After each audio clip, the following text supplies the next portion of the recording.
Good morning, Ms. Lo. Morning, Chair. Good morning, Kennel. Good morning, Commissioners. Chair. Thank you. Morning, Chair, morning, Commissioners. We continue with the Port Shepstone stream, drug bus stream today, and we present today the testimony of Colonel Gavin Jacob. If I could request that he be sworn in.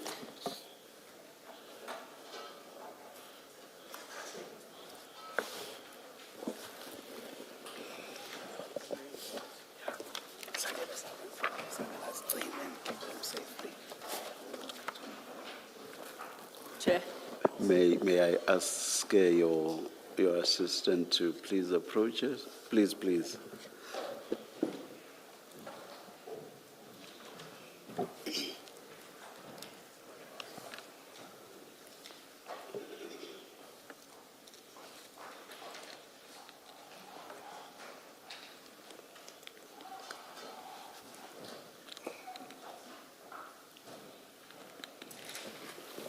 Yes, Ms. Solo. Thank you, Chair. I confirm for the record that we are leading the testimony of Colonel Gavin Jacob this morning, and I requested that he may please be sworn in. Thank you. Please state your full names for the record. It's Gavin Houston Jacob, Chair. Thank you. Will you be swearing or affirming? He is swearing, Chair. Swearing. Thank you. Do you swear that the evidence you are going to give is the truth, the whole truth, nothing but the truth? If so, please raise your right hand and say, "So help me God." So help me God. Thank you. Thank you, Chair. And good morning, Colonel. Good morning, Colonel, Commissioner. you should have around you a number of files. I'll try and guide you to each file as and when we need to get to that file. For the moment, we need to locate your statement, and that will be, Commissioners, in the consolidated statement bundle at tab 3.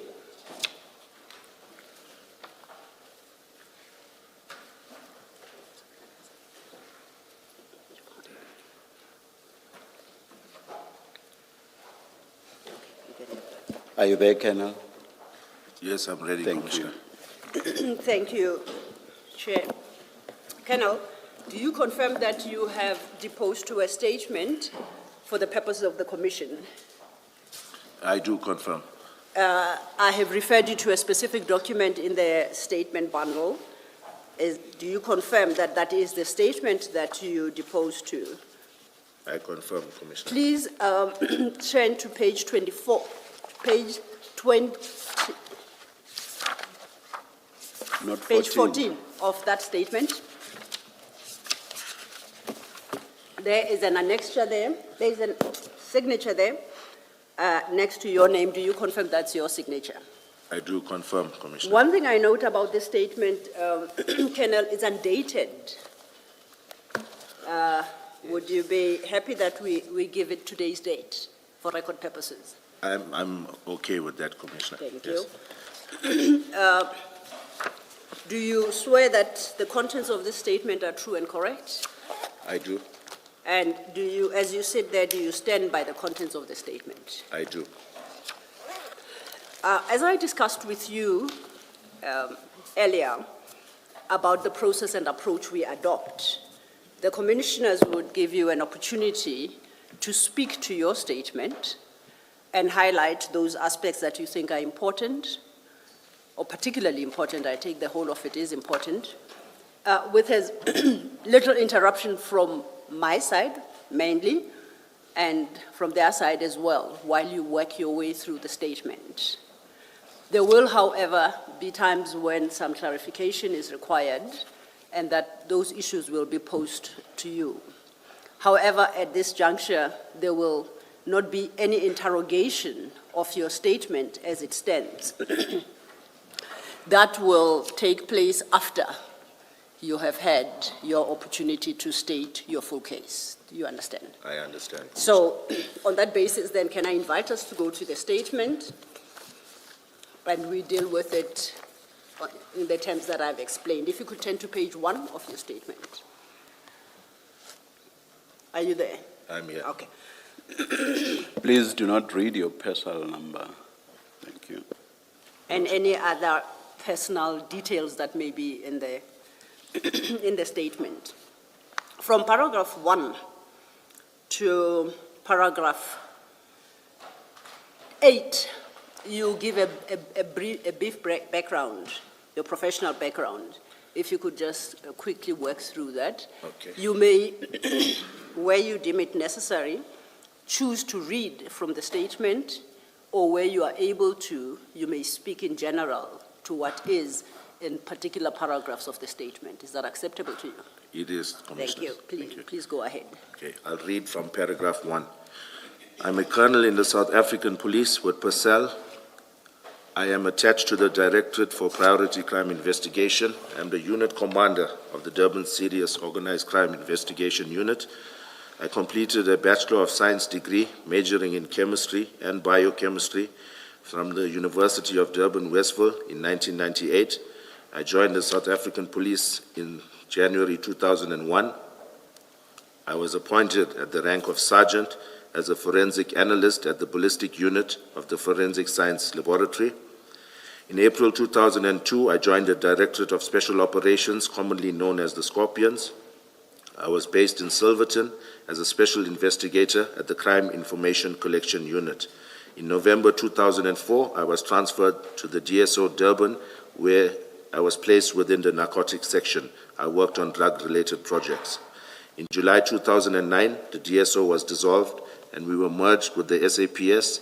I joined the DPCI Durban Organized Crime Unit, which later became known as the Serious Organized Crime Investigation Unit. I was attached to the South African Narcotics Enforcement Bureau. I was appointed at the rank of Lieutenant Colonel. From 2018 to 2019, I was placed at the DPCI Durban Serious Commercial Crime Unit, attached to the Counterfeit Goods Section. In 2020, I was placed back at the DPCI Serious Organized Crime Investigation Unit, and I acted as both SANEB and Economic Protected Resources Section Commander.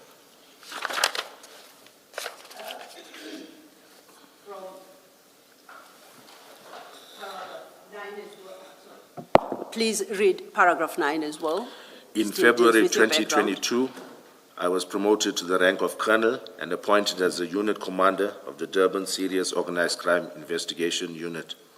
The unit comprises a National Priority Violent Crime Section, I've got in brackets NPVC, SANEB, and EPR groups. Let me just say the date, or rather the period was February 2022. I'm saying that because you and Ms. Silo spoke at the same time, so that may have been missed.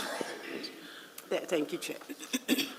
Thank you, Colonel. Before then we move on, I just seek clarity, and it's because this seems to be the unit where you spend the most time, SANEB, the South African Narcotics Enforcement Bureau. Can you briefly inform us what the primary duties are and what your functions over the period have been within that unit? Thank you. Okay, I was initially a second in command to a full colonel, Colonel A.K. Hussein.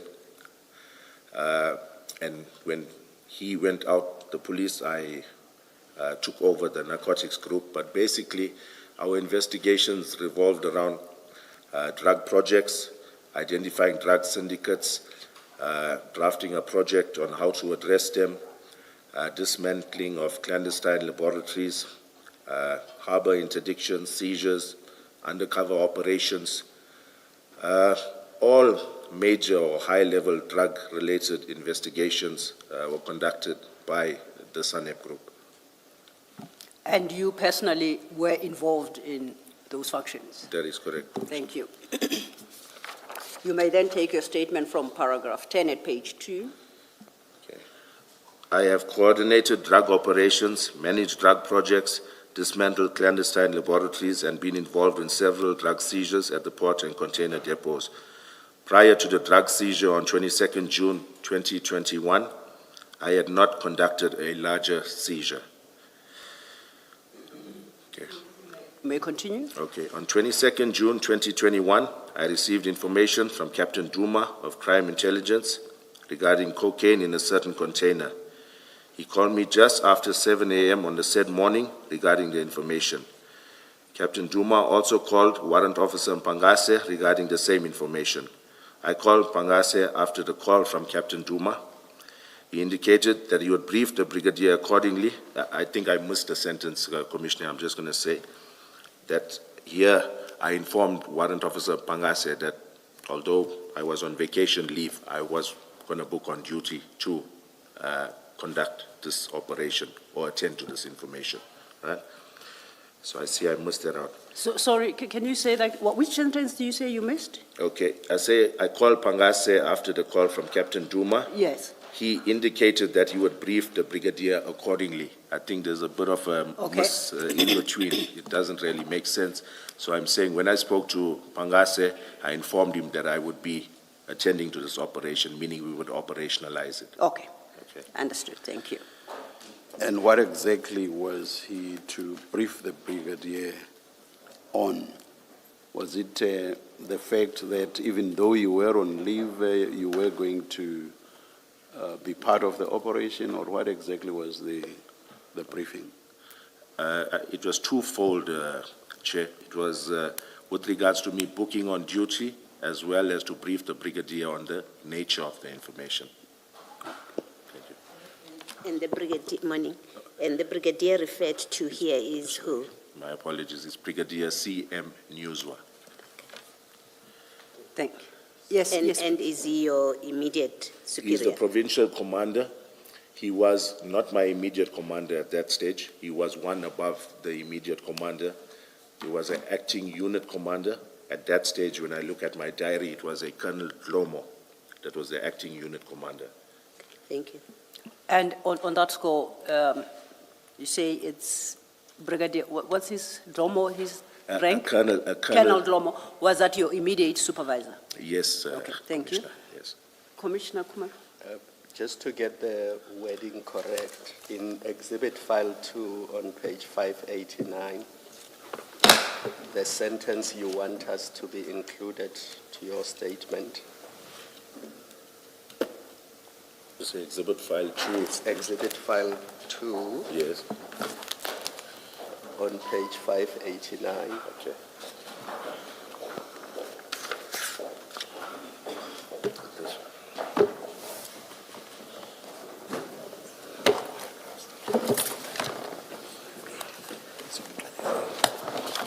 Page 5? 89. 589.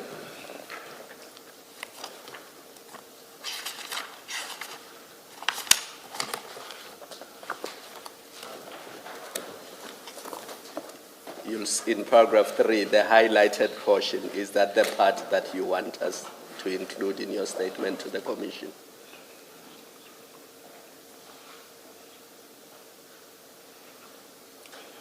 Yes, that's correct, Commissioner. Thank you. Thank you, Commissioner. And just to point out that the paragraph you just dealt with, paragraph 11, right through for the next 5 pages, you are now actually dealing with the actual, the incident of the 22nd of June 2021. That is correct. And your paragraph 11 reflects how you were informed and then you became involved. That is correct, Commissioners. And you'll take that over to quite a number of paragraphs. Do you prefer to read into the record what you've set out therein, at least up to paragraph 32, or are you happy to just speak to that detail?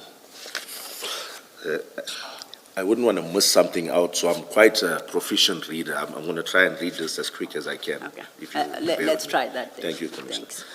Maybe before you do that, Colonel, at the end of paragraph 10, you say, before 22 June 21 operation, I had not conducted a larger seizure. Yes. You say that. And then when you were discussing paragraph 8, explaining SANEB, you said it is responsible or involved in all major drug operations. That is correct. What is defined as major drug operations? Okay. To clarify, Commissioner, when I say I had not conducted a larger, let me see, that was That's at paragraph 10? At the paragraph end of 10, yes. Yeah. When I say I had not conducted a larger seizure, I'm talking about a container interdiction where drugs were seized from a container or from the port or from a depot. Yes.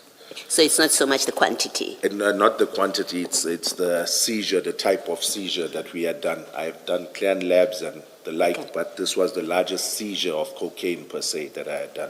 Okay. And then back to my question about paragraph 8, where you were explaining SANEB Yes. as being responsible, I don't remember the exact word you used, but for major drug Yes. operations. And my question about it is, what is considered to be major drug operations? Okay. When it comes to our mandate, we try to focus on what we call a criminal value chain and levels 3, 4, and 5. That meaning we're looking at your wholesalers, your financiers, your distributors, your international drug traffickers. So we try to focus on those involved in the drug industry that are quite prominent and those that would make an impact if we had to address them successfully. Thank you, Commissioner Baloyi. Kenan, we may proceed. Then we are then at your paragraph 12 at page 2. 12. On the said morning, I was fetched from my residence by warrant officers Pangase and Sibia, also of the Durban Serious Organized Crime Investigation Unit. The information was that there was a container in Isipingo with suspected cocaine inside. We met with Captain Duma in the Isipingo area. He informed us that there were alleged to be 27 pieces or units of cocaine in a container number BEAU 5955535, which was stored at the CHC container depot in Isipingo. We proceeded to the depot and spoke to the warehouse manager. Captain Duma had pre-arranged with the warehouse that the said container was to be inspected. The container in question was stacked high up and between other containers. After moving containers around to accommodate the container in question, it was placed for inspection.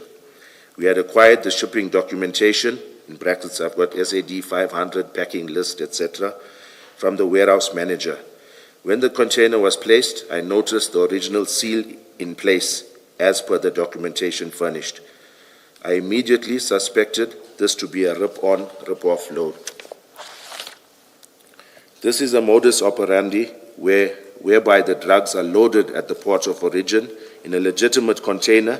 In essence, these drugs piggyback on this legitimate cargo and are usually found in canvas bags placed at the entrance of the container. The purpose of this is to ensure easy retrieval once the container is opened. This usually occurs at the port with the assistance of port staff and possibly customs or police officials. The seal is cut, bags removed, and the container is resealed. Sometimes a duplicate seal is used when resealing the container, or a new seal is used.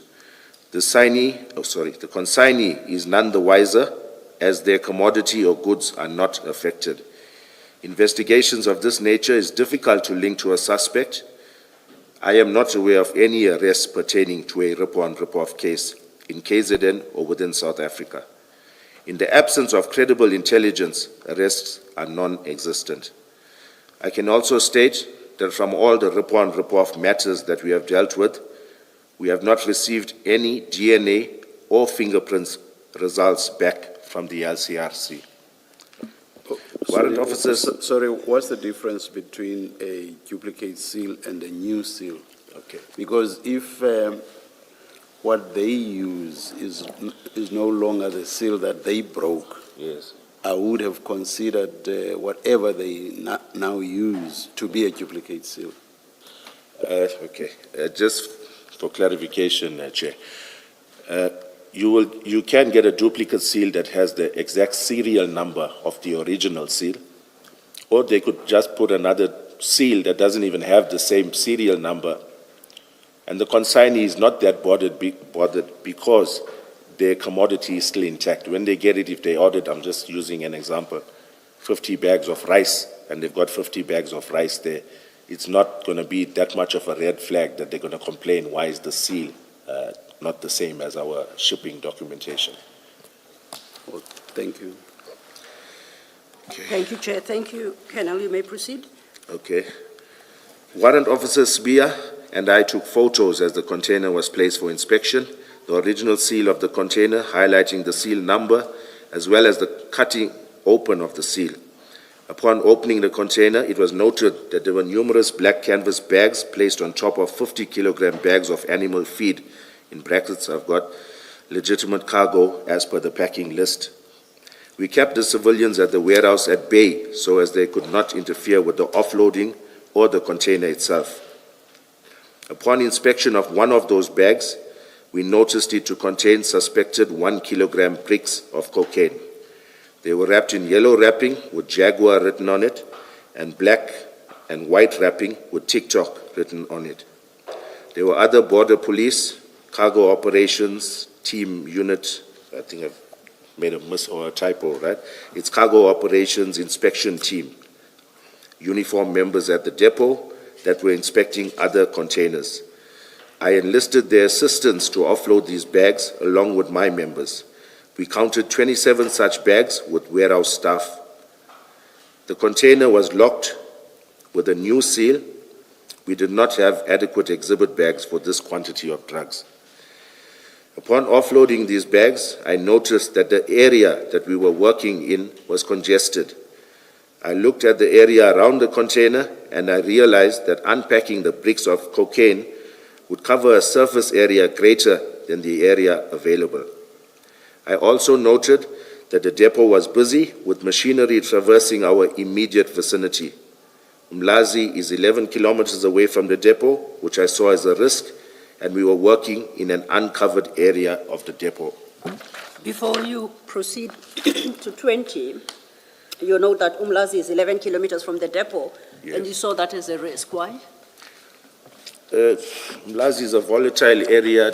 We know that you've got serious criminals, cash in transit, robbers. We know we've got also major players in the drug industry that reside there. It's known for not being that much of a safe place, a high-risk area. So, and it's the proximity of the depot to Umlazi that creates a risk. That is correct. Thank It was you. 11 kilometers away, Commissioner.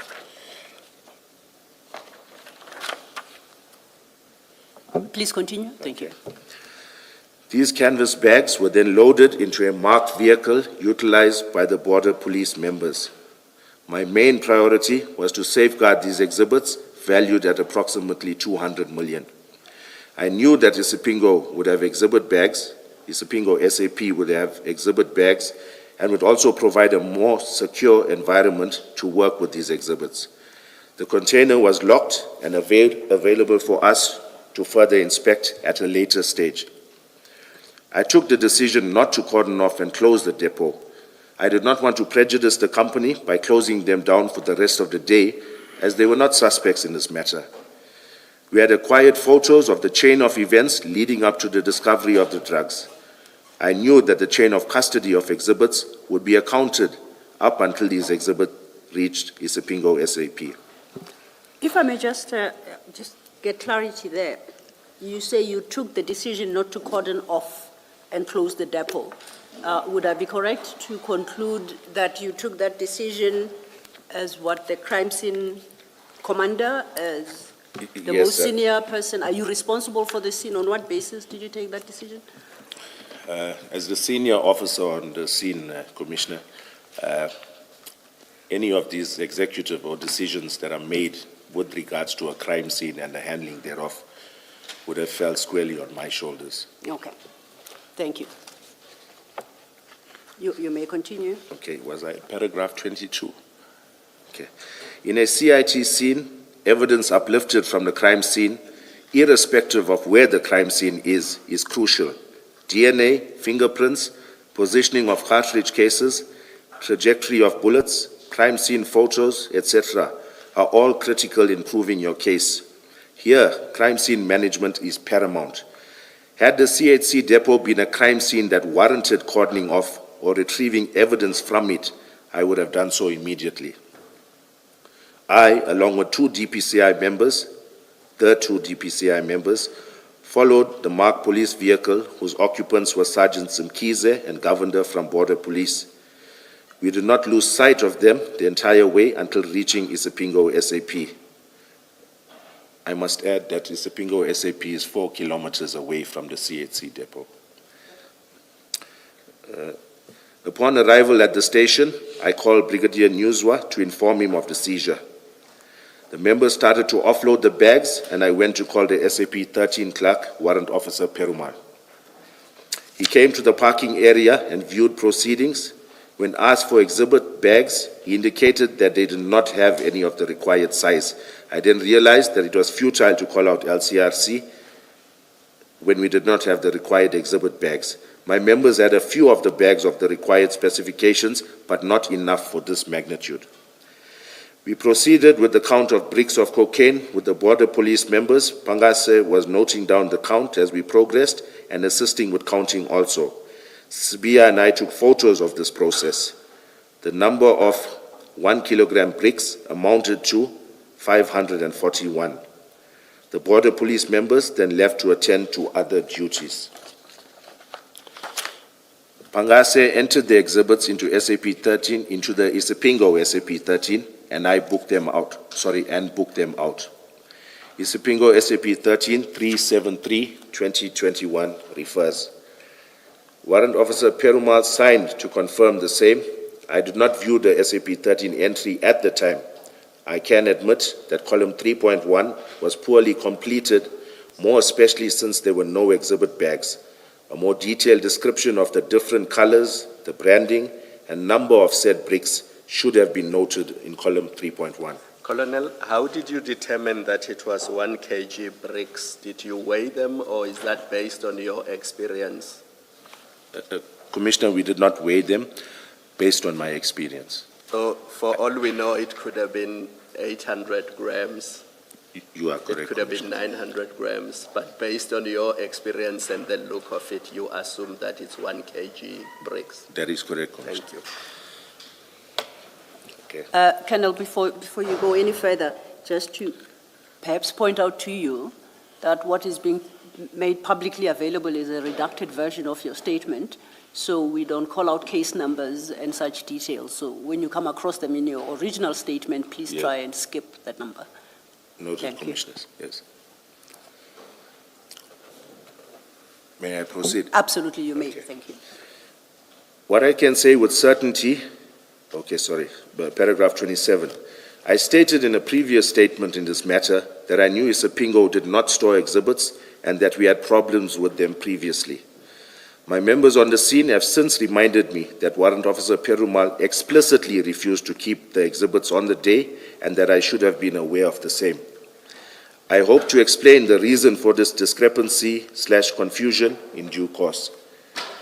What I can say with certainty is that Isipingo SAP would not store these exhibits. I called the FSL whilst at the station, not only to attend the scene, but to ask if they had storage space for the drugs. This would have alleviated the burden on us to find a place to store them, as they could attend to the analysis and eventual destruction of the same. They indicated that they did not have space. I knew that the two police stations that normally assisted with storage, namely Durban Central SAP and Brighton Beach SAP, still had exhibits from our drug seizures conducted in February 2020 and September 2020, respectively. I was inundated with calls from these stations requesting us to dispose of these exhibits. The exhibits stored at Brighton Beach SAP were amongst those seized in a drug operation in the Mshlali policing precinct in September 2020. The FSL attended that scene and took samples of a precursor chemical called anthranilic acid. The rest of these 50-kilogram bags were stored at Brighton Beach SAP. Paragraph 30. I then called Brigadier Newswa and told him that I had exhausted all avenues and that he should secure a storage location for the drugs. After a while, he called me back saying that he had discussed with General Sinona and that the exhibits should be stored at Port Shepstone Serious Organized Crime Unit. I did not know that Port Shepstone Serious Organized Crime Investigation Unit had kept exhibits, He further arranged a team to conduct the armed escort to the exhibits to Port Shepstone. I briefed Pangase on the instruction from the brigadier. After a while, we were met by members of our National Priority Violent Crime Section, as well as the tracking team, comprising public order policing members. I handed the scene over to Warrant Officer Pangase, who was the investigating officer of the matter. I did not go to Port Shepstone, and I was dropped off at my residence to resume my vacation leave. I did not give any further instructions to Pangase, as he was a seasoned detective in this environment. The following day, when I contacted Pangase and learned that exhibits were only being sealed in bags then, I reminded him that they should be entered into the SAP 13 immediately to ensure there were no queries raised. Another reason for sealing them in exhibit bags is due to the fact that the FSL requires exhibits for analysis to be sealed in bags. It would have been prudent to photograph the process of sealing the bricks in exhibit bags. Before you move to the next paragraph, am I correct in my understanding of your paragraph 32, that after they were dropped off at Port Shepstone offices, they spent the night not being in exhibit bags? Is that a correct understanding? That is correct. Okay, thank you. Can I also just follow up on that in that period, that overnight period, there was therefore no record of what exactly, and I'm speaking specifically about quantities and the content thereof. There was no record of what's there, what has been left at Port Shepstone. That is Did you correct, see? Commissioner. Thank you. Please proceed, Colonel. Since the FSL had no space for us to forward all of the exhibits, the next logical step to take was to forward samples to confirm indeed if what we had was cocaine. I called Colonel Kuzwayo, who is the head of chemistry at the FSL in Amanzimtoti, and sought guidance in this regard. I cannot recall exactly what her instructions were, but it involved taking samples from a few bricks and placing a minute amount of powder into a small exhibit bag meant to accommodate these samples. This would then be conveyed to the FSL for analysis. There is no training or specialized skill involved in doing this. The samples are merely forwarded to the FSL by the member for chemical analysis by an analyst at the chemistry section. This is accepted at the FSL in order to conduct chemical analysis. Pangase took these samples for forwarding to the FSL on my instruction on the 23rd of June 2021. He, however, only entered these exhibits into the Port Shepstone SAP 13 the following day, on the 24th of June 2021. I am not sure why this was done or this was not done the same day. Port Shepstone SAP 13, and I'm going to leave that out, something 2021 refers. Paragraph 35, on my return to work, I took over the investigation on the 29th of June 2021. Pangase had made it known that he was leaving the SAPS, hence all his dockets and inquiries were reallocated to others. On the 1st of July 2021, I proceeded to the CHC depot with Pangase and Sibia. I had arranged that the clearing agent, in brackets Mega Freight, send a representative to unpack the container, and we conducted a count of the 50-kilogram bags of animal feed. They amounted to 5,395 bags, which corresponded with the packing list. This further corroborated the rip-on, rip-off methodology. The container was then officially released to the clearing agent.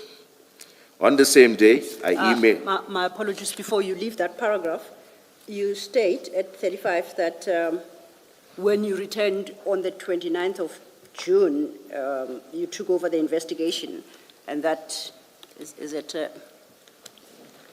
Warrant Officer Mpangase? What's the rank up? I don't want to get it wrong. Warrant Officer. You just call them by name? Yes, Warrant Mpangase. Officer. Warrant Officer Mpangase had made it known that he was leaving SAPS. Yes. Are you able to recall when he had made that known and how? Commissioners, I can't recall exactly when, but what I can say for certain is that the member had made it known, everybody in the office was aware that he was looking to leave, go on early retirement or exit the police months before or months prior to this incident. So when you appointed him or you determined that he was the investigating officer on the 22nd of June in this matter, you were aware that he was leaving the force? Yes, I was. And you appointed him Yes, I did. nonetheless? Yes. If I may ask why? Okay. When you leave the police, it's not an overnight thing, normally. There's an exit interview, it's a few months' notice, that type of thing. Unless in exigent circumstances, you do early resignation, you put in your documents, and the turnaround time's much faster. So I didn't see it as an issue because I would have thought he would have had a few months at least left before he exited the police, and I didn't see it being an issue with him carrying this investigation or investigating this matter. I was of the opinion that he would have finalized, or this investigation would have been concluded by the time he had left the police. And then just to read you paragraph 35, you took over the investigation on the 29th of June, 2021. Yes. So he was an investigating officer for 1 week, technically. Him, yes, Him. yes, Okay, Commissioner, thank that's you. correct. Just understand, when you go back to the depot on 1 July 2021, what was the point of that? What was the real purpose of it? Okay. On the day that, on the 22nd of June 2021, when we did remove these bags of suspected cocaine from this container, I merely did a physical inspection by looking through the container. I could see no anomalies. I could see those white bags of what seemed to be 50-kilogram bags of animal feed. Upon taking out these exhibits, we sealed this container. That's the closest thing to a crime scene that we do have. So it was sealed to keep the integrity intact. And obviously, when we didn't do a thorough search of it on the said day, due to the volume of bags, it was 5,395 50-kilogram bags. Hence, it was decided to come back at a later day where we arranged with Mega Freight, the clearing agent, to bring through laborers to assist in this regard. But when you sealed it and left it there on the day, Yes. did you leave instructions with the depot manager that the container is to be left alone? That is correct, Commissioner, I did. Okay, thank you. And before you proceed, based on the response you gave to Commissioner Baloyi, at your paragraph 20, if you could flip back,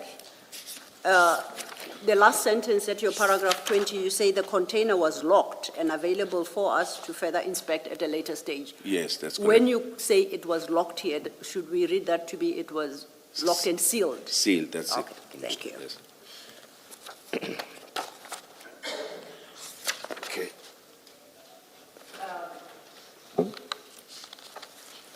You are now, I think, at your paragraph 33 Or is it not 36? or 36, my apologies.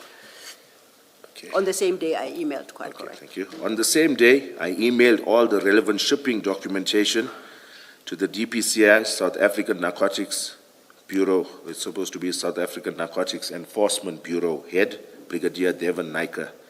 I am unsure of when, but CBI had handed me the sample that Pangase had obtained.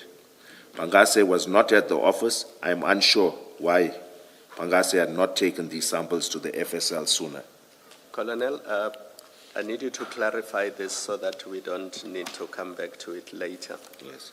You've deposed to about 5 affidavits in relation to this matter, and you use the term sample and exhibits interchangeably.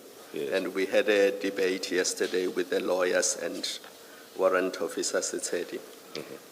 Let me see if I understand this, and if I'm getting it wrong, please clarify it for me. You take a sample, and FSL wants the samples to be put in an exhibit bag. Am I correct so far? Yes, Commissioner. When they go to FSL for analysis, they must be in an exhibit bag, correct? Correct, Commissioner. And because they are in an exhibit bag, whether or not they are samples, you still regard them as exhibits. a smaller reflection, a smaller quantity, but a true reflection of what the exhibits in totality represent. But Yes. it is still labeled an exhibit. Yes, I did label it an exhibit, yes. And that explains why some affidavits say sample, others say exhibit. But That is- essentially, That's what it I'm means. speaking of, the samples. And do you know what the quantity was of that sample that was taken to FSL? I can't state because it was sealed in a bag, but maybe if I can elaborate, Thank you. Commissioner. Should I get into the why did I instruct, or should I just No, merely, how does it look? We're not Okay. there yet. I Okay, just no, it's needed fine. to know, was it a kilogram? Was No, it it was 500 minute grams? quantities. Basically, it was minute quantities of powder that were taken from 5 different bricks of cocaine, suspected cocaine. They were placed in 5 little sample bags, and those 5 smaller sample bags were then sealed in a larger exhibit bag that encompassed these 5 or enclosed these 5 smaller exhibit bags that contained samples from 5 different bricks. So in total, it was 5 exhibit bags. 5 exhibit bags Small contained ones. within one And larger then there was exhibit. a large That's my bag. understanding, sir, yes. Thank you, Commissioner. Perhaps also for my own edification. So when you speak of samples here, you're talking about the minute quantity that you say is scraped off from few bricks in the bag. Yes, in fact. So it's not the bag, the brick itself, so to It's not a brick itself. Okay, Yes. thank you. Please continue. Okay. Paragraph 37. On 5th July 2021, I took these samples to the FSL Amanzimtoti for analysis. It is only when an analysis report is received from the FSL can exhibits be destroyed, more especially for matters under investigation. In matters where investigations are finalized, exhibits may be destroyed or disposed of by the FSL without being analyzed. On the same day, I sent a request to our Priority Crime Management Center, in brackets PCMC, for profiling of the consignee, the transporter, and the clearing and forwarding agent. On 19 July 2021, I sent an email to Advocate Governor of the DPP's office with regards to assistance in this matter. Advocate Ram Kalawan was assigned to the matter. I discussed the matter with her, and she indicated that statements should not be obtained at this stage from any of the entities mentioned above. I was in contact with SARS Customs, and they indicated that the container in question was one of 10 that they had a detention notice on the 23rd of June 2021. They did not share any specific information on why they had flagged this container. And before you move to the next paragraph, you say at paragraph 39 that Advocate Ram Kalawan advised that statements should not be obtained from any of the entities mentioned above. Which entities are this for precision? Okay, you're seeking clarity there, Commissioner? Yes, you say from Okay. the entities Okay. mentioned above. So I Yes, just want to know at that which stage, according to her or the DPP's office, we should view them as suspects until we can, with certainty, say that they are not. So at that stage, she thought it was premature to obtain statements from these entities. And when you say from any of the entities mentioned above, are you talking about the transporter and clearing company and the forwarding agent? Are those the entities, or are there any other? That is correct, Commissioner. Okay. Yes. Thanks, you may proceed. Okay, paragraph 40. Before you go to 40, at 39, you say I was in contact with customs, and they indicated the question was that in question, the container in question was one of 10 that they had a detention notice on for 23 June 2021. You don't say when did you make this contact. You just say I was in contact Yes. with SARS. When did you make this contact? May I look at one of my files? Thank you, Yes. Commissioner.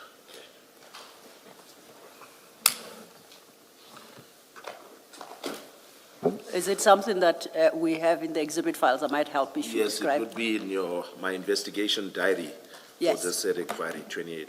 Okay, then we will have to go to the exhibit file. You don't have to do that now. We can come back to it Okay. once they have assisted you to locate it. Yes. But a related question is, why are you in contact with SARS? Why am I contacting them, Commissioner? Yes. Once I had learned, when I did look at the actual inquiry file, I noted that Warrant Officer Mpangase had filed a detention notice from SARS, from Customs. And I noted that the container of interest, the one that we had searched, was listed amongst the 10 that were cited on this detention notice. So from the file, That's that there correct. was a detention notice? That is correct. Thank you. Please proceed. Okay, paragraph 40. Between late July 2021 and August 2021, I had prepared a PowerPoint presentation on the seizure of cocaine. I'm just going to elaborate, I haven't written it here. On the seizure of cocaine on the 22nd of July 2021, or June 2021, as per General Sanona's instruction. I cannot recall when I had sent it to him. During the course of this investigation, I had obtained and filed 7 statements, together with all relevant shipping documents, email correspondence with the DPP's office, photos of the container and exhibits, as well as numerous other customs and Transnet documents. Before you leave that paragraph, you say you did this PowerPoint presentation at the instruction of General Sinona. Are you able to recall what specifically the instruction was and what the presentation had to cover? My memory was jogged, Commissioners, when I looked through the actual inquiry file. Yes. I can't recall, since it was a long while back, but I did make a diary entry that the provincial head had requested a presentation on the said seizure, a PowerPoint presentation. And I noted that even on a weekend, I made an entry in my diary that I was working on this PowerPoint presentation. And in my investigation diary pertaining to the said investigation, I don't cite a specific date, but it's between, I would say, July and August 2021 that I had prepared and sent this presentation to General Sanona. Okay. Now, you haven't availed that actual PowerPoint presentation. Do you still have it? Are you able to make it available to us? I can check, Commissioners, offhand. I can't say that I have knowledge of where it may be, but I can search or try and find it somewhere. Would appreciate that. Thank you. You may then move on to your paragraph 41. Since investigations were amounting to nothing, my only option was to expedite the analysis of the samples forwarded to the FSL. It is only when an analysis report is furnished can the inquiry be finalized and filed as undetected or negative. In some cases, drugs are destroyed or disposed of without an analysis report. During the next few months, I kept in touch with the FSL in Manzimtoti and made calls to the FSL Pretoria in respect of these exhibits. I also made inquiries into the exhibits booked out of Isipingo on the 6th of February 2020. Both laboratories were unable to accommodate these exhibits for either analysis or disposal. Most of our communication with the FSL is telephonic.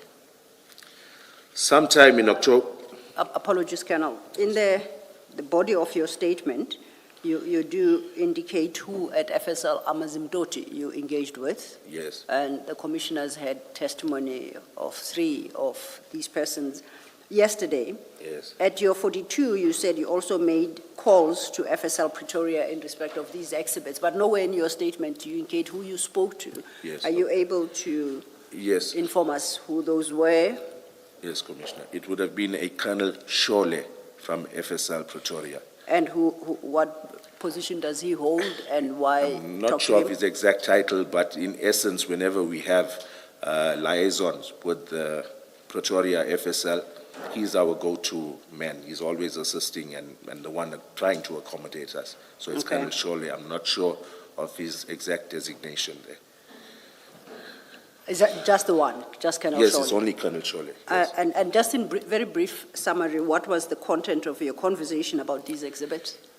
Why were you calling him? Yes. You know, I can't recall every, commissioners, I can't recall every conversation verbatim. But what I can say is that when I did engage with him, I inquired about these exhibits kept in Port Shepstone, as well as the exhibits that were initially kept at Isipingo and now stored at Durban Central, because both of them were, more especially the ones at Durban Central, were causing me a lot of botheration. I've been getting calls, inundated with calls about them, hence my calls to FSL Pretoria. Okay, now we know that you indicate that as at the 22nd of June, the day of the seizure, FSL Amazimtoti did not have capacity to accommodate them, right? That is correct. So you say during the next few months, you kept in touch with FSL Pretoria. Do you recall when it is you started your engagement with FSL Pretoria? Working from the date of the 22nd of June, when you knew that Amanzimtoti cannot accommodate? Yes, I can't recall, commissioners, but what I can say, it would have been at least maybe a month or 3 weeks to a month from the date of seizure. And if I may ask, why did you wait that long? Because I was already aware of, we were trying for those exhibits that were laying at Durban Central for already a long time, those that were seized in Isipingo on the 5th of February 2020. So I was aware that even Warrant Officer Sanders was making inquiries in that regard with Colonel Sholia at Pretoria. So hence it took me a longer while, because in my mind I knew obviously they would try to accommodate those exhibits laying at Durban Central first before they could accommodate these that were now seized in June 2021. Okay, thank you. Please proceed then from your paragraph 43. Sometime in October 2021, I was contacted by Brigadier Newswa informing me that there was an attempted break-in at the Port Shepstone office and that I should look into expediting investigations and the analysis of exhibits so that exhibits could be disposed of. I had already been trying to get these and other exhibits accommodated at both labs unsuccessfully. I was only able to escalate my challenges to individuals within the FSL that were up to the rank of colonel. On 27th October 2021, I was at the FSL and spoke to Warrant Officer Sachedi. He is an analyst that normally attends our scenes and has the FSL standby cellular phone. I asked him about expediting the samples we had sent for analysis so that we could receive our analysis report. This would, in essence, mean that at least they could be destroyed, since the formality of the analysis report would have been addressed. He explained that they required 7 to 10 bricks of cocaine to weigh so that the analysis report could reference the average weight for the total exhibits. If Colonel Kuzwayo had explained this to me when I had asked her about, asked her about sending through samples, I would have asked the members to do it then. And in brackets, I've got either the 22nd or the 23rd of June. I'm unsure when that call was made. Right? Noted. Is this now, Colonel, the difference between the qualitative analysis and the quantitative analysis? That is correct. So the quantitative would relate to the average weight of the exhibits. And qualitative, And the qualitative would be actual the, analysis. the quality of the substance and the grade. That is correct, Commissioner. Thank you. Thank you, Commissioner. You may proceed. On the 4th of November 2021, I called Advocate Ram Kalawan inquiring about the status of the matter. She indicated that her supervisor, Advocate Govender, was to sign off on further investigations/queries and get back to me. I undertook this exercise to expedite investigations and dispose of exhibits as soon as possible. And before you move on to paragraph 47, you say you called Advocate Ram Kalawan to inquire about the status of this matter. Yes. What matter is it at this stage? The investigation, the inquiry that we were looking at, the actual seizure of this cocaine. And who was responsible for that inquiry at this stage? At this stage, who was responsible for the inquiry? I was the investigating officer. Advocate Ram Kalawan was a prosecutor assigned to the DPP's office. And I'm trying to understand from your statement, you are inquiring from the prosecutor about the status of this matter. Yes. Is it the prosecution? Well, when I say status, Commissioners, I'm speaking of when you send any investigation, be it a docket or an inquiry to the DPP's office, they normally send you back queries, taskings, further statements to take. They basically guide your investigation in terms of if it were to be prepared for court for a prosecution. So that's what I mean by that. So I shouldn't understand you to mean when you say you inquired from the advocate, the prosecutor, Yes. about the status of this matter, that you're inquiring about the status of the investigation of this. Yes, I yes. shouldn't understand that. Uh, But that you were seeking guidance to assist to proceed the matter or to move the matter forward. Basically, I was looking to see what else do you want me to do. I have, Okay. yes, basically, That's- that's it in a nutshell, Commissioner. Thank you. You may then move to. Can I just, maybe just to clarify, my understanding from from the evidence of a previous witness is that, there would have been an inquiry in a case like this because you don't have a suspect.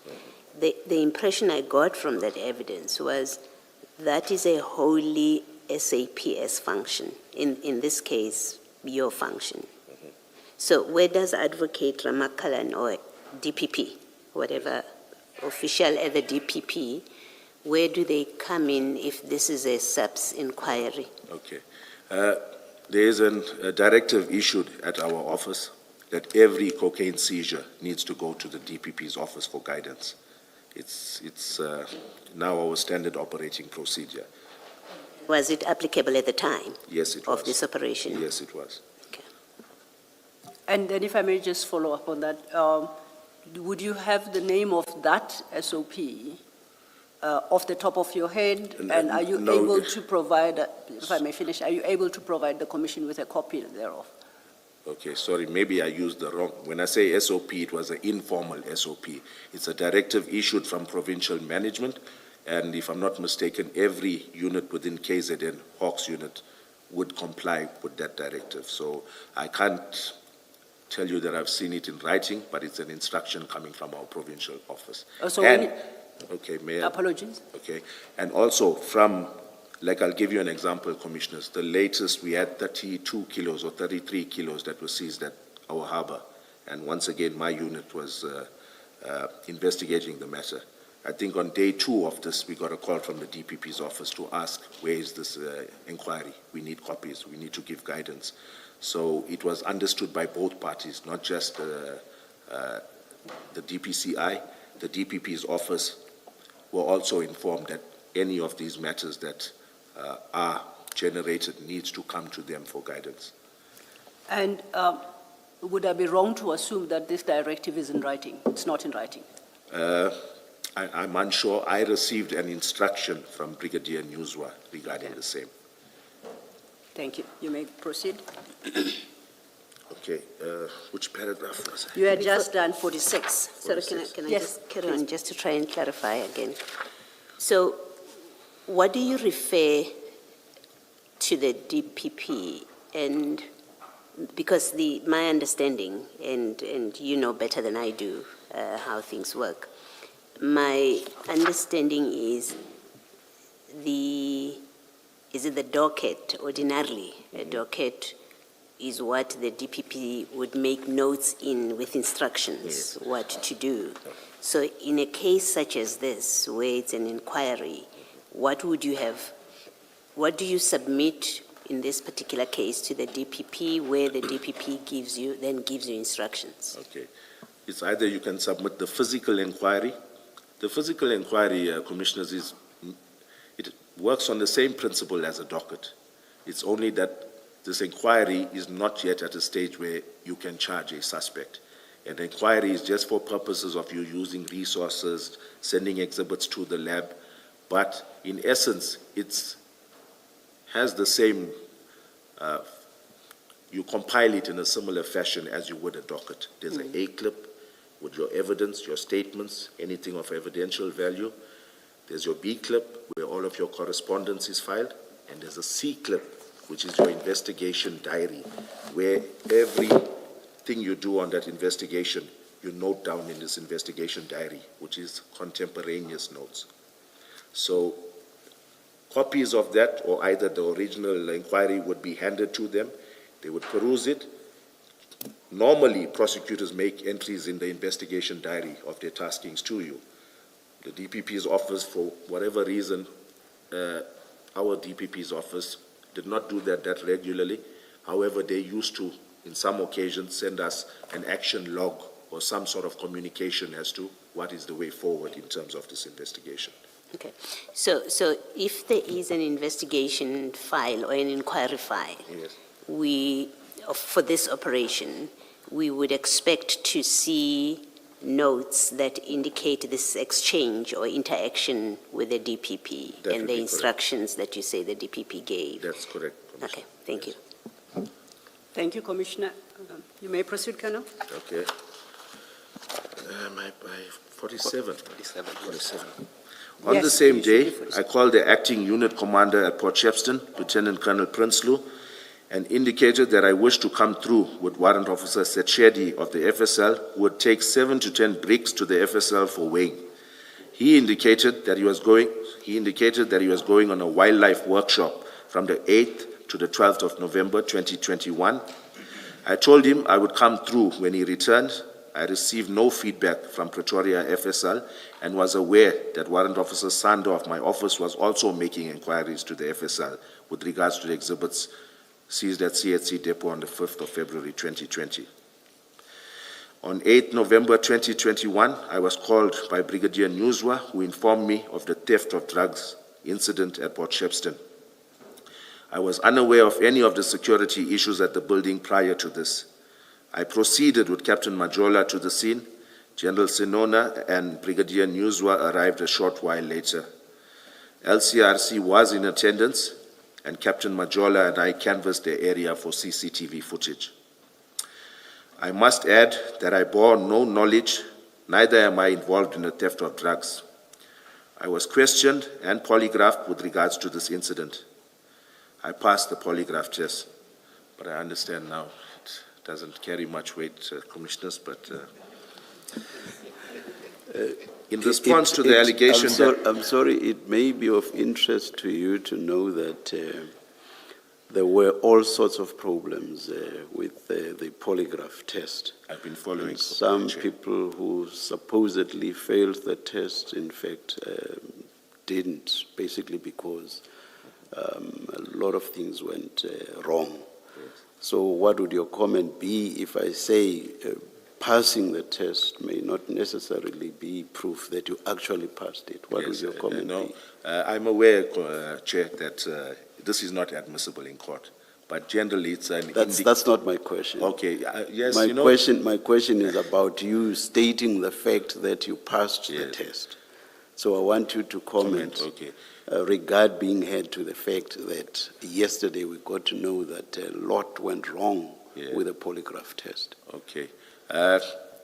Be that as it may, when I did pass, I felt vindicated. I felt a good sense of relief, Yes, So yes.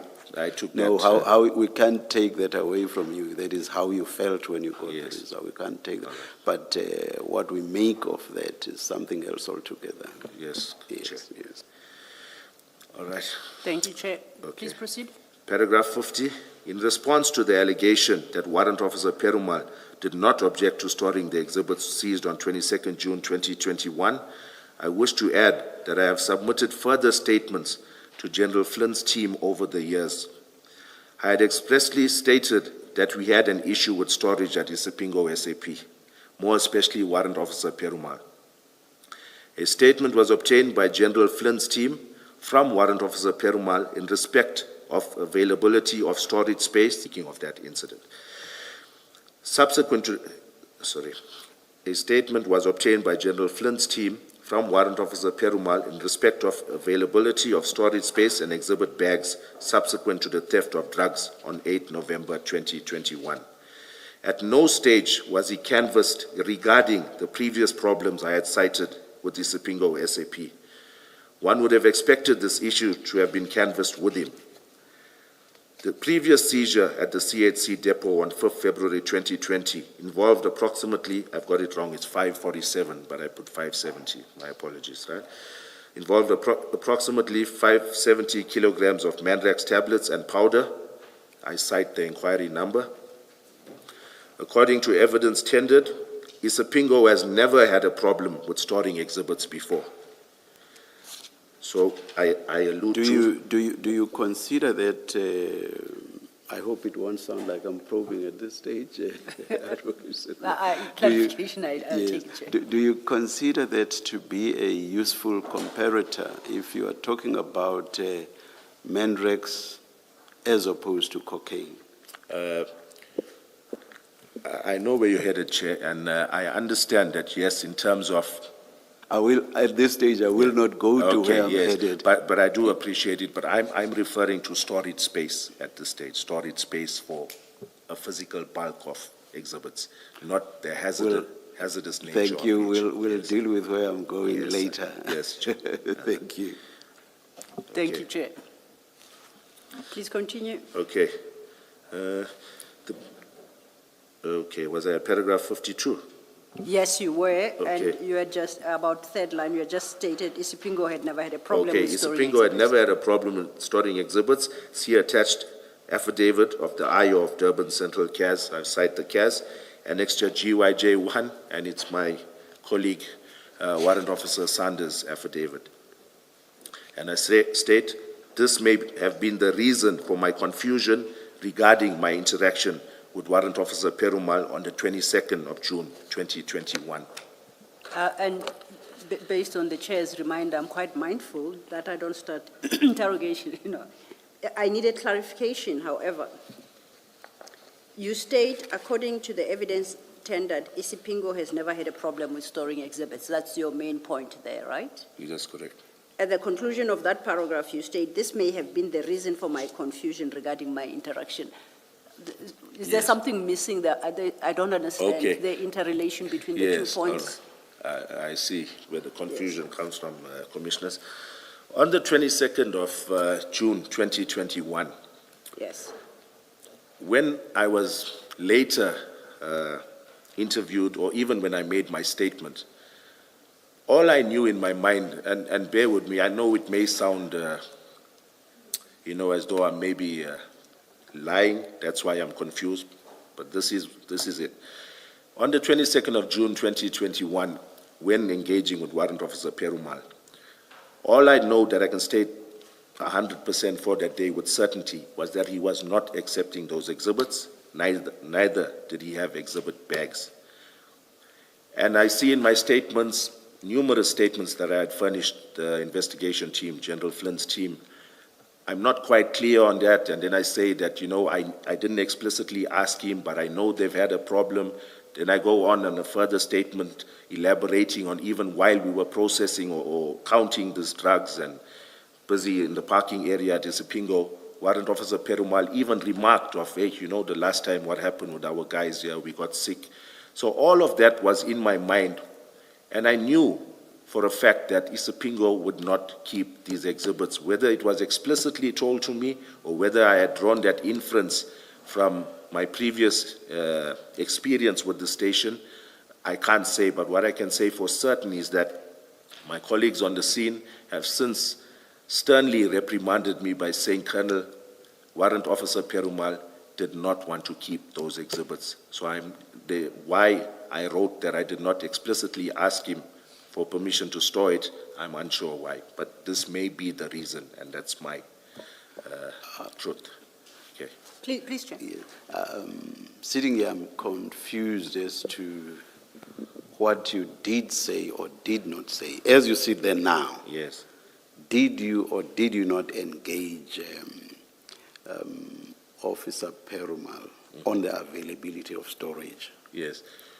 Did you or did you not? Yes. I can't recall offhand that I did ask him. And like I'm saying, that's my only answer, is that I knew they were not storing it. My colleagues reminded me that I was wrong. Thank you, Chair. Thank you. Thank you, Chair. And then, just in fairness to you, What do you say was the confusion? What do you say is the confusion? Because you say the reason for my confusion, so for you to be clear on that? Yes, I'm saying that I think I mixed up our previous incident in February 2020, on the 5th, between the 5th and 6th of February 2020, and that whole debacle there. Because although my colleague, Warrant Officer Sander, I don't think he mentioned it in his evidence, I am the one that secured Durban Central SAP with regards to storing those exhibits that Isipingo had turned away. So, you know, that could be a reason for my confusion. I can't elaborate further, but that's it.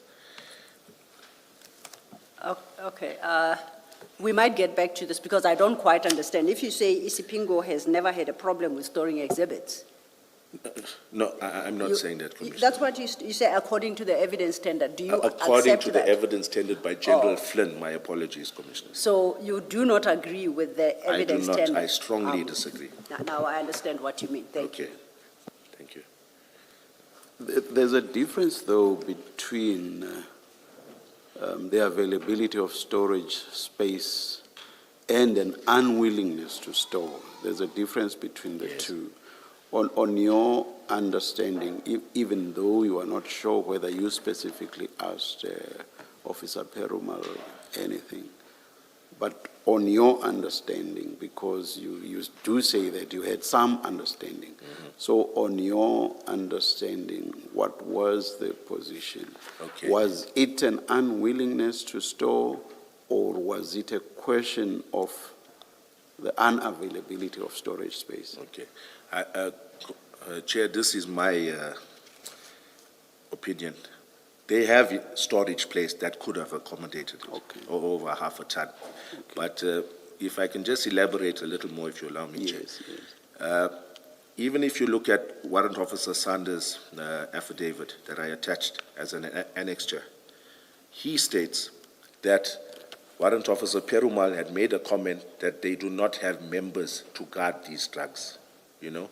So to me, it's not only a problem of storage space, it's also logistical in terms of manpower and the risk associated with those drugs. Thank you, Chair. So you're basically saying the storage space was available? I would have thought so. I'm not sure at that point in time what the exhibit safe looked like, but I would think in a normal course of duty they would have had that space. Thank you. And if I then, just to close off this point, in response to the chair's question, you reference what Warrant Officer Sanders said Yes. about concerns, is it Warrant Officer Perumal had, which Yes. is that not having manpower to guard. Yes. That was in 2020. Yes, correct. What was the issue in regard to this particular seizure by Warrant Officer Perumal? What did he express to you? We are now into June 2021. You say Yes. you understand there was space. Yes. So from your recollection, what was the reason for the rejection? I can't give you a specific reason, Commissioner. So it's not the fact that he doesn't have manpower to guard the No, safe. he didn't cite it on this Okay, occasion. thank Yes. you. Then I think that will take us to paragraph 50. Please do that. And it's not a factor, the lack of manpower, it's not a factor that you would have taken into account? No, I did not at that stage, Thank you. Commissioner. Thank you, Commissioner Balu. You may proceed. Okay, paragraph 54. Okay, 53, am I at 53? Yes, we are now at 53. Okay, thank you, Chair. These exhibits had to be stored, and I'm speaking about the Isipingo 2020 February Mandrax exhibits. These exhibits had to be stored at Durban Central, SAP, from the 6th of February 2020 until the 12th of November 2021, when they were taken to the FSL Pretoria for destruction. If there was indeed no problems with storing exhibits at Isipingo SAP, then the IO would have taken them back to Isipingo upon being turned away from the FSL in Manzimtoti on the 6th of February 2020. See copy of Isipingo SAP 13 as per Annexure GYJ2. So that's there. To further substantiate my claims, I attach a copy of Isipingo SAP Occurrence Book 386 to 387, and I won't read the rest out. As per annexure GYJ3, see headings, consultation and injury on duty, respectively.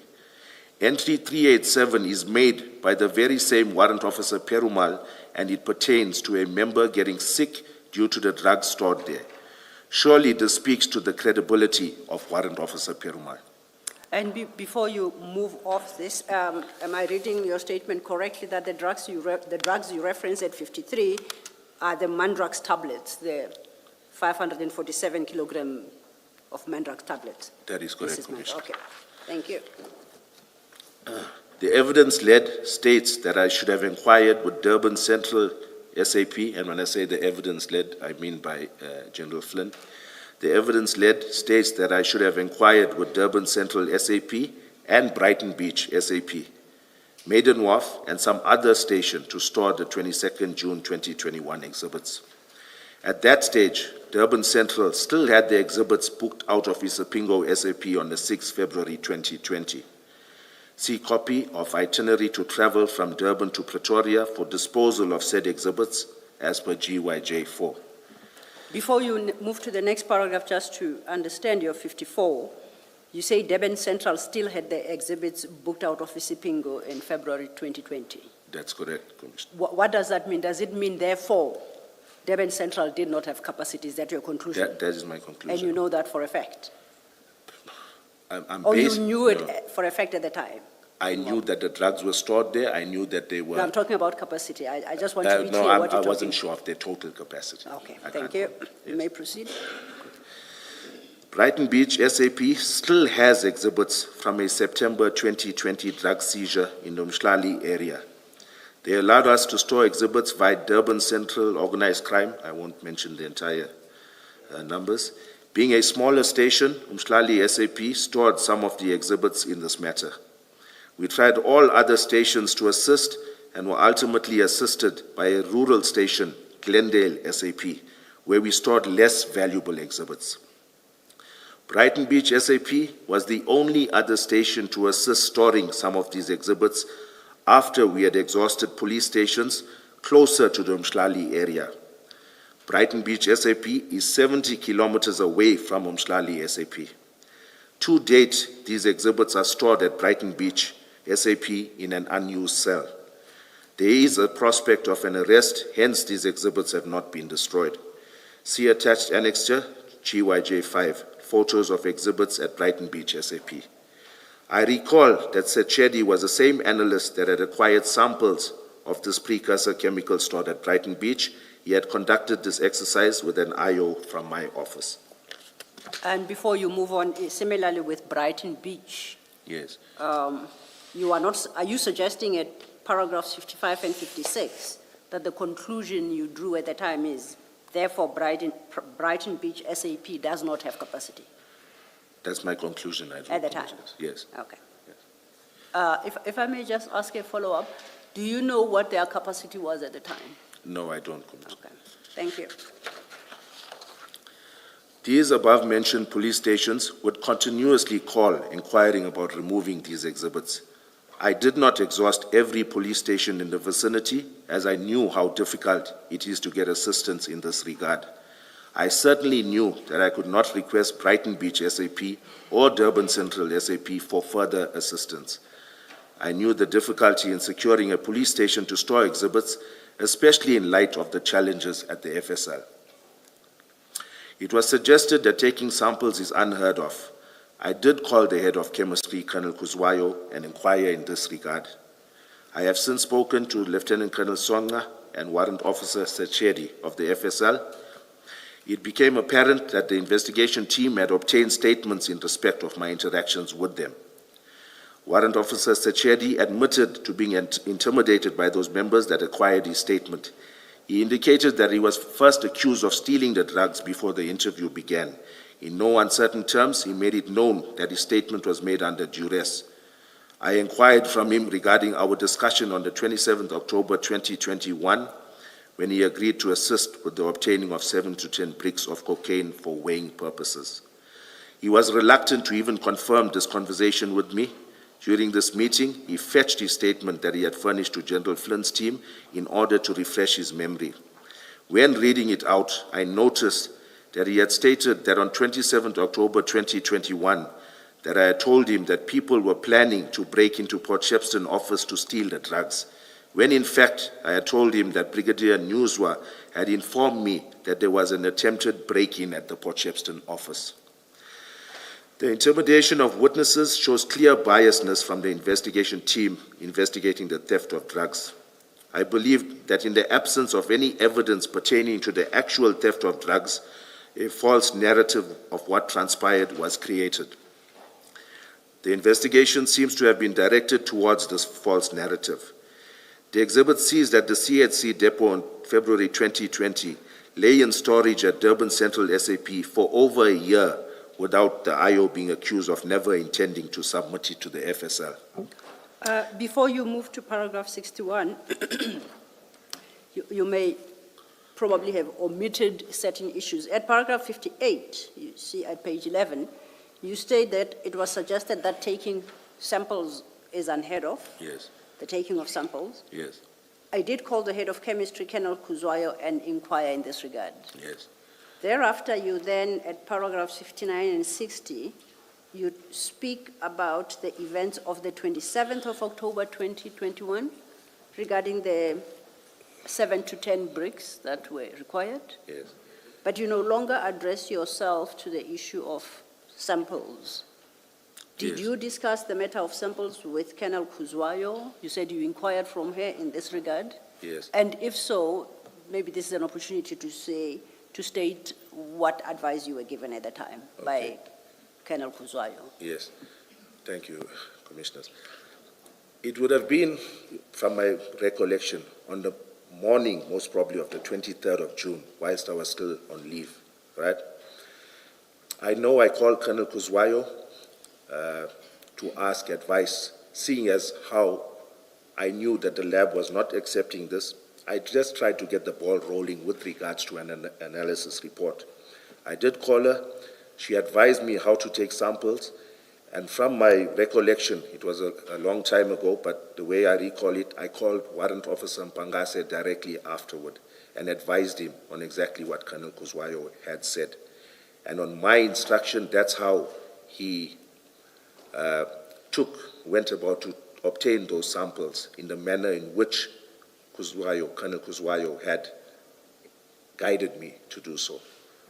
So Yes. maybe if I elaborate, or will there be time later? I just want to add a little bit regarding that. With the chair's leave, I guess you may, lest you. we forget Okay. to come back to the point, yes. Okay, thank you, Chair. I did try to obtain my cell phone records from 2021 for the period of interest for the Commission. I have it on official record. Vodacom does not have these records since they're older than 3 years. But I would like to say that the onus should not be on me. I am stating it from the very beginning. I have stated that I had called Colonel Kuzwayo. And even if you look at the duration of the call, it would give you an indication as to the nature of our conversation. So I was hoping that General Flynn's team would have provided my itemized billing. It would have been either on the 22nd of June or on the morning of the 23rd of June that I would have called Colonel Kuzwayo, and shortly thereafter called Warrant Officer Pangase, guiding him as per the guidance of Colonel Kuzwayo. Thank you, Chair. Thank you. Ms. Sillo, I assume we should be able to lay our hands on this or not? We will have to make a request Yes. and call for the records. Thank you. We shall. Thank you. So then to conclude my clarification on this, when you say at 58, I did call the head of chemistry to inquire about in this regard, you're talking about the events of the 23rd of June? Or thereabouts, just immediately yes, after yes, the seizure? Okay. yes. And that doesn't have anything in particular to do with the subsequent events of the 27th, which you deal with at paragraph 59 and 60? I shouldn't no. confuse the two. Okay. I'm happy, thank you. No, okay. On the 27th, It was just a follow-up. It was a follow-up because in my mind, Colonel Kuzwayo had guided me on how to take samples, which I guided Warrant Officer Pangase to do. I submitted those samples because when I came back from work, I had seen that Pangase had not submitted them. Hence, I submitted them on the 5th of July. And my conversation on the 27th of October with Warrant Officer Sechedi was with regards to either finalizing analysis report, either disposing, but getting rid of those drugs in Port Shepstone. It's then that he made me aware. I would not know this scientific procedure. I worked at ballistics, not at chemistry. I would not know this procedure, but Warrant Officer Sechedi is the one who guided me on how this would be done. And maybe at a later stage, we look at my contemporaneous notes in my investigation diary that were written at that point in time. So I maintain that my conversation on the 27th with Warrant Officer Sechedi, he did advise me on what we needed further in order to get a quantitative analysis, because we had only submitted samples that would look at the qualitative aspect of it. Thank you. Do I understand you to say that, as a matter of fact, you did make diary entries on the docket? In the inquiry file. About your conversation with Warrant Officer Sitsedi? Yes. Are you saying so? Contemporaneous. Contemporaneous, yeah, That's which is correct. contemporaneous. Yes. And Chair, may I just add something? The evidence leader was not aware of this. When engaging with the evidence leader prior to coming here, when I mentioned all that I had done on this investigation, I see the evidence leader was taken by surprise. And to me, I don't think it's fair that General Flynn's team had supplied half an inquiry to the evidence leader. Obviously, one would be interested in my investigation diary as to exactly what steps did I take, what did I do. Those are contemporaneous. So I just thought I... And was there a similar entry with regard to your communication with Colonel Kuzwayo? No, there was not, Chair, and may I clarify maybe why? Yes, Okay, please. because at that stage, remember I left Isipingo SAP and went home to resume my leave. At that stage, Warrant Officer Pangase was physically in possession of that inquiry. I neglected to do so even when I came back. But did you not make the note about your communication with Warrant Officer Sitsedi after you had come back? With Sechedi on the 27th, yes, I had done it So that's contemporaneously. after you had come back? Yes, that was... From on leave, yes, from leave, that is. correct. Yes. Yes. So I'm not sure that your explanation fully gives us the picture. Why would you not have done something similar about or concerning Colonel Kuzwayo? You are Yes. back at work and you are making all these inquiries at a time when you are back at work, so why not a similar entry? I hope Yes. I'm not sounding like No, I'm probing I hear you, at this Chair, stage. and I accept it. At this stage, I just want clarity. This investigation diary works chronologically. Yes, Meaning yes. it goes day by day, you write the time, the date. So I had done it, I would think, on the 23rd of June. When I got back on the 29th of June, Warrant Officer Pangase had already diarized and written what he had done. So, yes, it's partially neglect on my part, but Do I misunderstand the facts? I thought you communicated with Warrant Officer Sitsedi after you had spoken to Colonel Kuzwayo to inquire about what needed to be done, or not? No, All I right, just all inquired right. from Colonel Kuzwayo during that period, Chair. Which happened first? The Colonel Kuzwayo, the samples, the guidance on how to obtain samples came from Colonel Kuzwayo. And then you spoke to Warrant Officer Sitsedi afterwards? Afterward, yes, that's correct. Much still- afterward, on the 27th of October. I still don't understand then why you would not have made an entry that related to Colonel Kuzwayo. Okay, like I said, Chair, if I was in possession of that inquiry and still at the office, like I went on leave, if I was still at the office and I called Colonel Kuzwayo, I would have had that inquiry in front of me, I would have diarized to date, time, the nature of my conversation with her as well. One last question. Were you not back from leave when you contacted Colonel Kuzwayo? No, I contacted her All right. during the 23rd, on the 23rd of June, if my memory serves me correct. Okay, I was okay. back at work on the 29th of June. All right, all right.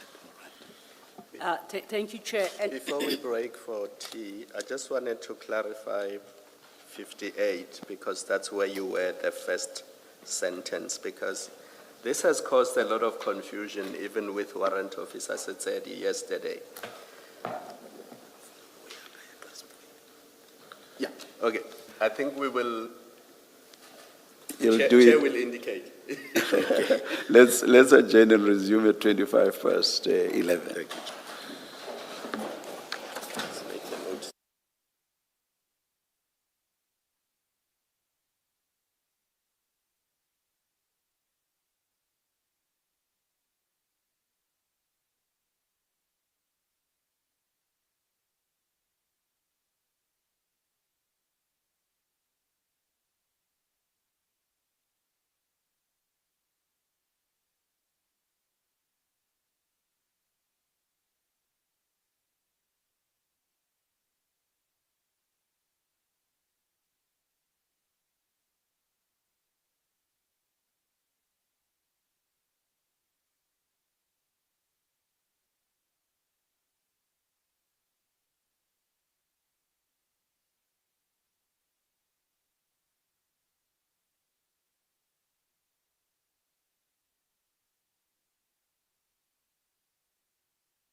4 minutes past 11. We're about to resume. Please make sure your devices are quiet. Thank you.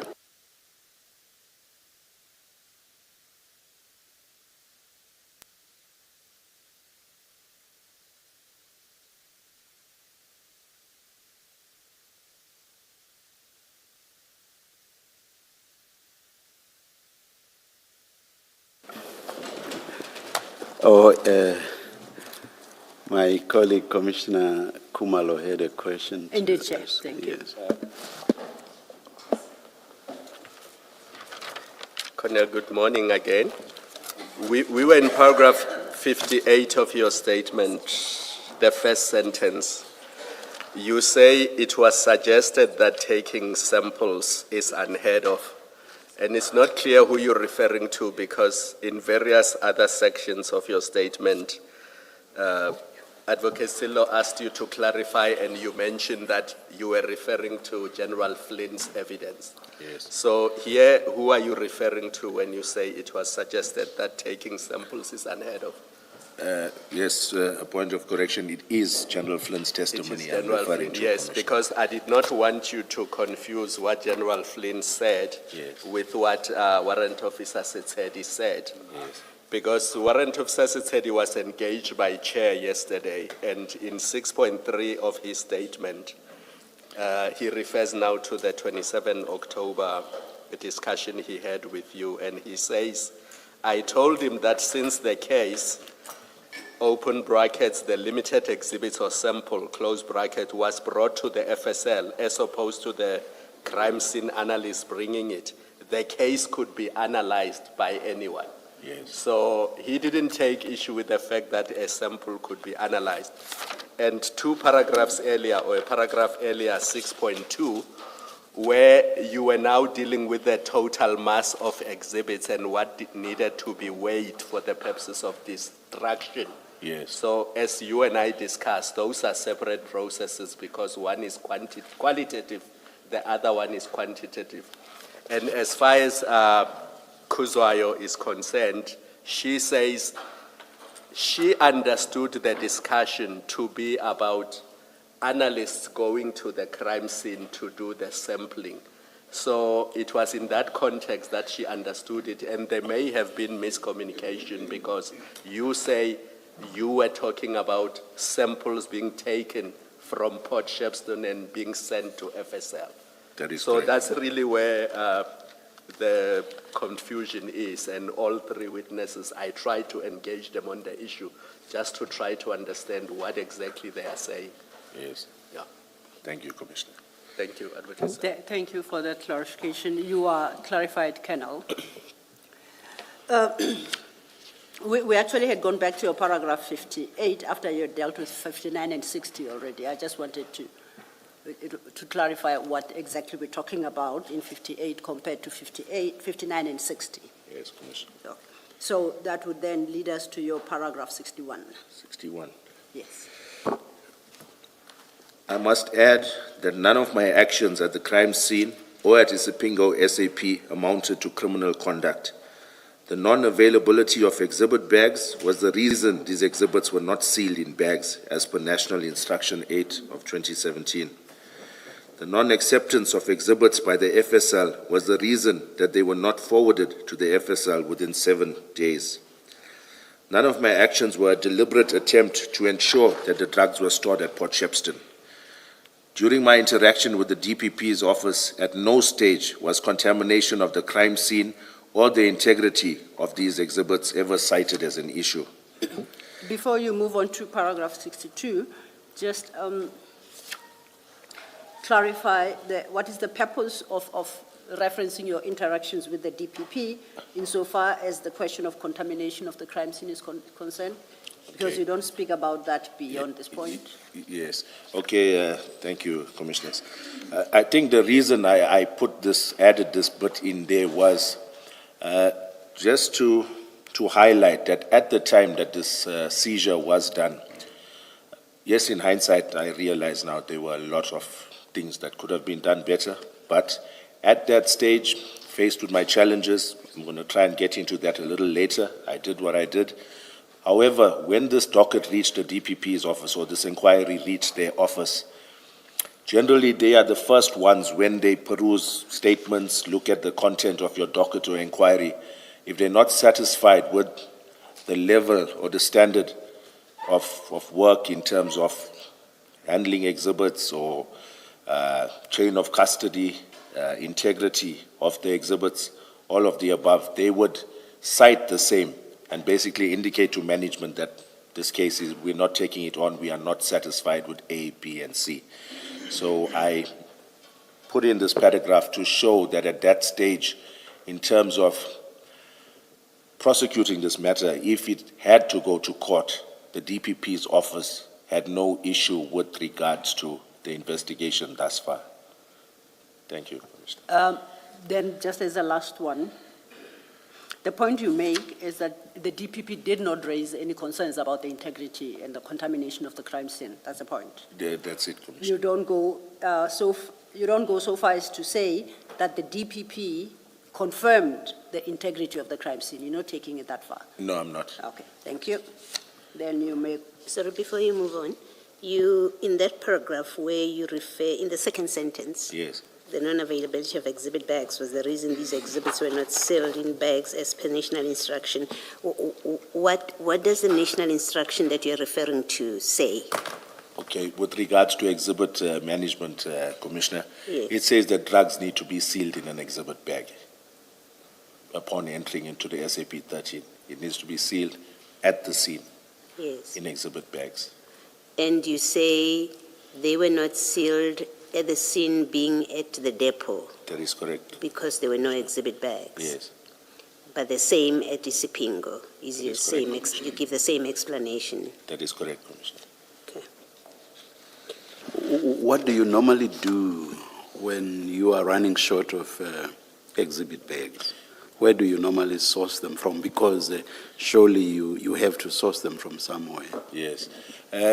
There's no go-to place, I would say, Chair, with regards to getting exhibit bags. You try whichever station is closer to you. You try a few stations. Some have, some don't have.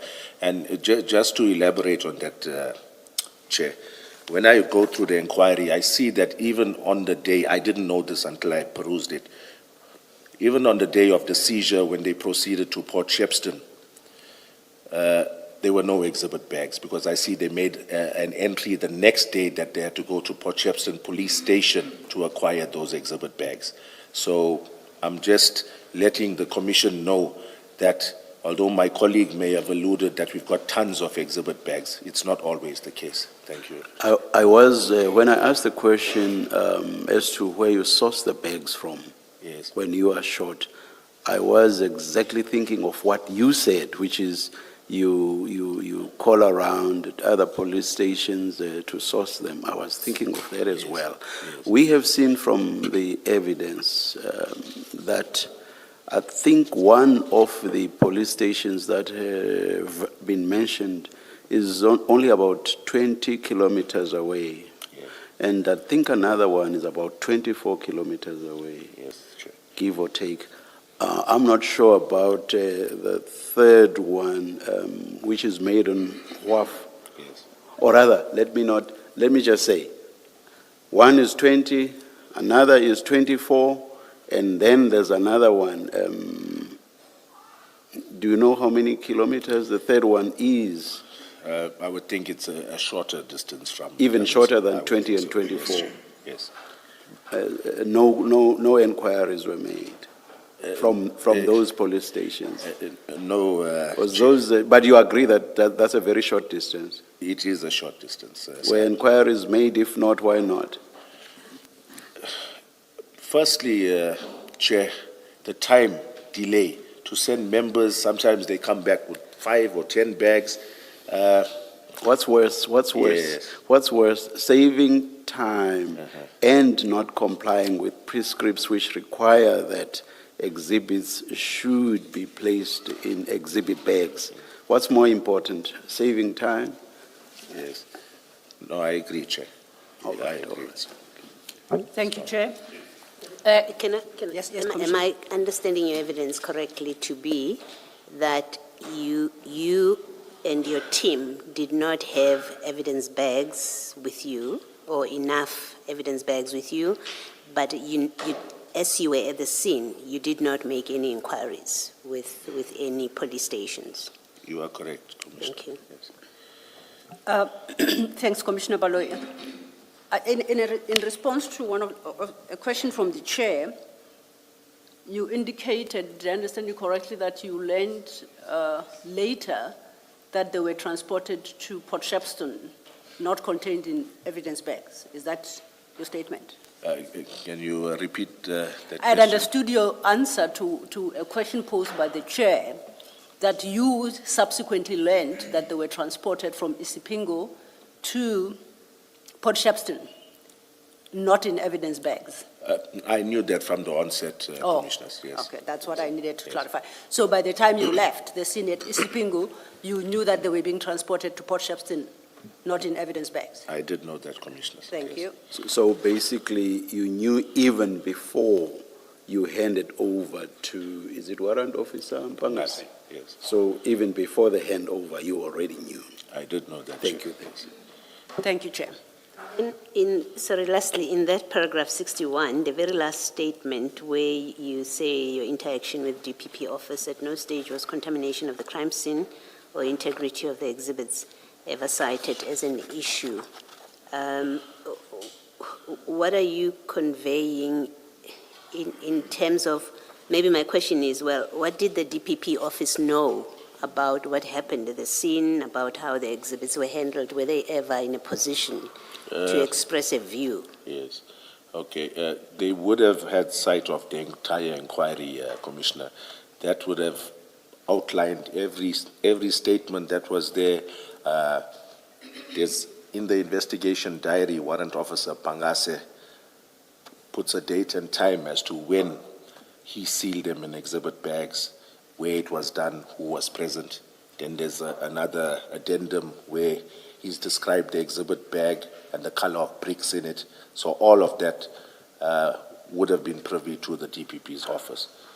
I guess what I'm trying to understand is, with this statement, you are not conveying that there was nothing wrong with the way the crime scene was handled, with the way the exhibits were handled. The absence of a comment from the DPP office, you're not conveying the absence of a comment or adverse comment from the DPP office means all was done the way, all was done properly.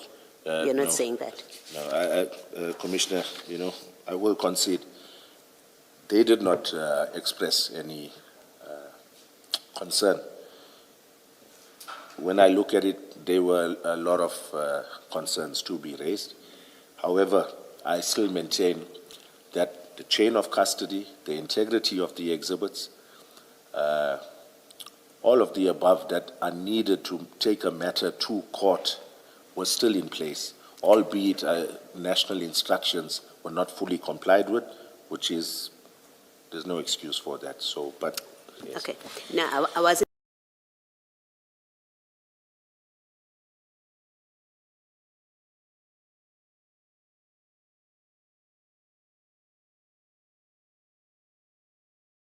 engaging yet in the Testimony of General Flynn, you see that?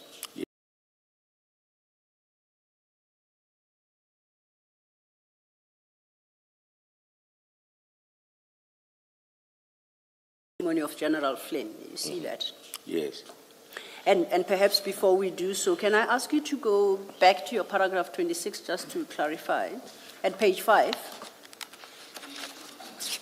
there at paragraph 26, you deal with the entry made into the SAP 13 Yes, by Warrant Officer Mpangase. that's correct. Okay. Now, you say, I confirm that I did not view the SAP entry at the time. Yes, correct. Then you make certain admissions, but Yes. those admissions are based on your reading of the SAP 13 long after the fact. That is correct. Now, do you have an explanation at this juncture why you did not view the SAP entry at the time? Were you still not the person responsible for the seizure? Were you not the investigating officer before you handed over to Warrant Officer Mpangase? It was Pangase who was the investigating officer, Commissioner, at that stage, from the inception up until the 29th of June, 2021. Also, you had already appointed him the investigating officer? That is correct. And you left that function to him? Yes, that is correct. Then that will take us to paragraph 62, where you then deal with General Flynn's testimony, and I think the misgivings, some misgivings you have about that testimony. Yes. Okay. General Flynn cited drug seizure cases from Durban Serious Organized Crime Investigation that he had analyzed. Of those, he mentions 2 cases wherein the LCRC was not summoned to the scene, one of 2015. It is understood that an IO uses his discretion and uses investigative aids, namely LCRC, if he knows it will benefit his case. The seizure of these drugs on 22nd June 2021, it says 2022, was never under suspicion until they were stolen. Before you proceed, we need to make a formal correction. Yes. Which date is that? The It's date of 22nd paragraph June 62? 2021, Commissioner. Duly done, thank you. The seizure of these drugs on 22nd June 2021 was never under suspicion until they were stolen. I did not have any hand in the decision to store the drugs in Port Shepstone Serious Organized Crime Investigation. Neither did I know that the location was not suitable at the time. I followed an instruction that I deemed lawful when allowing the drugs to be stored there. On 22nd April... Before you move to 63, you say I followed an instruction, but you don't indicate from who? From Brigadier Newswa. Brigadier Newswa. Yes, that's correct. Thank you. You may proceed. On 22nd April 2026, General Flynn was at my office conducting inspections on all our cases on hand. I also asked him if there were any questions he had regarding any of the 10 cases he had drawn from us previously. I explained my challenges on the 22nd June 2021 seizure, as well as other cases of interest. He did not bother to ask any pertinent questions or seek clarity on any issue regarding this matter. Even during this meeting, I did not ever imagine that I was a suspect in the theft of drugs. I will now point out what I believe will show the Commission that the team investigating the theft of drugs was not acting in good faith. During late January 2026, my office conducted investigations into certain drug-related killings and feuds in the Durban and surrounding area. There's an inquiry number as a reference. These investigations were initiated by myself, Lieutenant Colonel K.G. Sbia, Lieutenant Colonel Dina Govender, amongst 2 other members of the Durban Serious Organized Crime Unit. This led to an individual coming forward in early February 2026 who claimed to be involved in the planning and execution of the theft of drugs that occurred in Port Shepstone on the 8th of November 2021. This informer/whistleblower/suspect was directed to a senior police official outside of the DPCI on the same day. We had done this as we felt it would be appropriate for a neutral party to further investigate this. The head office investigation team was situated in Gauteng and would not have been in a position to immediately respond to this. During the same meeting with General Flynn on the 22nd of April 2026, I informed him of this new information regarding the theft of drugs in Port Shepstone. I missed a sentence there. It's not going to make sense if I don't Yes, add it, may I? please. Okay. Just tell us where to insert it. Okay, paragraph 68. Yes. After the first sentence, right? It ends with Port Shepstone. Then I need to add this bit.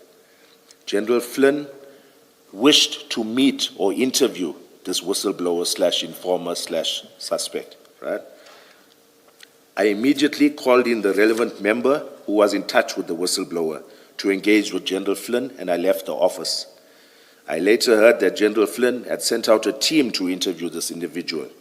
From what I understand, he did not go out with his team to interview this individual who had vital information on the theft.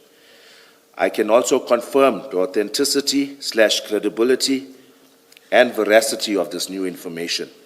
I was left in total shock upon viewing General Flynn's evidence before this commission. It is understandable that all of us that were involved in the seizure would have initially been viewed as suspects. In the absence of any credible evidence before his visit to my office, I can understand how it is a plausible theory that the drugs were placed in Port Shepstone so that corrupt members could steal it. The high risk associated with that storage place lends credence to this theory. However, the General ought to have reassessed his investigation regarding the theft of drugs after this new information given to him by some of the very same members he is implicating. He alluded to significant progress in the matter during his evidence before the Commission. He did not bother to mention that this is as a result of the Durban DPCI members mentioned above.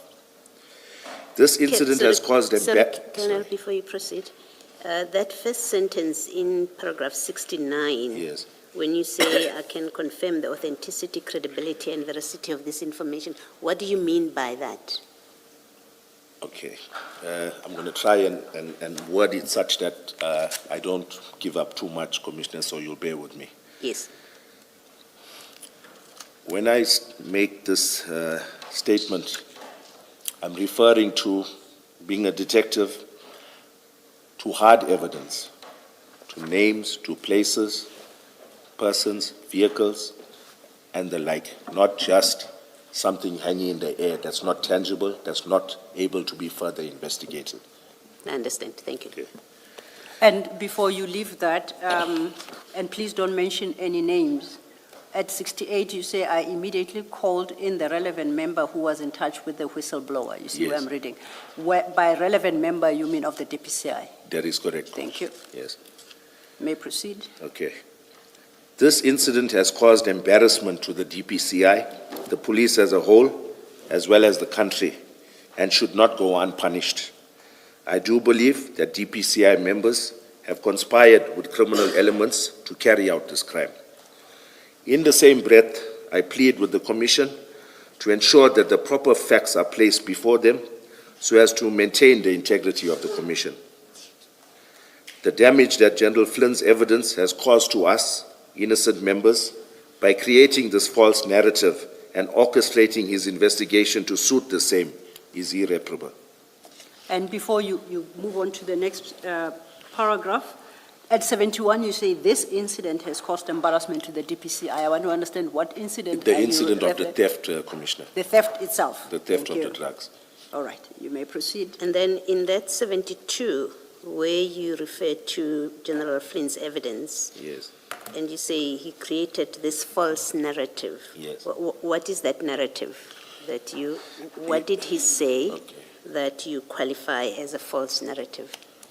The fact that he says by design and not due to, as the Commission referred to, a comedy of errors, I think that's also a stretch, but I would say the fact that his theory was based on loosely, or can I say there was no evidence to support his theory. I think that's the statement I'm looking for. And in terms of, may I just delve a little more into it, Commissioner, with your indulgence? Okay. Like where I cite that Warrant Officer Perumal, a statement was obtained from him, the SAP 13 clerk at Isipingo. As a detective, when you go to obtain Warrant Officer Perumal's affidavit, and this is subsequent to the theft in November 2021, the drugs have now been stolen. Isipingo knows that they did not want to keep those drugs. Now you get a team that's investigating the said theft of drugs. They go to Isipingo SAP. I haven't seen Warrant Officer Perumal's statement, but I believe it goes along the lines where he denies that he said to us there's no storage place. He denies that there were no exhibit bags. So I'm saying I have submitted so many further statements to General Flynn's investigation team. And in most of them, I allude to the fact that we had a problem with Warrant Officer Perumal. Now when the investigation team goes to him, they should not merely pose questions regarding the 22nd of June. Yes, the 22nd of June. So to me, they basically asked him, did you have storage place? He says yes. Did you have exhibit bags? He says yes. Because he knows if it comes back to him that he refused us, he's also in the hot seat. So I'm saying, why was it not canvassed with him?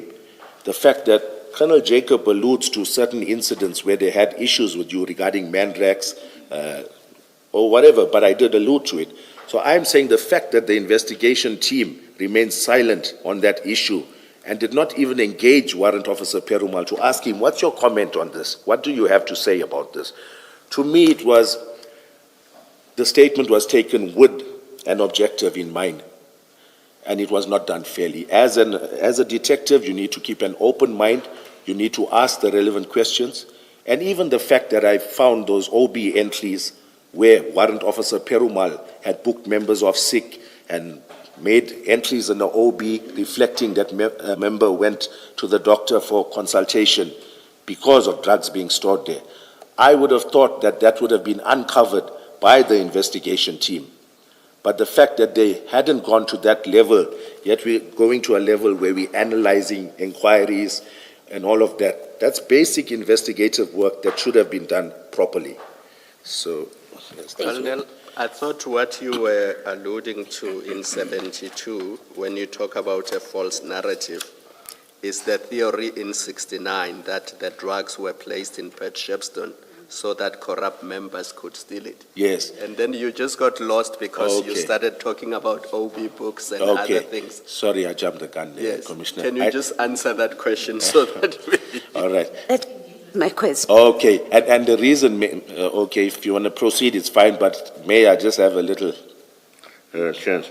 Okay, now I just lost my train of thought with this. It's fine, you can proceed. It's okay. No. Actually started there in answering me. Yes. That's where you started. You said the narrative that this was all deliberate so that the All drugs right, can yes, be no, stolen. I think I got my point now. May I just, all right, my point being was that it's clear that I was not involved in the decision to store at Port Shepstone, but it's being insinuated that I initiated or was part of this planning by closing off this gap of storing it anywhere else. The fact that I said to the brigadier, I've exhausted all avenues, I've got no storage place. So I'm saying that General Flynn ought to have investigated properly, because the fact that he cites, I should have used Brighton Beach, I should have used Durban Central. Did he not find out from those stations, did you have capacity? He had clearly not known even about the fact that these exhibits were stored there. In his evidence to the Commission, at no stage did General Flynn allude to the fact that Isipingo had turned these exhibits away and that they were lying at Durban Central for 1 year, 9 months, untouched. And I will go on further to say, there's no official record of those exhibits being stored at Durban Central. I followed up, I couldn't find an OB entry or a SAP 13 entry for when Durban Central accepted these exhibits on the 6th of February 2020. And I'm not doing this, Commissioners, to point fingers at others, to show that others are doing wrong, so I should be left alone because I'm doing wrong as well. I'm doing this, I'm highlighting it to point out, firstly, the challenges that we face, and secondly, the fact that General Flynn, I would think, misled this Commission by not highlighting a pertinent point by saying to the Commission that I find it strange, Isipingo has never had a problem with exhibits. That was his statement to the Commission. How can you say that in light of all of this? So hence, I'm saying what I say. And before I forget, Commissioners, there's one other thing. I've perused an affidavit of General Flynn's where he cites this Mandrax case, and like I highlighted, he did not point out the fact that it was stored at Durban Central for 1 year, 9 months. He goes on further to state that when the exhibits were confirmed to be Mandrax. In his statement, he says the exhibits were confirmed to be Mandrax. Now, I find this strange, seeing as how the date of destruction by the FSL was the 12th of November 2022, or 2021, that this was destroyed. Those exhibits from Isipingo that moved to Durban Central, it was now taken out the vault.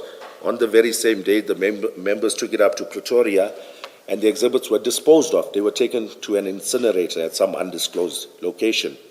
So I fail to see where there is confirmation that this indeed was Mandrax, because no analysis was done. It was merely destruction or disposal.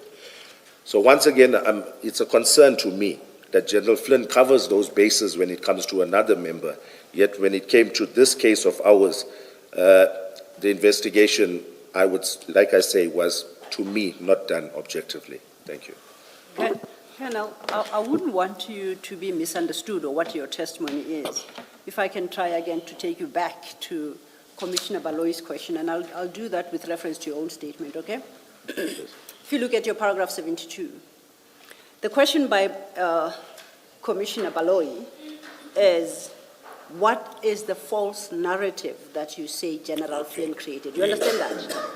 And I want you to consider a response to that question in the context of what you state at paragraph 69 and at paragraph 71. At 69, you say, and I read midway, in the absence of any credible evidence before his visit to my office, his being General Flynn, I can understand how it is a plausible theory that the drugs were placed in Port Shepstone so that corrupt members could steal it. The high risk associated with that storage place lends credence to that theory. Do you see that, Pitt? Yes. Now, if you go to 71, Yeah. where you talk about the theft, the incident, Yes. you conclude 71 with the following words: I do believe that that DPCI members have conspired with criminal elements to carry out this crime. Yes. So this is what you testify to. Yes. Now, in the context of what you say, what is the false narrative that you say General Flynn Yes. presented to the commission? Okay. Thank you, Commissioner. I would say the fact that on the 22nd of April 2026, this information that I can put my neck on the block to say is credible was furnished to General Flynn. He had ample time, or I wouldn't say ample, to finalize the entire case. But obviously one would have expected him to now compare this newer information, compare it with his initial theory, and look at the two, whether they gel. Investigation is all about a process of elimination. Initially, we all are suspects. As you further investigate, you start narrowing down your suspects to a few individuals, I would think. But none of that happened, despite us furnishing such credible information. And I must add, we had no clue that General Flynn was to come before the commission to give evidence. So it was not done with any purpose in mind. It was done in good faith to inform him, because they were investigating this theft. So I'm saying that the fact that we furnished this info, yes, it still does not or exclude us as suspects, those of us who furnished this newer information. However, if you've had a few weeks to try and further investigate this, one would have expected you to have had something that a little more credible than this theory of it being by design, which there's no factual evidence to corroborate it. Then just to clarify, your testimony is that the false narrative is that those of you who were involved in the seizure had any hand in the disappearance of the theft. That's what you say is a false narrative to the extent that it is created. No, I think that's a true blanket statement, Commissioner. Okay. I wouldn't want to mention names, but obviously I did go on to say that I believe that DPCI members were involved. So And it's precisely because of your confirmation of that belief you hold at 71. Yes. I'm trying to understand what your challenge is. Yes. And maybe we might just not get Yes, there. due but to I the thought- sensitivity of it, which Yes. General Flynn has been fully made aware of, he would be able to understand what the statement means Okay. as well. Thank you, Commissioners. Can I go back to paragraph 20? I assume he has finished his statement. You're going to do your probing. I just want to clarify 20. Yes. On page 4, Colonel.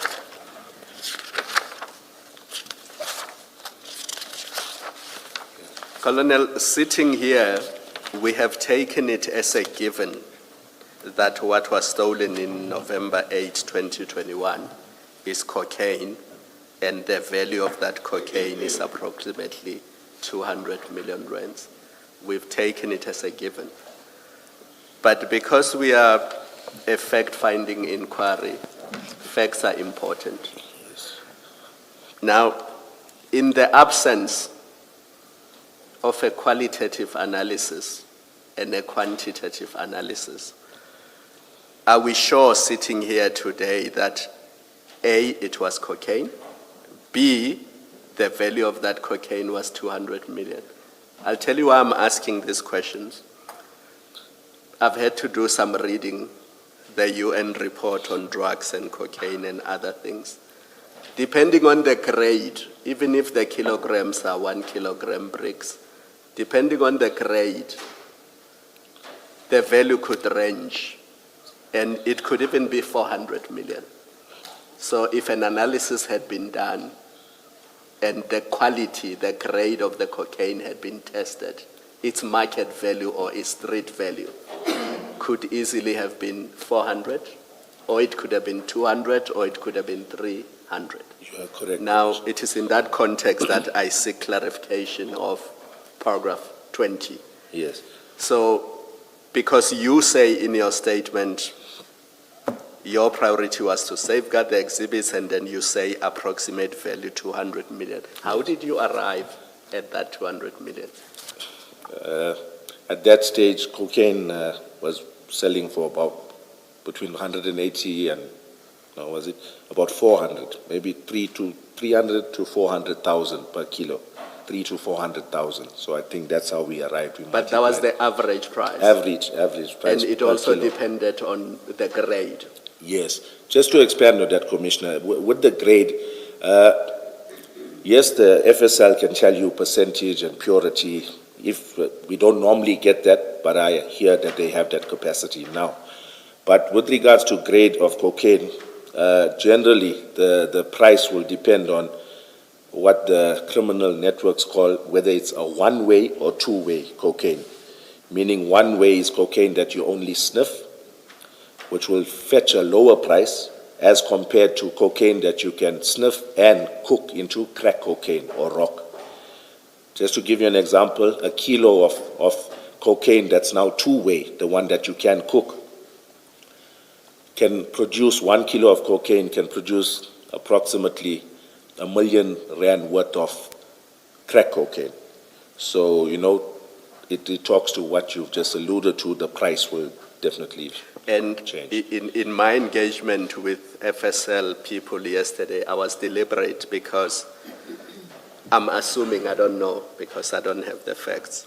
I'm assuming that even the people who stole what we believe to be this cocaine and they were going to sell it in the black market, it would have mattered to them what the quality of the cocaine is, because when they sell it in the black market, they need to determine the price. The buyer and seller need to say, this is this type of quality, therefore I'm selling it to you at this price.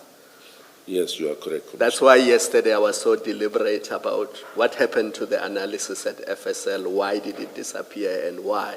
Yes. So I want you to understand that context, and Yes, that's why all of this was important. Okay, thank you. Thank you. Thank you, Commissioner Khumalo. Colonel, that effectively would bring us to the end of your written statement. Now, I'm aware there is a document you would like to briefly touch on, which we will do in the next couple of minutes. But Okay. just to inquire from you, is there anything that you think you may have overlooked or omitted to bring to the attention of the commissioners that you deem absolutely critical? Okay, can I just take a minute? Now, if nothing comes to mind, as and when then we engage during the course of the day, Yes, you may okay. refer No, to then it's other. fine. Maybe For the we moment, wait you are for that. fine. Thank Okay. you. I refer to this document because I think over the course of the morning, you have consistently referred to it. And you indicated earlier that it would appear that it was not made available to us as part of the docket, and you made it available to the evidence leaders preparing your testimony. Is that correct? That is correct. And I do confirm that you did give us such a document, and that is the investigation diary that you assured the chair that it reflects activity regarding this seizure and subsequent events, and that the notes were made contemporaneously, right? Correct? That's correct. Now, for your comfort, that document is part of the exhibit bundle as CJC 268. Would you like to go there? Yes. And confirm that is the document you say you availed us? Yes. It Okay, is the now, same. it starts at page 800 to 812. I'm not going to ask you to read this, but you want to highlight some issues from it as part of your testimony. Yes. Okay. Thank you. Just before you do so, I'm going to give you an opportunity. Perhaps you might start, when you do engage with it, by advising us how to read the document and how to engage with it. Not so much the content per entry, right? Yes. Sorry, number? CJC 262. 268, 268. My apologies. So it's the new file? Your file's updated? Yes. Yes. Yeah.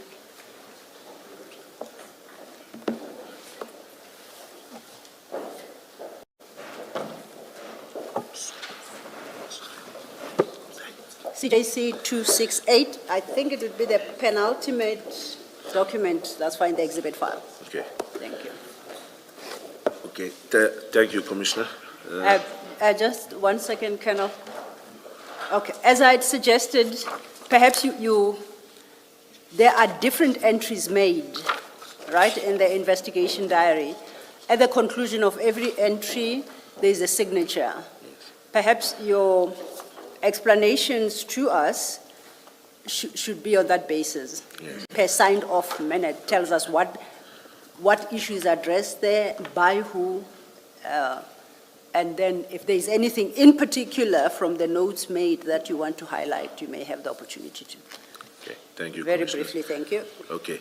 Just to give the Commission an overview of what this really is about. In any police investigation, this is your C-clip, it's your investigation diary. It's where the investigating officer will diarize every little incident, tasking, every duty he has conducted, every investigation he's conducted in respect of this investigation. So it's labeled with pages. The first page is 1C1, C2, and so forth, right? The member puts a date, puts a time, makes an entry, and signs off with a full force signature. That's unique to every member. So initially on the 22nd of June, on C1, that's page 800, you can see its entries from Warrant Officer Mpangase, highlighting that information came through, where did we proceed to, what transpired. He continues on C2 as well. Continues on C3. Continues, okay, C4.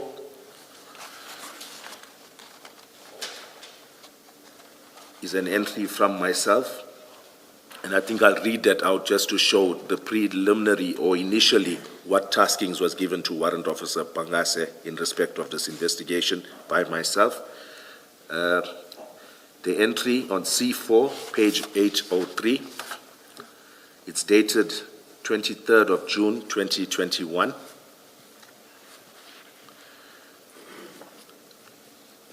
And this is a 24 hours inspection. It's something that the police puts in place in order for within 24 hours to guide their investigating officer on what needs to be done. So I'm going to read out. I say, obtain witness statement from all relevant role players. Request PCMC, that's our Priority Crime Management Center, to profile all suspects and business entities. I say liaise with the DPP's office, inquire that SARS Customs is brought on board, or ensure that SARS/Customs is brought on board the investigation. And I made an entry here, forward samples taken to the FSR. Okay, that's something of note. Then I think at the bottom of the same Sorry, page. before you do that, can I just understand or clarify so these are your entries Yes, on the 23rd? yes, but, okay. It's not made on the 23rd, because on the 23rd I was resumed my leave. So if I look at this, and I'll be honest, I either made it on the 22nd, just to, as a formality to Warrant Officer Pangase, or I may have done it on my return to work, because I see nobody had inspected After the 23rd? Yes, on the 29th. So I don't want to mislead the commission. I'm not sure when I made this, but it's my entry dated the 23rd. Okay. And on that date, why would you have made a reference to SARS Customs involvement? Because customs, we generally, all of our drug cases, especially seizures that come through the harbor, if it's not a joint operation, we still require assistance from customs. Remember, they are the custodians of lots of the documentation, and they are privy to systems that the police does not necessarily have access to. So it's a given whenever you do these investigations that customs is part and parcel of it. If not part of the investigation, they give their input, give us documentation that they're willing to furnish, and so forth. Yeah, I think I'm still clarifying. It's really not probing. I just want to understand the role of SARS that you anticipate in this particular operation. You have taken the drugs. You have, on your evidence, you have sealed, or the container is sealed, but you've taken the drugs that you had received a tip-off about. And I think earlier in your statement, there's where you say on the day of the operation itself, you got documents,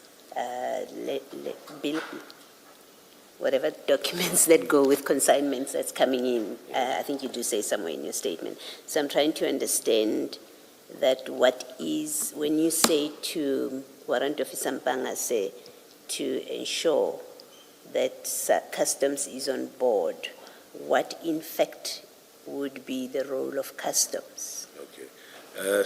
Given what has already happened. Yes. Yes. In hindsight, and this I'm speculating, I'm not 100% sure, but it's a good question. And if I look at it, it's possibly because the A-clip in this investigation has a detention notice from SARS dated the 23rd of June, right?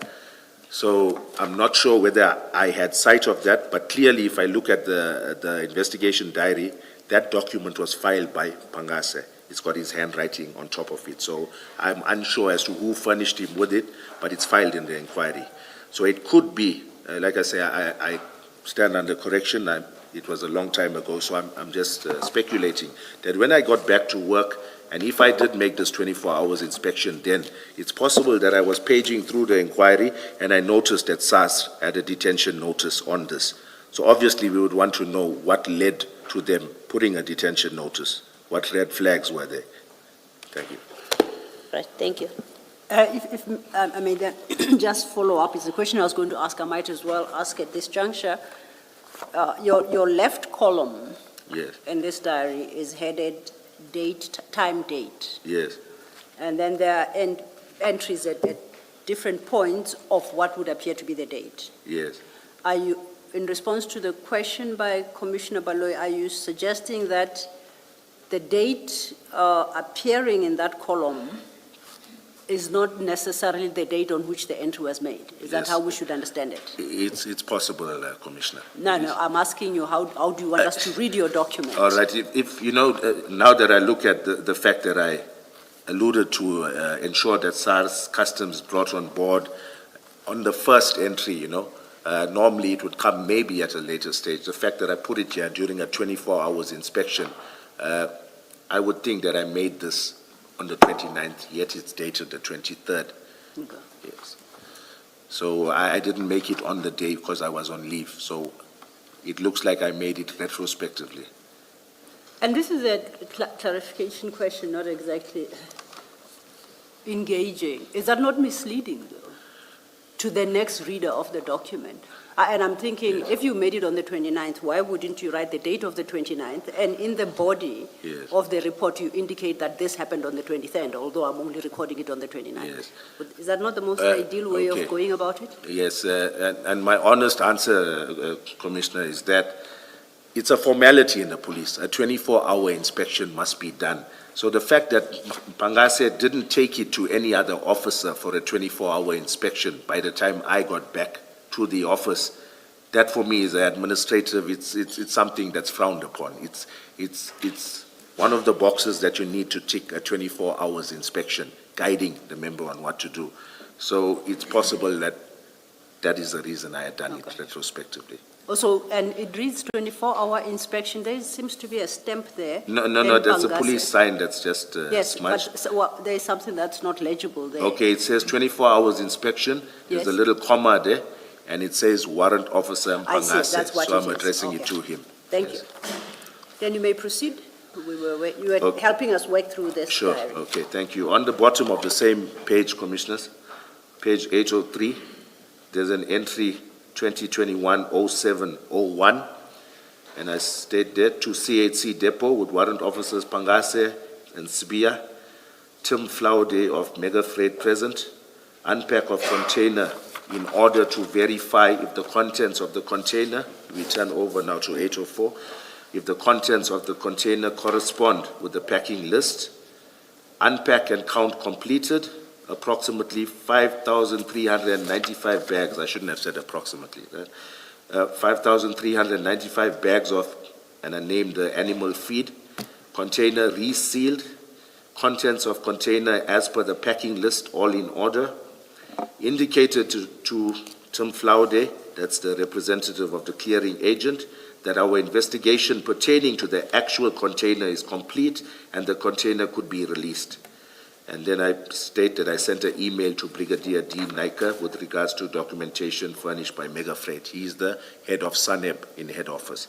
So, okay, that's another entry. That's showing that I did go back at a certain date to re-inspect, if you want to call that, or to confirm that there was nothing else further in that container of interest. Yes. Can I just understand where you say container could be released? Yes, This is on the 1st of July. yes. Where is the SARS customs detention situation here? Their detention notice, Commissioners, was dated the 23rd of June. Yes. So I'm not sure whether they did inspect those other 9 containers. So if they had engaged with us to come through and further inspect this container that we had already inspected, I don't think that would have been a problem, but we did it without them. Yeah, this I guess stage. my question is, Yes. if you are aware, and I really am just trying to understand the facts at this stage, if you are aware, as you are at this point, that the container is under a detention notice by customs, as you have told us previously, when you, without the involvement of customs, at least according to your entry, there doesn't seem to be a recognition of customs involvement. When you, without the involvement or reference to customs, you instruct the clearing agent or you inform the clearing agent that the container can be released. Yes. I'm trying to understand how that works in practice. Customs Commissioner was aware of our find at that container. I can't say with certainty, but I would think that their interest in it had waned since we had already discovered the narcotics in it. So I'm not 100% sure of the sequence But of as we events. understand, their interest is the bone meal. No, it has no, not- no. Yeah? In fact, sorry, Commissioner, to just hope that wasn't rude. No, I'm saying they put a detention on this containers. I can't say with certainty, but I would think for the drugs itself, not for this bone meal, because there was nothing wrong or there was nothing amiss with this commodity. You know, there was nothing that was a red flag about the commodity itself. I think what was of interest was the port of origin, which was the port of Santos, which comes up frequently as one of the ports of origin of drugs, large consignments of cocaine. So it's possible it's based on that, but my suspicion is that they put a detention notice on it for the very same reason that we searched it. Thank you. Thank you, Commissioner. We're just gone past page 803, if we could perhaps pick up the pace. Okay. Don't have to read every entry, just guide us on how to read this document. Yes, okay. Maybe, all right, no, it's fine. I don't know if it's of interest, but I've diarized here on the 5th of July, 2021, on page 805, at the Yes. bottom, you'll see to FSL and Manzimtoti to drop off samples for analysis. So I call it samples here, Commissioner. What, the entry on the other side, we know the entry on your side, you say it's samples for analysis. Yes. You even mentioned that exhibit bags and you mentioned their seal numbers. Yes. And you specifically say they are handed over for analysis. Yes. And an acknowledgement of receipt per B. I was hoping it would be here, but it's not. But on the other side, Yes. does the entry also say it is analysis of samples? Because you have to make the Yes. request. They must know what this thing is here for. Yes. So what is the entry on the other side? Thank you, Commissioner. You know, when I did hear this come up at the commission, I went through my notes. Unfortunately, or maybe not unfortunately, I neglected to. When I sent it for analysis, I just sent it, I said it's suspected cocaine, and I'm sending it through for analysis. It doesn't make provision, but still, I think maybe I should have stated that it's a sample of a larger consignment of 541. Just to go a little deeper, it's maybe because I had already touched base with Colonel Kuzwayo on this issue that, you know, I neglected to state that on my covering letter to the FSL, but it was not stated there, but I've got it here, Commissioner. It's fair then that there could have been confusion between you and FSL. I wouldn't say there would have been confusion. You know, Commissioner, during every stage of my interaction with them, it was known that we're sitting with 541 kilos. The FSL can't house it. I'm trying to get rid of this, whether it be via an expedited analysis report, or if you tell me I can take it straight for destruction, whichever way. So they were fully aware. They were fully aware, Commissioner. Thank you, Commissioner Khumalo. We've made note of the entry at 805. Then if we continue. Okay, all right. Just look. We're now at 806. Yes. Yes. Okay. I see on the 2021-07-19, I said, email request to DPP, Advocate KD Governor for assistance, and I find my correspondence in my B clip as per B3. So that was a covering letter giving them a synopsis of what had transpired and basically preparing the DPP's office to now guide us on this matter. Okay, then we see there are other entries there. And I think if my reading of the document was correct, beyond this point, 806, Yes. all the entries are by you. No, there is. Well, except there is somebody called Yes, the one. Nunda. Yes, But where there you- are no, in this context, Yes. there are no further entries by Warrant Officer Mpangase. No, they aren't, Commissioner. Yes. So you are now the investigating officer fully in charge. Yes. Okay. Yes. However, Commissioner, I must point out that wherever you see red writing in this investigation diary would be an inspecting officer that would have been looking at this inquiry and giving advice or comments or guidance in that regard. And duly noted, that's the same as your entry at page 803, it's in red. Yes, at that stage it was Pangase who was the IO, so me being a commander at the unit, the entry needs to be in red so that he acknowledges and And that's the complies. point I'm making. Yes, yes, That Commissioner. the inspection in respect of your entries is in red by, please give me the correct rank of the officer here, Nundla. Yeah, Nandlal, yes. Nandlal. Nandlal, it's a Lieutenant Colonel Nandlal. And that was the inspecting Yes. officer, that's- where yes. you are the investigating officer. And the entry in red by you at 803 is where you are the inspecting officer and Warrant Officer Mpangase is the investigating officer. You are correct, Okay. Commissioner. Yeah. All Okay. right, I think, does that... One more aspect, please, Commissioner, Yes, before yes. we tie up this. I'd like to draw the Commission's attention to my entry 2021-1104, or even before that, the one on page 809, which is C10. 809. Okay, if you look at the entry 2021-1027, I've made an entry at FSL Manzam Toti, spoke to Warrant Officer Sechedi, in brackets I've got analyst, regarding their Section 212 analysis report status. He indicated that he needed 7 to 10 kilogram exhibits for weighing in order to complete the Section 212 affidavit. Informed him that I would make arrangements with the Port Shepstone office to retrieve said samples with him present. So that's contemporaneous, that's made on the day. And then the entry after that, it follows in, on the page 809, the entry at the bottom, dated 2021-1104, called Lieutenant Colonel Prinsloo, Unit Commander, Port Shepstone Serious Organized Crime Investigations, to make arrangements that I come through with the FSL member to obtain exhibits for weighing. He indicated that he was on a wildlife workshop from the 8th to 12th November 2021, spoke to H. Naika of Customs SARS, arranged to meet the following week.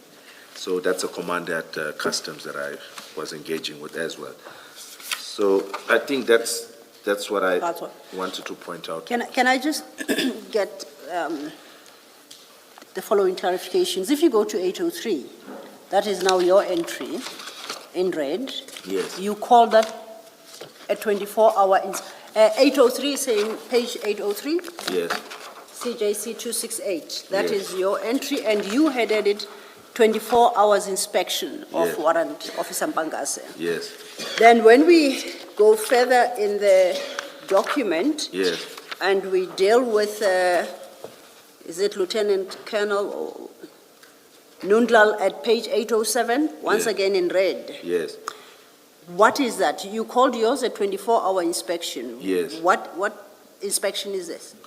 This, let me see. This is a normal monthly inspection, or sometimes it can be a quarterly inspection. This, I'm trying to see, it could have been a month-end inspection. I see it's dated on the, towards the end of July 2021. So thi- this is a month-end inspection? Yes, And how often must this be done? Logic would tell me every month. yes. Would I be correct?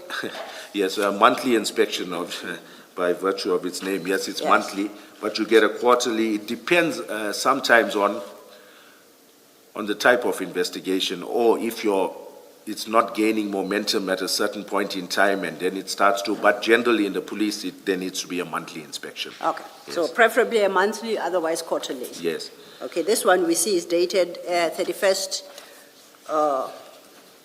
August. Overleaf at 808, there is another one. yes, It's dated October.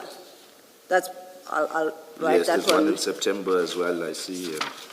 Where do you see September? The one in September is page 808. It's C9. There's a writing in red. That's 2021-10-20. The date stamp on it says 16th of the 9th, 2021. Or you go by the, Yes. so what, were there two? Yeah, this was another one. This was done by a provincial inspection team, meaning this was a team comprising of officers from throughout KZN who would now come to my office and inspect all of our dockets, inquiries, registers, and so forth. All right. Then working through that document, now that I understand the theory behind the colorful entries, it goes up to C11, right, at A12?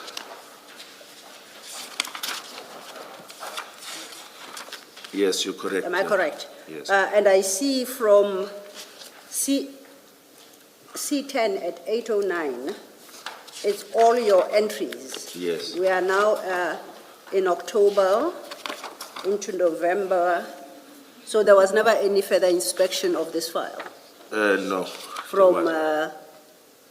from September. If you look at 808, from September till November, there were no inspections. That is correct, Commissioner. Even the monthly inspection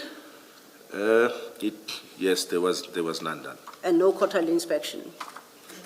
The quarterly inspection would have now been conducted during the 12th month. Okay, there would have been an inspection in the 12th month, but however, this inquiry was now taken away by head office on the 28th of November 2021, subsequent to the theft of the drugs. So, and there was quite a bit of activity between that. Why then was it not necessary from September to have monthly inspections?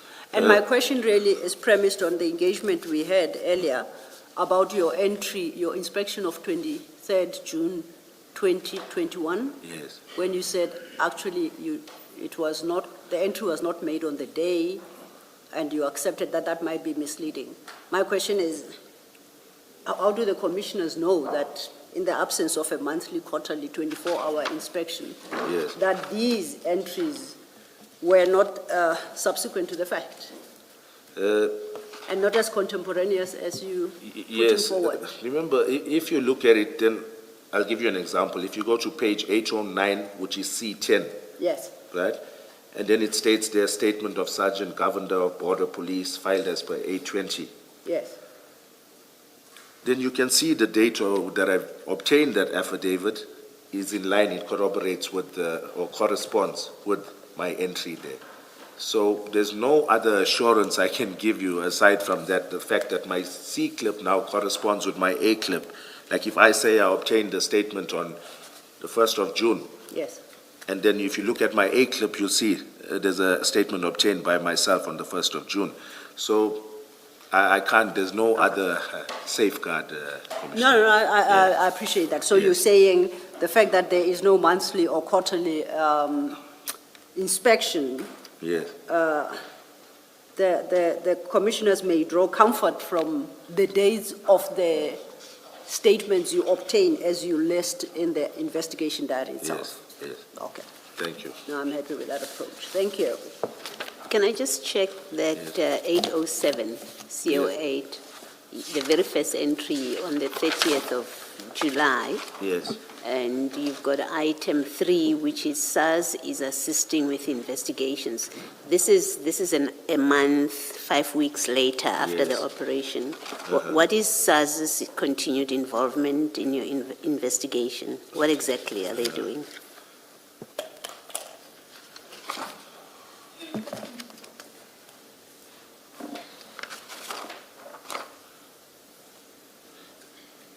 you know, Commissioner, I can't see, I didn't make note here, but I would have called the same commander that I alluded to at a later stage, because at some point, let me try and find it, I allude to a meeting that he failed to honor. Let me just try and find this. So I'm not sure the timeline of it.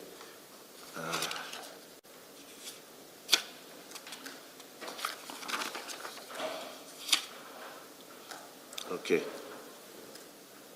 Yes, I think he may have been otherwise engaged, Commissioner. If I look at 809, page 809, the entry right at the bottom, that's 2021-1104. I say spoke to H. Nika of Customs SARS, arranged to meet the following week. So I'm not sure whether he was not available but we did engage, we did touch base. I would assume there was nothing forthcoming from them for me to really diarize and make and file something that SARS had furnished us. So I can't say what their involvement was, but I was touching base with them with regards to this. My question is trying to understand the role of SARS in Yes. what is now a police inquiry.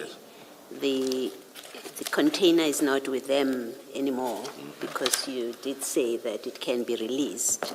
Yes. So customs is done its part. So I'm trying to understand exactly what would have been their continued role with your investigation. Okay. Commissioner, sometimes SARS they've got their own profiling team, similar to Border Police, to SEPS. So it wouldn't hurt to make doubly sure that you're getting whatever information is at the disposal of either customs or the police. So hence we bring them on board. But if I had to be honest, they're not very forthcoming in sharing intricacies of where the information came from, what led them to profile a certain container, So we bring them on board as a formality, but I think their mandate is first and foremost customs and excise. So with regards to law enforcement, further investigation in terms of drug investigations, we don't have that much cooperation, but or maybe they're not in a position to assist with further investigation. It's not their mandate.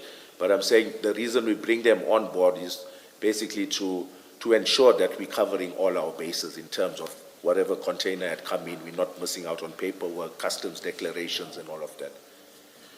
I think my difficulty with understanding the explanation is I come from, and call it an ignorant position, for lack of a better word, that I don't know, and it's not obvious to me what in this particular operation, Yes. after all the facts that we now know, which is you got to a point where you said the container should be released. It's not clear to me, it's not obvious to me what would be the continued involvement of the SARS in your investigation. And if you speak about it, if your answer to me is the way you're handling it, which is in general terms, you're saying, usually this is what we do, it still doesn't answer it doesn't give me any better clarity about what role, in fact, did you have the continued role of the SARS in this particular operation, not generally, but in this operation, because for me it's not obvious. Yes. Yeah, I think the main objective was to try and find out why did SARS put a detention on this. Obviously, there must have been something that was a red flag, maybe something other than the port of origin, maybe something that could assist us. So it's done. I'm covering my bases. They've put a detention notice on the said container. It wouldn't hurt our cause to engage with them. Let's put it that way, Commissioner. So we had them on board. If they come through with something good, because even part of the DPP's taskings from the prosecution side is to say, get SARS on board, liaise with SARS. So that's what we did, although there was not much forthcoming from them. Yeah. Is it not the case that even the SARS people you are liaising with are law enforcement people who are seconded to SARS? I'm just looking here at 808, where you say arrangements made with Commander N of SARS. Yes. I won't mention the name for obvious reasons. I'm assuming that's a law enforcement person who conducts investigations also. Yes. And whatever they uncover in that investigation may be useful when you take the full exhibits to the prosecutors or other people. Exactly. Because there may be photos, for example, that you don't have, but they have of the scene and other things. Yes, Commissioner. Thank you. I can see that Commissioner Kumalo is being of assistance, but I'm still not clarified to my question. I'm not clear what in this operation, and I accept your answer is what it is. Yes.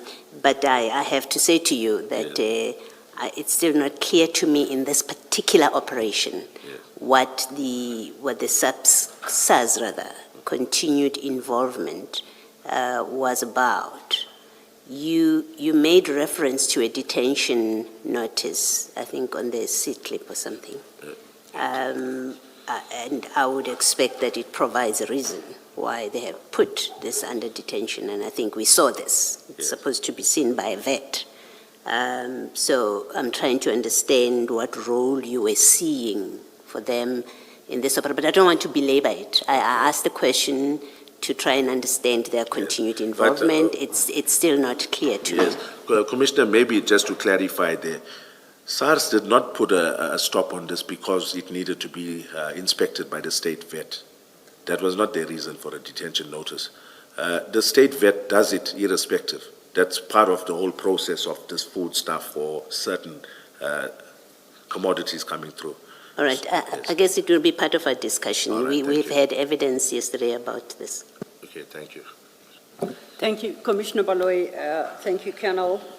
I think should I call, the opportunity to put your version across now has officially come to an end and the moment of engagement resumes. Yes. Thanks. Thank you. I would like us to start with your paragraph 10 at page 2 of your statement.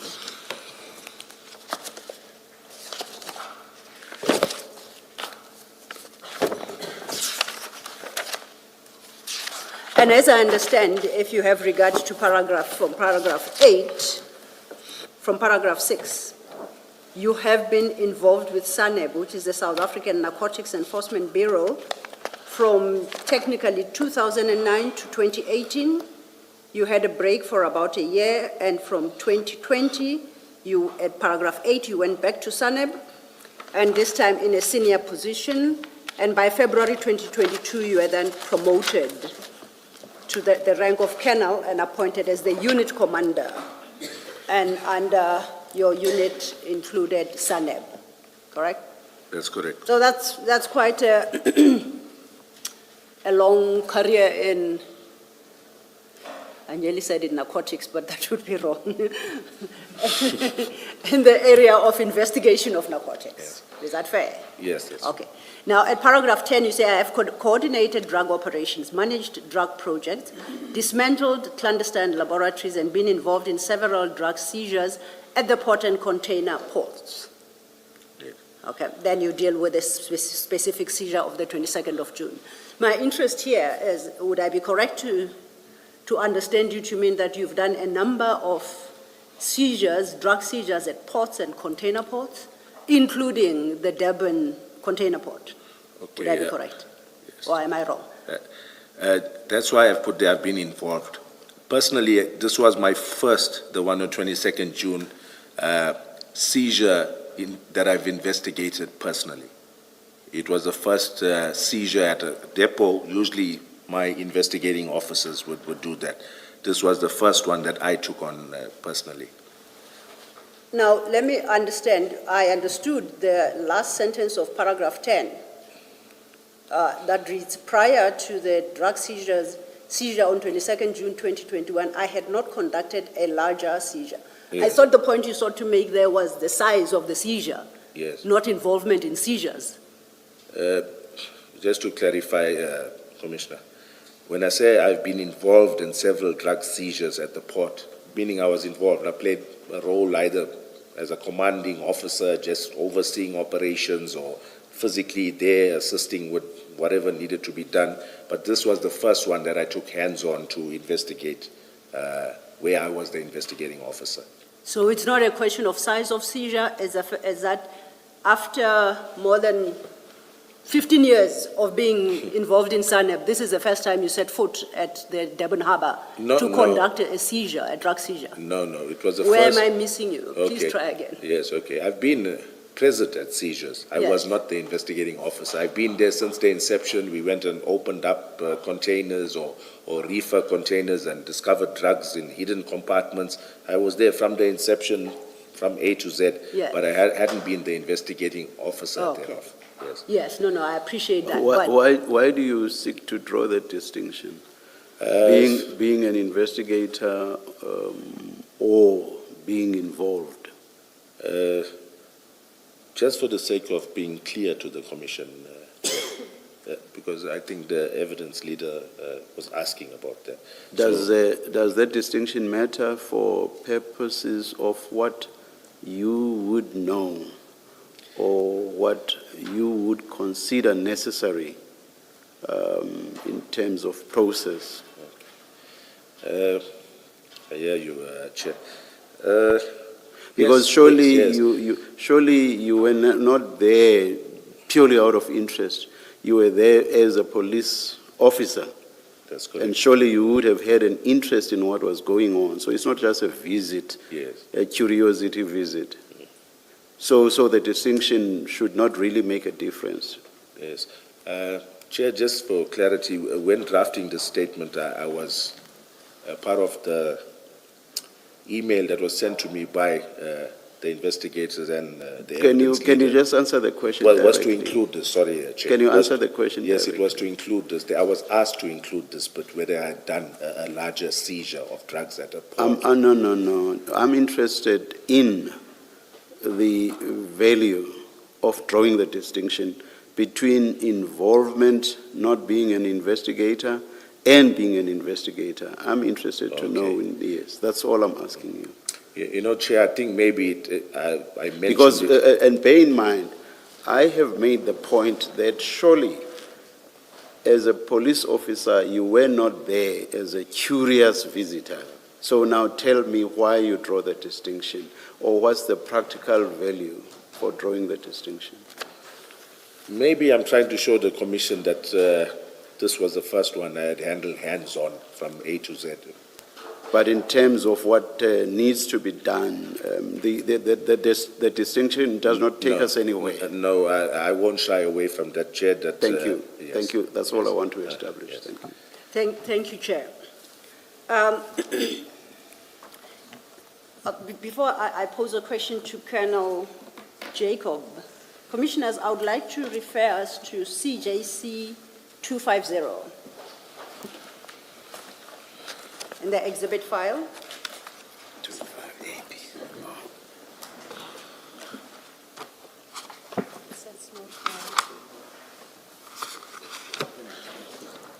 It's the same file. It would be the same file.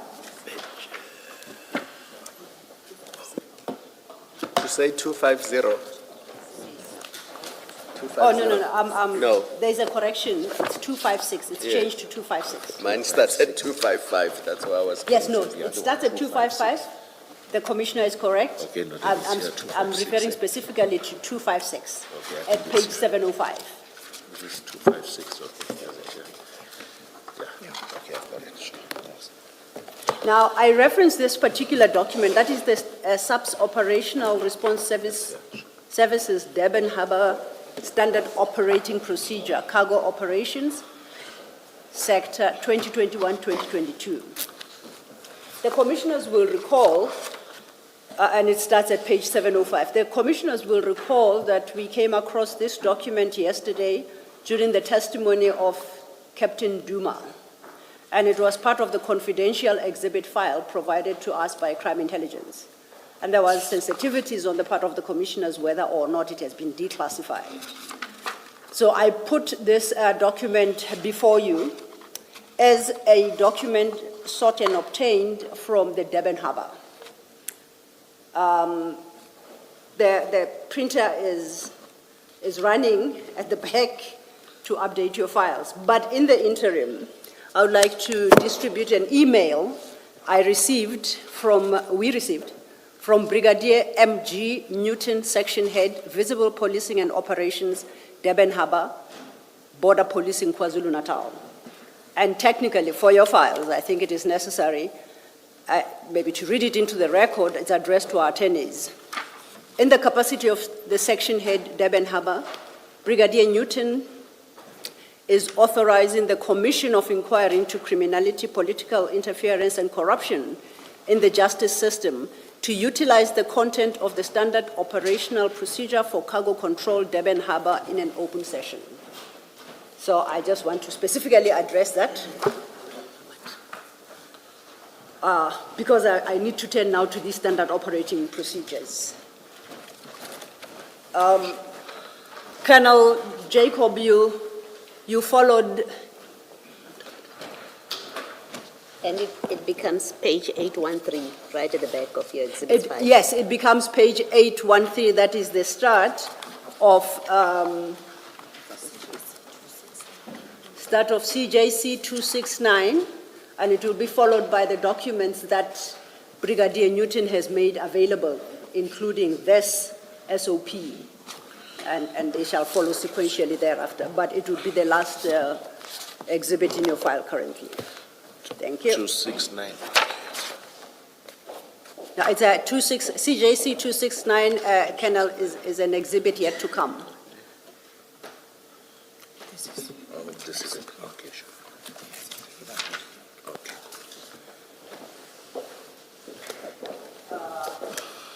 Now, I just wanted to check, you followed my conversation with, my interaction with the commissioners. Yes. I was explaining the status of the document. Sorry. I was explaining the status of the document, all right? Yeah. And giving the commissioners an assurance that we have been given permission to utilize these documents in open session. Yes, You understand that? Yes, That's I all I need. Okay. I would like you to turn to CJC 255 at page 686.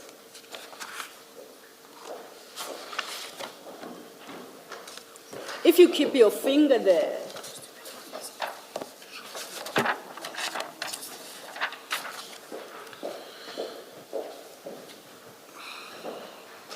if you keep your finger at 686 and go forward. My apologies. If you keep your finger at page 686 and you go forward in the file, you get to CJC 256, and that will start at 705.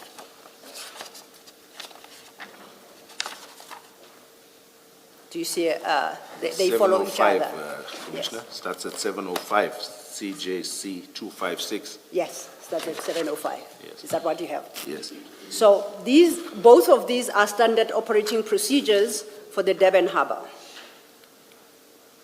You understand? Yes, yes. Now, the difference really is the first, CJC 255, is for the period 2020 to 2021, as it's reflected as page 686. You see that? Yes. And the second one, starting at page 705, is for the period 2021 to 2022. Have you ever seen any of these documents? In your line of work? And I say, in your heavy involvement documents, or even had opportunity to familiarize yourself with their contents? I have not, Commissioner. You haven't. Now, if we stay at at CJC 255, I would like you to go to page, I'm looking at paragraph 7. That would be at page 690.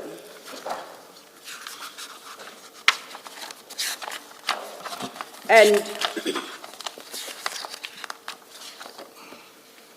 if paragraph 7 is headed duties of inner perimeter cargo operations.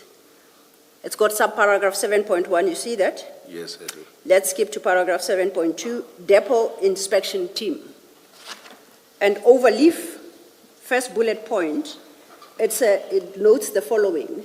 The inspection report is dispatched from the admin profilers once the container has been booked for inspection at the licensed depots. Do you see what I'm reading? Yes. Do you know what a licensed depot is? Yes, I'm aware. Please explain to the commissioners. It's one of those depots that Border Police has, or these depots have an agreement with shipping lines, and after the containers arrive at our harbors, at our ports, they're taken to these licensed depots that Border Police have jurisdiction over as well. Okay. Yes. Would CHC depot be one of those? I heard via the commission that they were. They were a licensed Yes, depot. yes. And in fact, you are quite correct. Yes. Because if you go to paragraph 4 under mission, at paragraph 5, and that will be at page 659, no, 687, I think. 688 to be more precise. Page 688.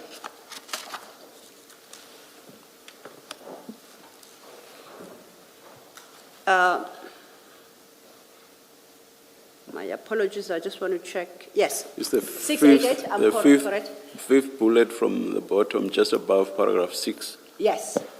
It is area of responsibility, that's paragraph 5. You see that? And yes, Chair, it is the 5th bullet point from the bottom of the listed areas there. And that reads CHC Depot Isipingo Prospection. Yes, I see it, Commissioner. So then you've always known that CHC Depot Isipingo Prospection is part of is a licensed depot? It falls under the responsibility of the ORS services at the Durban Harbour. It's their area of responsibility. Or is that an understanding you didn't have? I didn't have that understanding. So Commissioner. in the times that you were executing these drug busts at ports and at the Durban port, you didn't know the layout of the Durban port and the areas over which ORS has got responsibility? Not specifically as indicated in this point 5, Commissioner. No.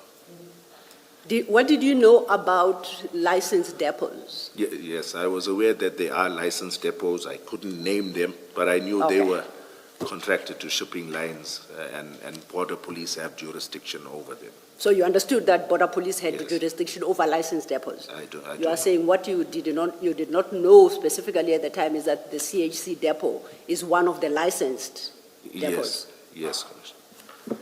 When did you make this discovery? I think when Captain or Lieutenant Colonel Duma was giving his evidence. When you enter the harbor, are these areas not behind some level of security so that I, Mashapisilo, can't just wander in?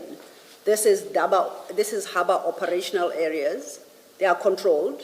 And I think Colonel Sanders and Captain Duma testified that you go through security gates.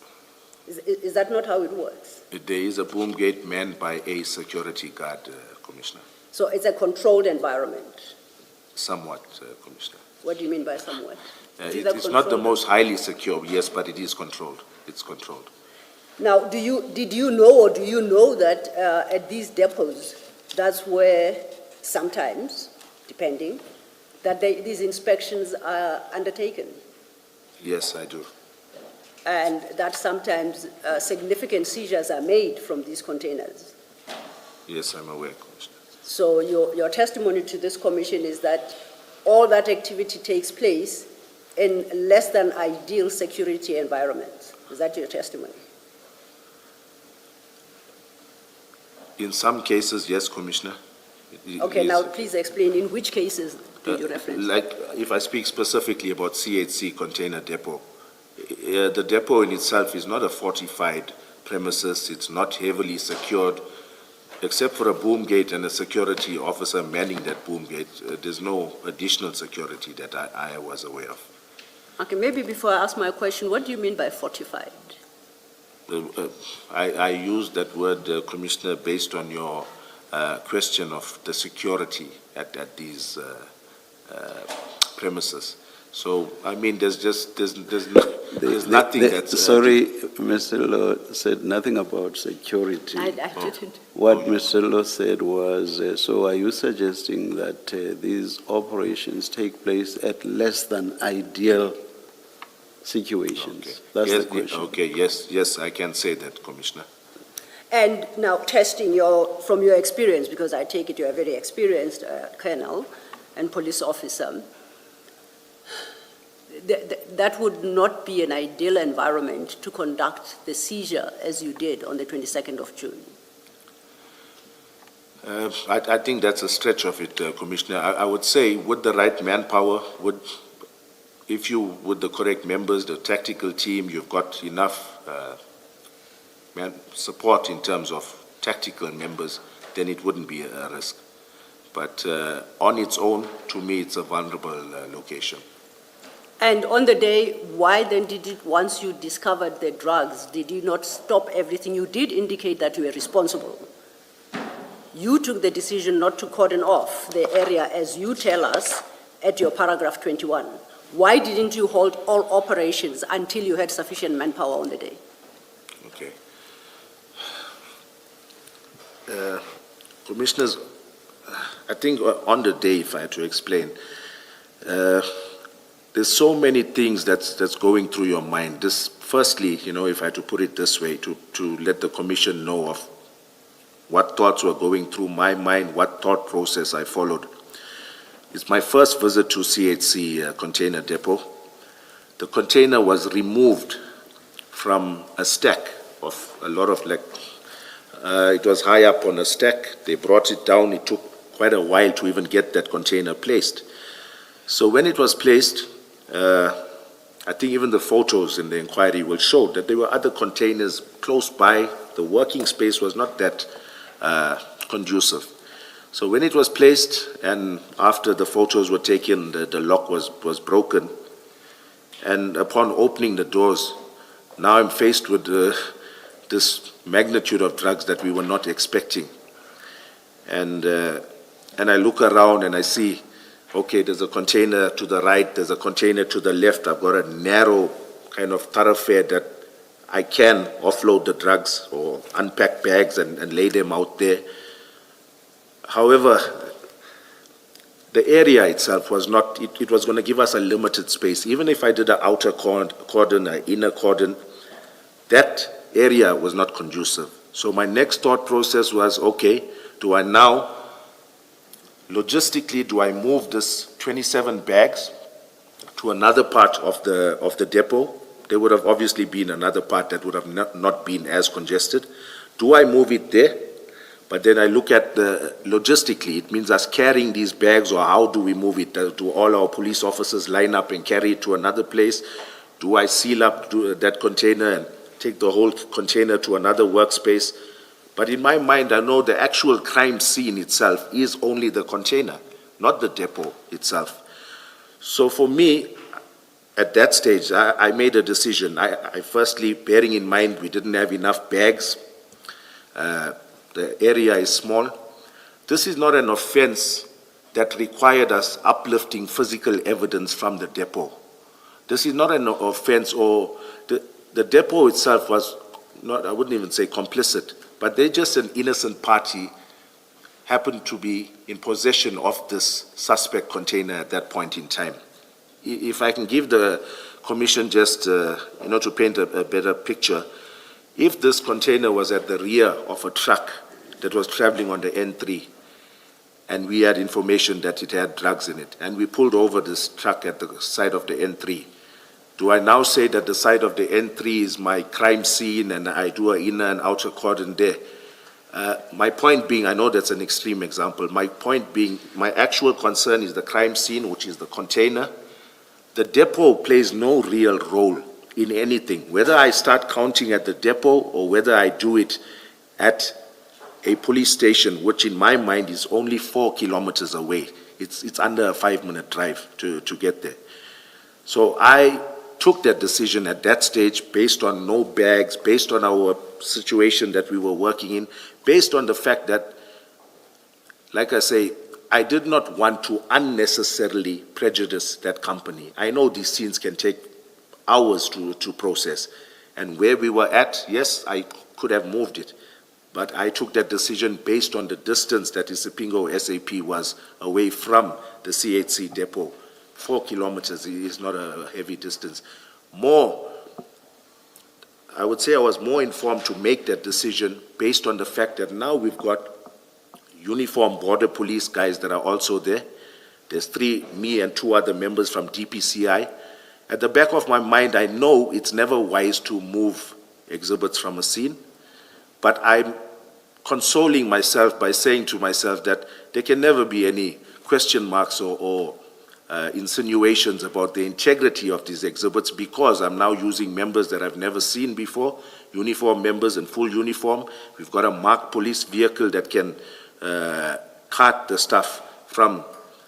exhibits from the depot to the police station.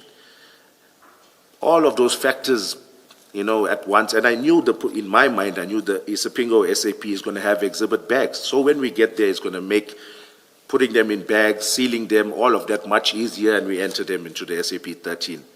So that was my thought process, Commissioners, when I made that decision. It's a decision that I will now rue, I think, for the rest of my life. It's something that I will regret. I made that decision on the day based on the factors that I've just explained. I'm sorry, I hope I won't interrupt your thought process. I have serious difficulties with that response. Reason is, you have given a number of reasons why you considered it not to conduce to a proper operation for you to work where the container was. You've given a number of reasons. And those reasons have nothing to do with the one reason that you do give in your statement at paragraph 21. You give the reason at paragraph 21 towards the end of your substantiation, and it is the only reason you give. But now in response to Advocate Sillo, you give a number of reasons. Yes. I have difficulties with that. Yes. Is this not trying to rationalize the situation after the event? Chair, I take what you are saying. And Because, I mean, if you have so many reasons, surely this is something that you thought about at the time, and something that should also have been uppermost in your mind when you drafted this statement. Yes. But it's all of that is simply absent. And you give just one example, and which seems not to be that important to you because you mention it right at the tail end. But it is that one reason that you give in your statement. I don't understand that. That was my thought process, Chair. There was I've got minutes to make a decision that's going to either mean going in one direction and calling the necessary guys out, and maybe there's going to be time constraints for those guys to mobilize. I had a lot of things running through my mind. That's true. Yes. That's true. Yeah. If at all that was indeed the motivation, but it is not in your statement. All of those are the important reasons, but they are not in your statement. Yes. There's the one reason, which when you substantiate now, Yes. seems to be something not that important, but it's the only reason that you mention here. That's the difficulty I have. Uh-huh. Yes, I've got no comment to that, Chair. Thank you. Thank you, Chair. I am aware it's about lunchtime. Can I just close with one question? And then we'll leave this topic and start a new one after lunch. Colonel, so now we've established that CHC depot is a licensed depot. We've established that ORS, Durban Harbour, has full responsibility over that area. Do you accept that? I do. And you knew at the time? You knew at the time? I didn't know specifically CHC was listed as this, but I knew Border Police worked there. Yes. Okay, but yes. when you were at this particular depot carrying out the operation, you knew now you are under the auspices or the jurisdiction of ORS Durban Harbour?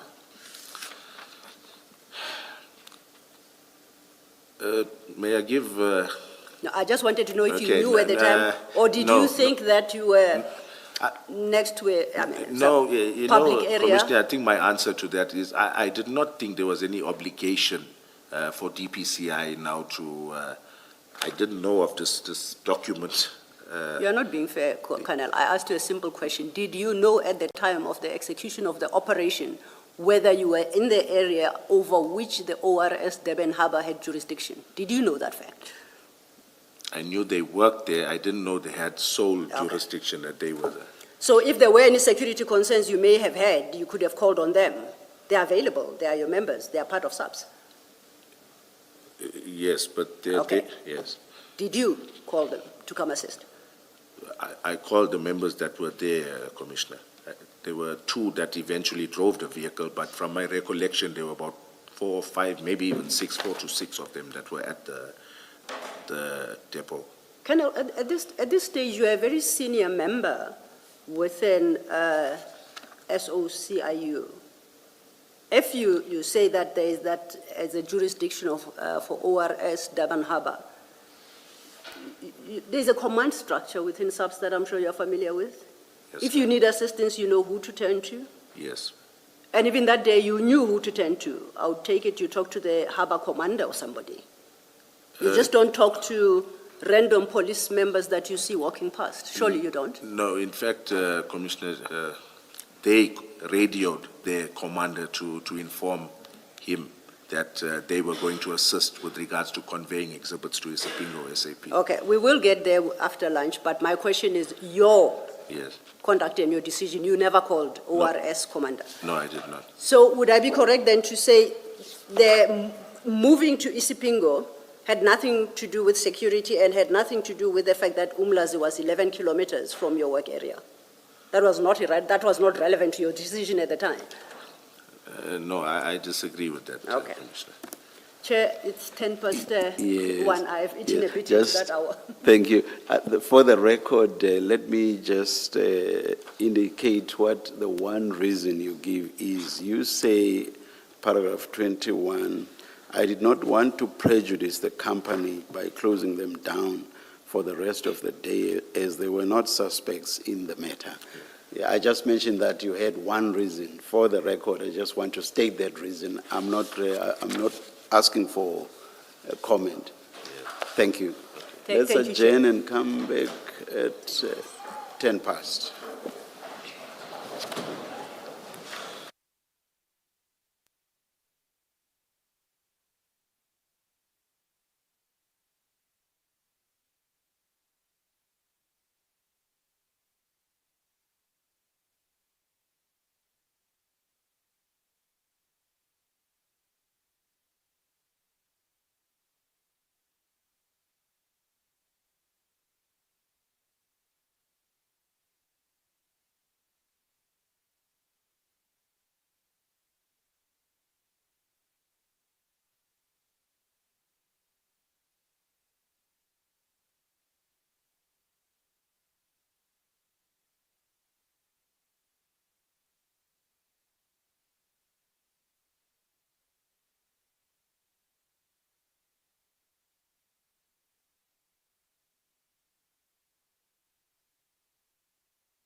Good afternoon, all. It is 14:09. We are ready to resume. Please switch off your devices. Make sure they're quiet. Thank you.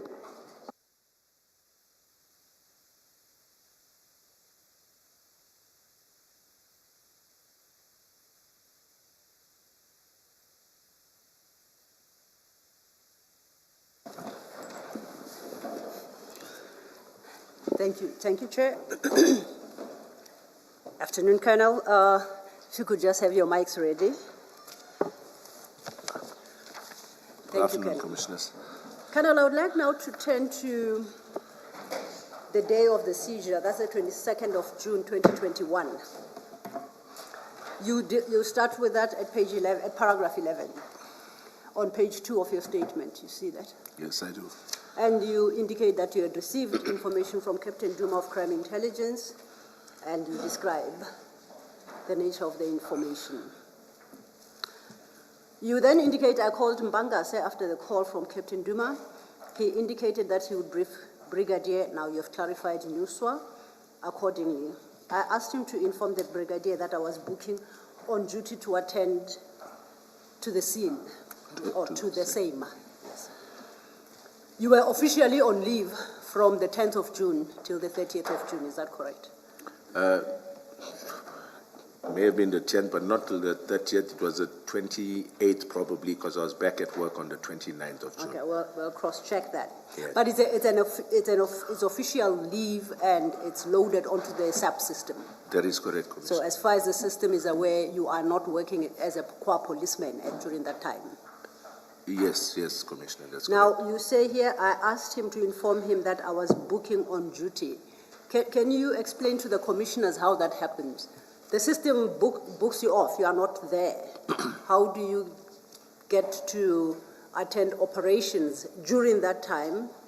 Do you require approval by your senior? And is it possible that your senior may refuse to grant approval, and what would the effect of that be? Okay. Or, if I can just conclude, or is it entirely up to you to decide when during your leave you are back on duty and you are off on duty, from duty again? Okay. My understanding, Commissioners, is when you're on leave, you're on leave. However, a policeman, if there's an accident or some circumstance, like a robbery is committed in front of you or some offense, you're obligated to act. So in those circumstances, yes, you may book yourself on duty. However, in this instance, this is not something that's urgent or life-threatening. I would have needed my commander to grant approval for me to resume duty or to book on duty and to conduct this operation. Would your commander require an explanation as to why you must be booked back on duty, if it's not an urgent matter? Yes, he would. So now when you say you asked Warrant Officer Mpanga said to inform him that you are booking on duty, yes, you were not seeking his permission. You were saying inform him that I'm back on duty, effectively. Okay, it's a play with words, but yes, I hear you, Commissioner. In fact, I'm supposed to request authority to book on duty. So is your correct testimony that you asked Warrant Officer Mpanga said to request on your behalf from Brigadier Nuswa that you be back on duty for the 22nd to attend to this operation? That would be Okay, correct. is that what you meant? That's what I meant, Commissioner. Now, and it's acceptable in SAPS and the PCI that you do that verbally. You don't have to make a formal request. Yes, it's not recorded anywhere that it has happened. There is record of it. Probably your commander will make a pocket or diary entry to that effect. You as the subordinate would also make an entry to that effect, booked on duty. Maybe who did you inform, that type of thing. So it does happen in exceptional circumstances. You remember that before we broke for lunch, we looked at your investigation diary, CJC 268, your handwritten diary that you helped us work through to understand. Yes. Would this not be a matter that is supposed to be reflected in the investigation diary? Not necessarily in the investigation diary, Commissioner. So it is reflected only in your commander's personal diary? I would say in his diary, as well as informing our HRM, our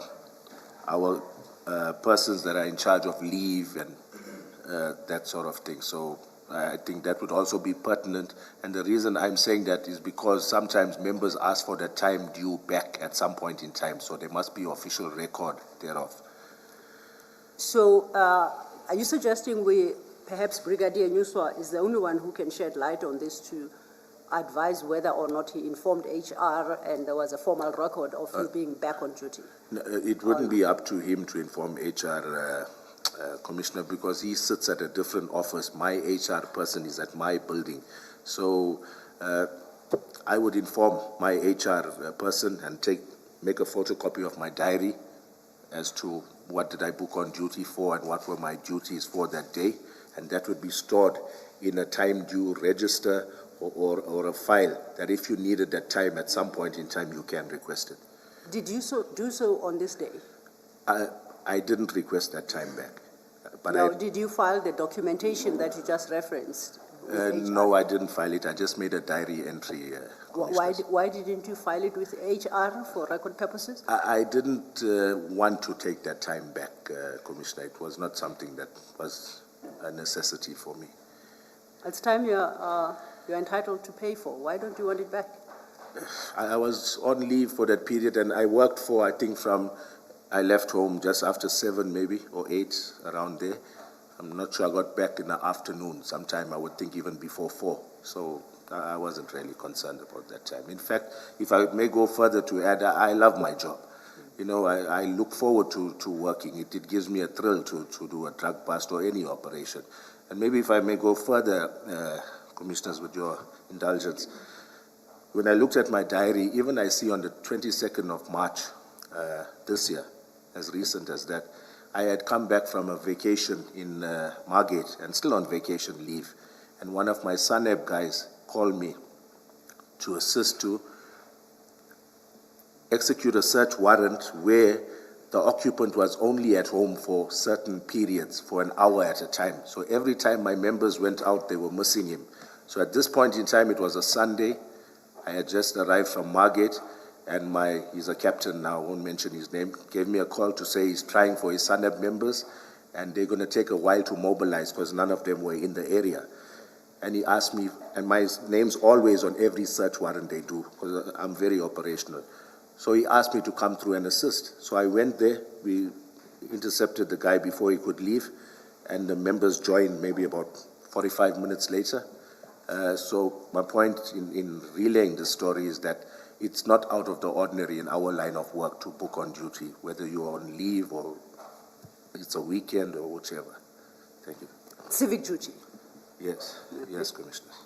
Now, You make the time you participated in this operation to be minimal. Based on what you say, it was actually a whole day. Yes, It was a whole day. Yes, it was. Yes. Yeah, no, I just want to clear that because Yes. you sounded as if you were making it very minimal. Sorry, Chair. And I still proceeded to be on vacation leave thereafter. You know, I get yes, that. okay, I'm just thanks. talking about this Yes. one day. No, you're correct, sir. Can I ask one question on this topic? Because you were on leave, the decision you make to book yourself for the purposes of doing this, why did you not assign it to somebody in your team who was equally capable of assisting? Why did it have to be you? Commissioner, it's not every day that you get an opportunity to participate in an operation where you're stopping or you're inspecting a container that's suspected to contain drugs. It's something that, for me, it was something that was worth going to work for, to obviously check this information out. My difficulty with that is that if you look at your entry, at this point, all you knew that it was 27 kilograms, Yes. just one bag. So it was not something that was so significant that you needed to break away from your leave and be the one who attends, even a junior officer or somebody in your team who is capable of attending a bust of 27 kilograms could have done that. We subsequently learned that it was more, but Yes. at the time when you took the decision, you were told that it's 27 kilograms. Okay. So I don't understand why it was so important for you to say, I'm on leave, but I will participate. Okay. I've got a response, Commissioner. We only became aware of the number that Captain Duma, at that stage, Captain Duma, the number of kilos that he suspected was only relayed to us when we reached Isipingo and did a briefing prior to proceeding towards CHC. We proceeded to Isipingo area where my two members, together with myself, met with Captain Duma. It's only then that he told us it was 27 kilograms, Commissioner. Yeah, but Can I- you keep changing that, to fit with the timeline. I had understood that when they called you, you were at home, they gave you this information, they came to pick you up. Now you are saying you only found out when you arrived at the depot that it was 27 kilograms. Not the depot, Commissioner. Prior to the depot, maybe it's here in my statement somewhere. I'll look at it. I'll tell you which paragraph. Paragraph 13. Paragraph 13. We met with Captain Duma in the Isipingo area. He informed us that there were alleged to be 27 pieces of cocaine in a container number, and I go on to name the container. Now you see, it's 27 pieces and 27 kilograms, because I'm reading from your investigation diary on page 800. 27 pieces, I thought it's something different. No, Because here you say, information received from CI was that a container containing plus minus 27 kilos. okay, And then you, yeah. yes. Where are we reading that from, Commissioner? CJC Yes. 268 at page 800.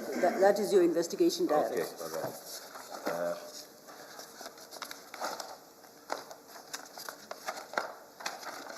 The first entry. Yes. Okay, Commissioner, this entry is made by Warrant Officer Mpangase, right? He lists information received from CI was that a container containing plus minus 27 kilos of the drug cocaine was kept at Isipingo. So I'm not sure what time he made it, but he made it on the 22nd of the 6th. And 22nd of the 6th is when I became aware it was 27 kilos or units, pieces or units, only when I proceeded with them to Isipingo and we did a briefing initially with Captain Duma. That's when the quantity that was alleged to be within the container was indicated to us. So as far as you are concerned, when you decided to get away from your leave, it could even have been 5 kilograms, because Yes, it could have. that's why I still don't understand your decision that I'm on leave, but I will participate. Okay. Other team members will not participate. I will do it. If I can just pick it up from there, and that is my challenge. Because according to your investigation diary, that was the first entry you read.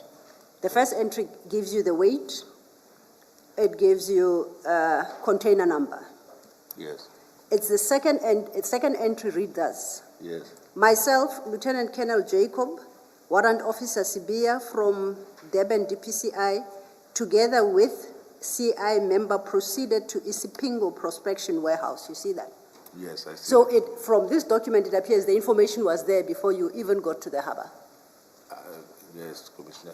I think maybe Warrant Officer Pangas just got it mixed up because, Commissioner, with all due respect, if you look at every statement, every document in this inquiry, nothing reflects otherwise.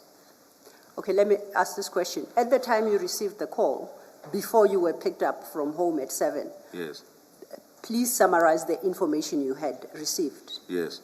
Okay, at that stage when Captain Duma had called, he reminded me that, you remember I told you there's something coming on a container. It's at Isipingo, I think he did tell me, but he didn't give me quantity. And I told him I'm on vacation leave. he didn't have to insist that much. I was wanting to go, honestly. So when he told me there's this information that we should meet, he's spoken to Mpangase, and that we should meet at Isipingo. Then I told him, okay, I'll talk to Mpangase. I'll ask him I need to book on duty, but I will come through. So it was only when we proceeded to Isipingo, even in the vehicle, Pangase never knew the amount, according to me, because we didn't discuss any of that, even Colonel Spear. None of us knew the quantity until, or me personally, I'm talking for myself, none of that was discussed. It was only when Captain Duma met us in Prospecton, prior to going to CHC depot, we met at some garage, that he briefed us on the container number together with the alleged quantity of narcotics within that container. So technically, when you decided to book yourself on duty, you can't say it was because it was at the prospect of a large drug seizure, because you had absolutely no idea as to size. No, I didn't have any idea. You just booked yourself on because it was a drug bust, a potential drug bust. Because, yes, and more especially a container was involved, Commissioner. And what's the relevance of a container? You don't get a container inspection or information pertaining to a container every day. It's something that rarely happens. I know between 2020 and 2022, we had a lot of those. But prior to that and even subsequent after that, these are very few and far between. It's not every day that you get one of these busts. I don't understand, because at paragraph 14, you are the one who introduced the notion of rip-on, rip-off load. And that view you formed immediately upon seeing the container, and then overleaf you then describe this modus operandi. And I read all you have set out there. Yes. As deriving from your experience, that with these containers, you know the rip-on, rip-off modus operandi. So now you are saying you were excited because it's a container. Yeah. But at 14, 15, it sounds like you have had experience in rip-on, rip-off operations involving containers. So, unless I'm misunderstanding you. Yes, once again, Commissioner, I've been to a few, but I'm saying it's not every day like catching a street dealer or somebody, a drug dealer that we've been targeting. This is something that's coming from another country. It's a commodity that's originated from there. There's a little more. It's more satisfying when you seize or are involved in an operation of this nature. So. Okay. Sir, can I please ask a slightly different question?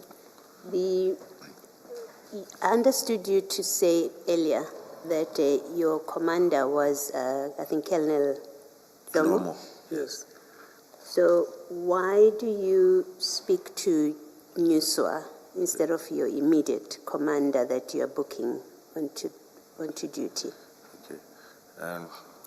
Commissioner, I'm going to try and say this with no disrespect to the Colonel Glomo. Colonel Glomo had come back on a contract to work within the SAPS. It's those members that went off at 60, and then there was an opportunity to come back on a contract. And the Colonel was not very much au fait with operational matters or anything of that nature. It's by virtue of her rank and seniority that she was acting unit commander. And at that stage, they were rotating maybe on a 2-week basis. I can't recall, but there was not somebody placed there permanently or for a longer duration that now you could engage with and keep them posted on your developments. So it was wrong. I should have contacted her, but she was not one of those colonels that was hands-on with operations or anything of that nature. It was understood that anything of operational nature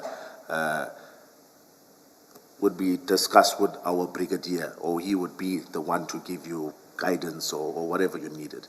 Thank you. Except here, according to you, you didn't speak to Colonel Nuswa. You sent Mpangase,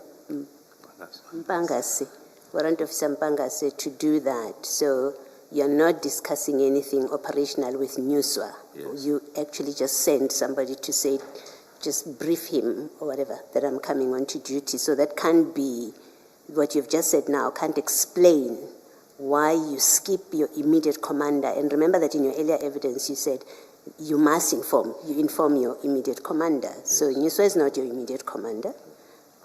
still the question is, why do you not comply with the requirement that if you are signing on back to duty in these circumstances, you speak to your commander, you inform your commander? That's, if you would answer that first, actually. Yes. Commissioner, I've got no valid reason for not doing so. It was an error on my part. Okay. And even with Nuswa, you don't speak to him. You get a warrant officer, someone much junior to you, that you get him to be the one that tells that senior person, Nuswa, that you are coming back on duty instead of you reporting yourself to be back on duty. Can you just explain, because it is an anomaly? Yes. Why do you behave that way? Commissioner, initially when Pangase told me he's going to brief the brigadier, I assumed he's going personally to him to brief him. And I know in the mornings is the time that our brigadier normally is engaged with whatever duties he does. But that being said, I thought Pangase was going to have a one-on-one and inform him what's happening. But even though it's not stated in my statement, the brigadier did remind me that I did call him, you know, even prior to when I first allude to in my statement, where I say that was at Isipingo parking area that I called him. And That's not my question. My question is, when you send Mpangase to brief Nuswa that you are coming back on duty, why do you send Mpangase? You have his number. You have Nuswa's number, I must assume. yes. The requirement, as you explain it, is you tell your commander, right? We've established you don't tell your commander. You speak to somebody else who is above your commander. But the second question that I'm asking you now is, well, why do you not speak to Nuswa yourself to report yourself back on duty? Because you're reporting back on duty, right? Why do you not do that? I can't give you an answer, Commissioner, but if Pangase, he did give me feedback that the brigadier said it's okay. But if... Maybe he lied. My concern is not what Mpangase said to you. Yeah. My concern is to get a satisfactory explanation for this obvious irregularity. It's an obvious irregularity. You are on leave, one. So the context matters. You are on leave. You get a call to be told there are these drugs. You don't speak to your commander to say, I'm signing on to duty. You don't speak to your commander. You skip your commander. You speak to Nuswa that eventually there are problems, his involvement with this eventually. But you don't speak to your commander. You send a warrant officer, someone junior to you, to speak to Nuswa. You knew he was not going to talk to your commander. You send him to speak. When he says, I'll speak to the brigadier, you say, you knew he was going to speak to Nuswa because your commander was on and off, and it was known that you speak to Nuswa about matters operational. So we know you never were under any impression that Mpangase was going to speak to your commander. You knew he's going to speak to Nuswa. And all I'm asking you is, why do you not call Nuswa yourself? Now that you've decided the person to speak to is Nuswa, not Lomo, why do you not call him yourself? I've got no response to that, Commissioner. I should have. Okay, thank you. Thank you, Commissioner. On that, Oh, yes, Chair. thank you. On the reason that you give about your immediate commander, which is that she was not involved in operational matters, I will not accept that at face value. You are on leave, and all that you needed to do was to report that I'm coming back. I'm no longer going to be on leave, just for this limited period. I see nothing operational in that. That's admin. I see you nodding your head, so you agree with me. That's pure admin. Yes. So basically, you have not responded to Commissioner Baloyi's question. Yes, Chair. I should have. It was an error on my part. I should have. So you accept that you did not do what you had to do, and you basically had no reason for not doing it. This thing about operational simply does not apply. Yes. I concede. Thank you. Yes. Thank you, Chair. So now we know that you and Warrant Officer Mpangase are now aware of this potential operation, and you decide to attend to the scene, correct? Yes, correct. Would I be correct to say, technically, the DPCI operation has started, or not yet? At which point, Commissioner? Once you decide you are going to CHC depot, to follow up on the information given by Captain Duma of Crime Intelligence? For me, I would say once I was fetched by my members, it would have commenced. For me, that's when my duty would have commenced. No, not duty. I want to know, when does the operation, in your understanding? Yes, in my understanding, the operation is actually at the scene where you're operationalizing this intelligence. So for me, the operation would have commenced upon our arrival at CHC depot. May I suggest that it has to be before, because, firstly, as to who turns up to follow up on the information is a decision that must be taken. Yeah. And that decision must be based on a purpose. Yes. Right? And that is the start of the operation. It can't be when you all arrive and then you say the operation commences. That's not how you run operations. I would like to believe that even in the PCI, when you decide to move from your offices to a particular place in pursuit of something or intelligence received, you are already in an operation. Do you have a difficulty with that proposition? No, I agree with you. Okay. Now, accepting then that this is what happened here, you are the most senior. Yes. Am I correct at the time? That's correct. You are in charge of this, and I'll put it in inverts, if you are more comfortable, quote-unquote operation. Yes. Who decides the team to carry out this operation? In this instance, it was myself. It was you. Yes. Now, so you decided to involve Warrant Officer Mpangazo. Do you say that decision was already made for you? That decision was made already by Captain Duma. Did you have any power to override it? If I wanted to, yes, they would have been. Okay. And then who's the next member of your team? It was, at that stage, Warrant Officer Sibia. And that was your choice. He was your choice. Yes, he was. Was he also chosen by, and I say chosen in inverts, by Captain Duma, or was that your personal choice? That was my choice, Commissioner. And on what basis was that? Why did you decide on him that he is the best person suited for this operation? Okay. If my memory serves me correctly, when Pangase called me, when I called Pangase and he had informed me that Duma had already spoken to him, Yes. at that stage, we knew we were going to operationalize this. And Pangase was at that stage going around the office, checking who's around.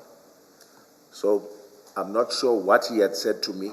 I'm not sure, I can't really recall, but I asked him, check if KG is there, KG Sibia. Just for the purpose of, manpower, and we have our colleagues that somehow we tend to choose. Obviously, if there's 10 members and you only require 3, I'm just saying, you will choose those that you have worked with before, that you've got a good understanding with. So there wasn't that much thought behind it, but just put somebody that you normally work with and you've got a good understanding with. And also, it wasn't made on the basis that you appreciated this is a potential drug bust, that, do you say it's Warrant Officer Sibia? What? Yes. Warrant Officer Sibia potentially brings some expertise in that regard. That is not the basis of your decision. No. You just thought of a name and you decided he'll join. He's competent enough, although he was not a fundi in drug cases, he's a detective. Okay. Yes. Now you know you're going to the depot, which is around the harbour area. Earlier, in response, I think, to a question posed by the chair, you made reference to joint operations, and you spoke of the involvement of SARS. Yes. Did you at that time consider this to be potentially a joint operation or not? No, not at all at that stage, Commissioner. No. At that stage you didn't? No. Okay. So if it wasn't a joint operation, then it was a pure DPCI operation? Yes, yes, yes, and DPCI and crime intelligence. And crime intelligence, yes, your source. Did it at any juncture become a joint operation in your understanding? We And if so, under what circumstances? okay, I'm using the term loosely joint operation, but whilst on the scene, we requested assistance from border police. So I don't know whether technically we can define it. I don't think it's a joint operation because they were not briefed, they were not expecting to be of assistance to us. So I wouldn't call it a joint operation. So it really was never a joint operation? No, it was not. I would like you to jump to your paragraph 18. And there is a statement you make at paragraph 18 that I want to make sure I don't misunderstand. You see, the paragraph that starts upon inspection of one of the bags, okay?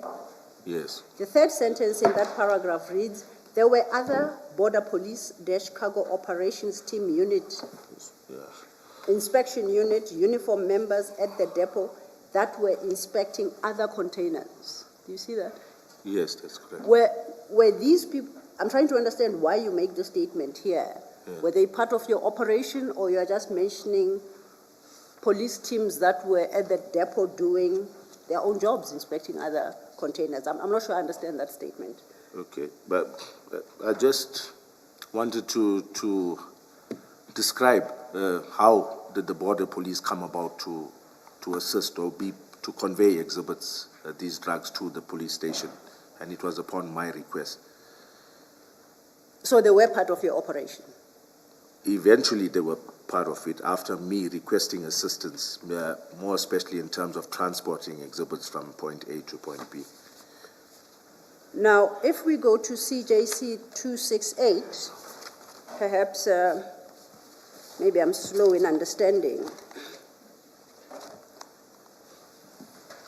At page 801 of that exhibit, perhaps let's start at 800, at point 4 at the bottom. So I start the point at the beginning. The container was properly closed and locked, the seal intact. The seal was broken and the container was opened in the presence of supervisor of the warehouse. I take it that is Ms. Pile? Yes. Customs official Ntutuko Kuzwayo. You see that? Yes, I see that. ORS members, Sergeant Mkize and Sergeant Govender, and 27 black canvas bags were observed placed right at the end of the something commodity, just behind the container doors. Cargo. Cargo commodity. Thank you, Chair. Cargo/commodity. You see that? Yes, I see that, Commissioner. The people listed here, did they just happen to be around, or were they part of this particular operation? Because when I read the investigation diary, it sounds like they were part of your operation and officially there to witness the breaking of the seal. And here in your statement you say that they were inspecting other containers. So I'm trying, are they here by chance? Are they here as part of an operation? Where do we land? You know, Commissioners, if memory serves me correctly, they were not present when the actual container was placed, when the photos were taken of it, the lock being cut open. According to my memory of that day, they were not present for that. They were not present for that. It's only after us discovering this 27 bags that it piqued interest around the warehouse, and I think even they walked towards the area, and that's how it came about that I asked for assistance. So Warrant Officer Mpangase is wholly wrong in what he has recorded in this investigation diary.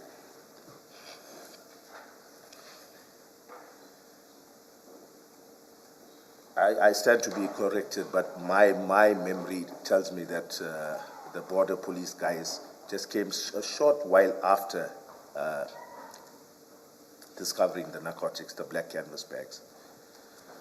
Now, you recall earlier we discussed the issue of monthly, quarterly inspection, and You referred me to the statements you had obtained during your investigation, and you said that those statements have got a date attached to them, and that will at least demonstrate to the commissioners that these entries were not effected post-fact, okay? Yes.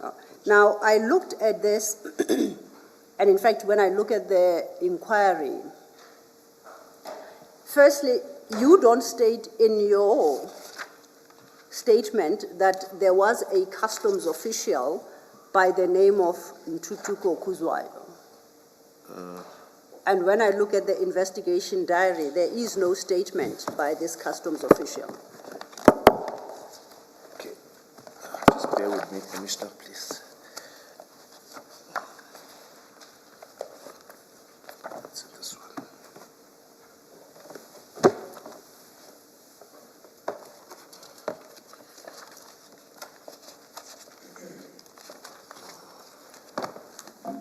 Can I help you? What are you looking for? I'm looking for my original statement, Commissioner, that I did file in the inquiry.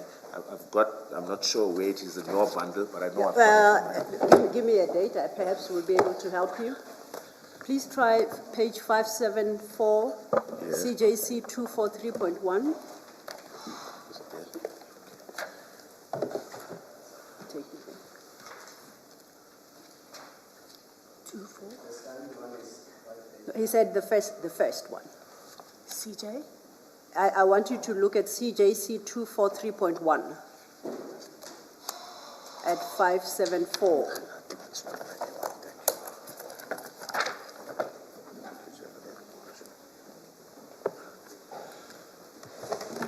Yes.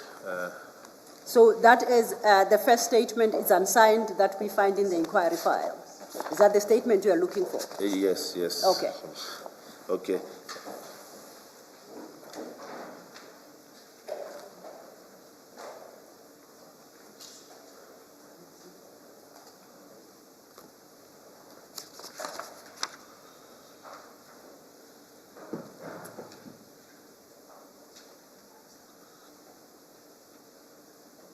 It should be the unsigned statement.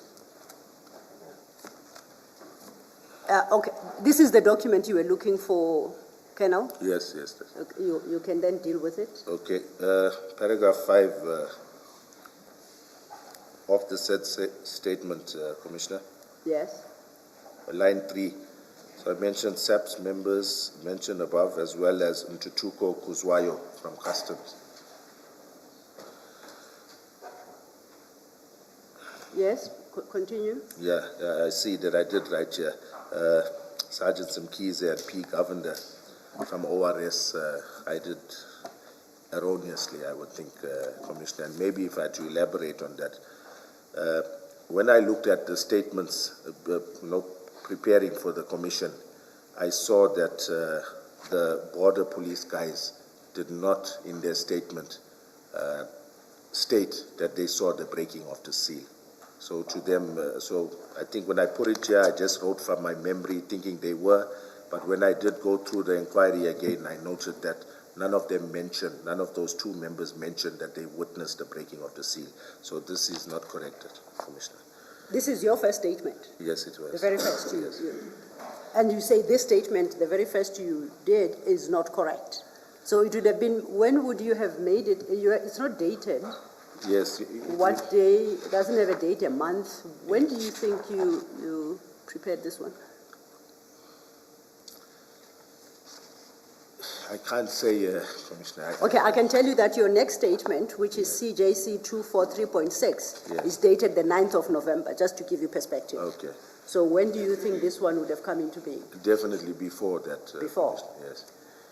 And then if you go back to your investigation diary, why is it you, the investigating officer, never sought or obtained a statement from this customs official, Ntutuko Kuzwayo? Okay, let me look through the investigation. Bear with me, Please. Commissioner.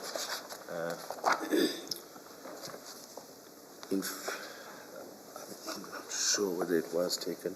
Tell me, does this, Commissioner, does this bundle have all of the statements that were deposed to in the inquiry? I'm going by your investigation diary. On my investigation. They are listed Okay. here. Okay, Yes. let me look at And that. this particular statement is Yes. not one of them.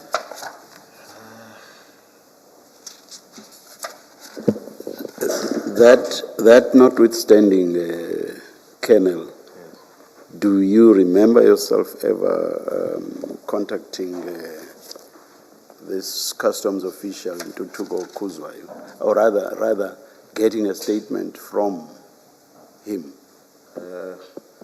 I'm just going to quickly check your, Chair, please, if you bear with me. I'm going to check it. So you basically say the possibility is there that you might have taken the statement, but you've forgotten. Yes, yes. All right, I okay. can't recall. Okay. I would have thought it would have been prudent to do so. Okay, you may look then. I can confirm that based on the inquiry file we have, Yes. we haven't come across such a statement, and I can accept that perhaps it may have become mislaid in the file. So I thought the investigation diary will clarify for me whether or not it was ever obtained. Yes. And my challenge is I see your investigation diary makes no reference to that particular statement of the customs official. Yes, there's no statement I see. It doesn't. Yes. So my concern is, as you correctly stated your paragraph 18, these were just observers to what was happening. If that Kuzwayo was on the scene, it was not in his official capacity as a customs officer. Do you accept that? To witness this particular operation. Commissioner, now it's coming back to me. Yes. This Ntutuko Kuzwayo was the customs liaison guy for CHC.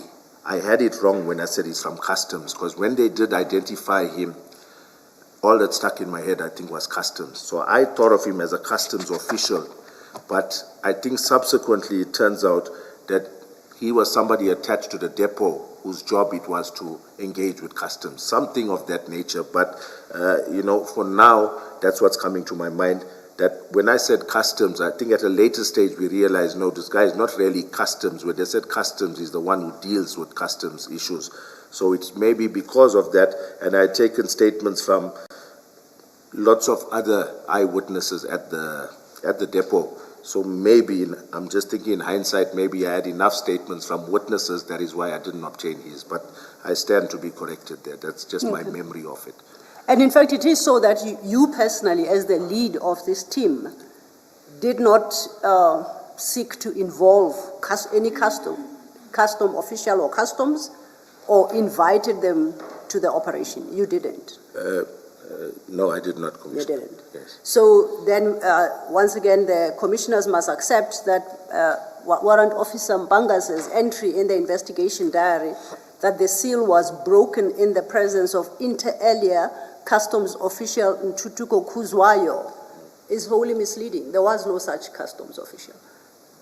Yes, yes, you're correct, Commissioner. Would it be fair to suggest to you that that is done deliberately by Warrant Officer Mbangase and done deliberately by you in your first unsigned statement at paragraph 5 to give the semblance of officialdom to this operation? Would it be? No, Commissioner. Why would it not?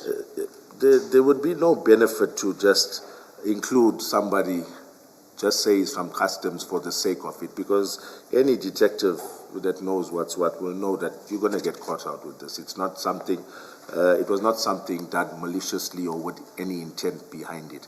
I think it was just when we took down notes of, well, it would have been Pangas, as to who was on the scene, warehouse manager, there I see there's a security, I won't go with the name, but from IMAX Security, there was different officials around, or different staff members from the warehouse. So it's possible, when this guy even used a reflector, from what I could gather, that looks somewhat like what customs guys use on the scene as well. So maybe that was part of the reason. But I'm sure even if we look at who this person is, maybe he's got some customs on his title or so that could have thrown us off, but it was not intentional, Commissioner. can I raise my difficulty with this?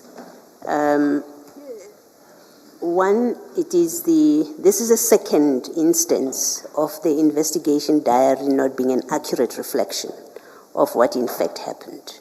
The first, remember, it is your entry that is dated the 23rd of June.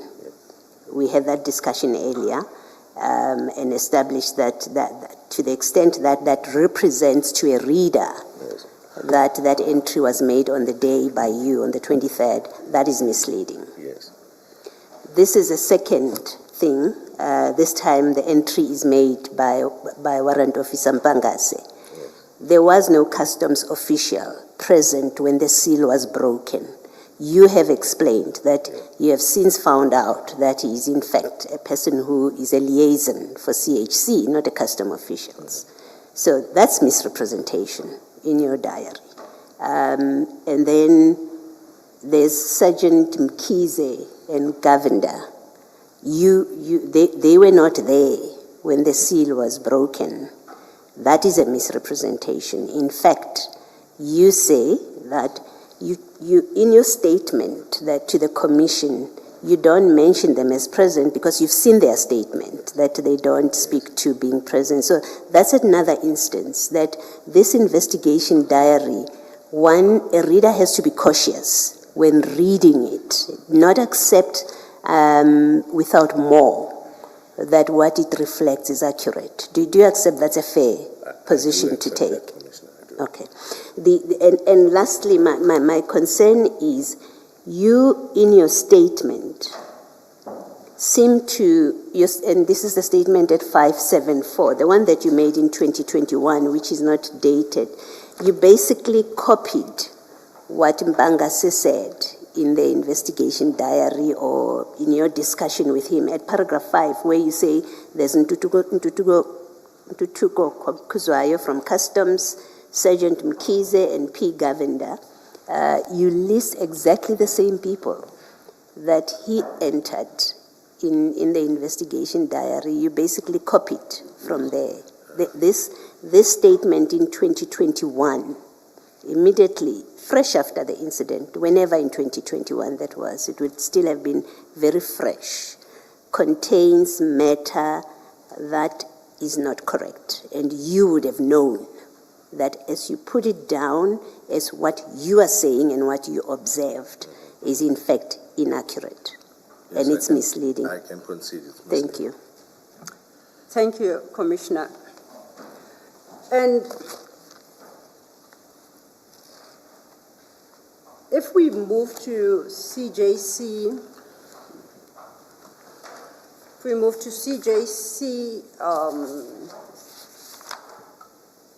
243.6, that is now your second statement, CJC 243.6. That is a signed statement dated the 9th of November. Page? It starts at page 589, Chair. 589. Yes, Thank you. thank you. Have you located it, Kano? 1 second, Commissioner. 589. Yeah, got it. Yes. Now, if you go to page 592, that's where your signature appears, and it's dated 9th November 2021. Correct? Yes, correct. Now, let's go back a bit, and we go to your paragraph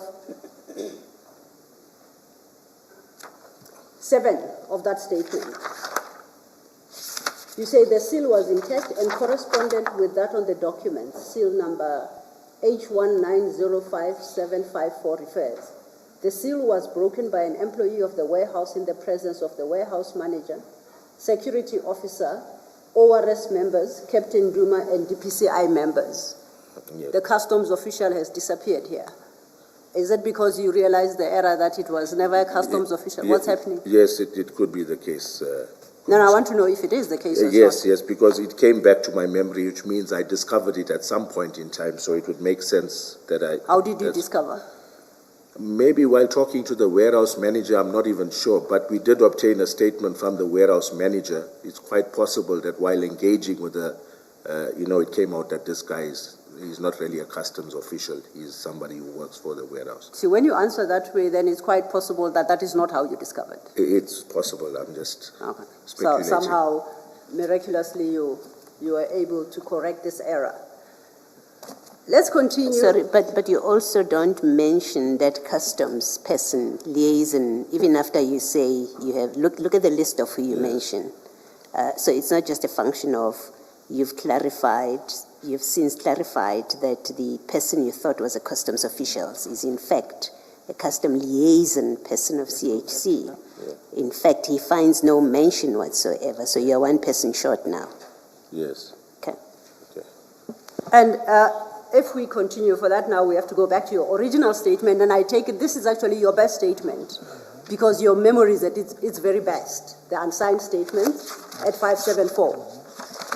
Yes. Subsequent statements in memory fades, so we get our facts slightly wrong. Yes.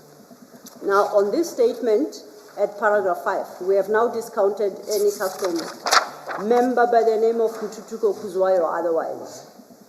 You say there was Sergeant W. Mkize and P. Govender from ORS Durban Harbour.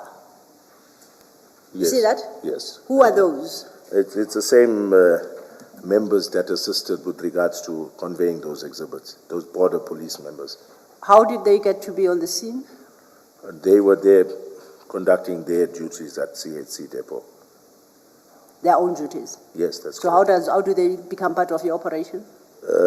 Upon my request, Commissioner, for assistance with regards to conveying exhibits from the depot to the police station. Also, these are the ORS members who were working at the Durban Harbour, and you personally requested them to assist you with transportation. That's correct. They were not part of the breaking of the seal and all that. No, not. As I said, Commissioner, it's upon reading their statements, preparing for here, that I realized they were not part of that. But if you go to your statement of the 9th of November, you still maintain there were ORS members at the scene during this operation. Which ones are they? If Yes. it's not these two who you happen to call as they pass to help you with transportation, which ORS members It's are the same two, Commissioner. Oh, so you hadn't realized this error by the time you deposed to your second statement? Yes, that's correct. So you maintain that error? Yes, And you it's call an them error. ORS members at the scene? I did call them, and to set the record straight, when preparing for the commission, when I looked through the inquiry, I was the one that obtained both statements from Mkize and Govender. And it's only when I obtained that I did realize nowhere did they speak about them observing us break the lock. And that's why today I can sit here and say it with confidence. But somehow, when we did this operation, it was in my mind that ORS was there and they witnessed it, hence I put it there. But it was not with any intention to mislead anybody, Commissioner. Okay, let's go to their statements and see what they say. That will be CJC 261 and CJC 262, starting at page 777. 777. Okay. That is the first statement.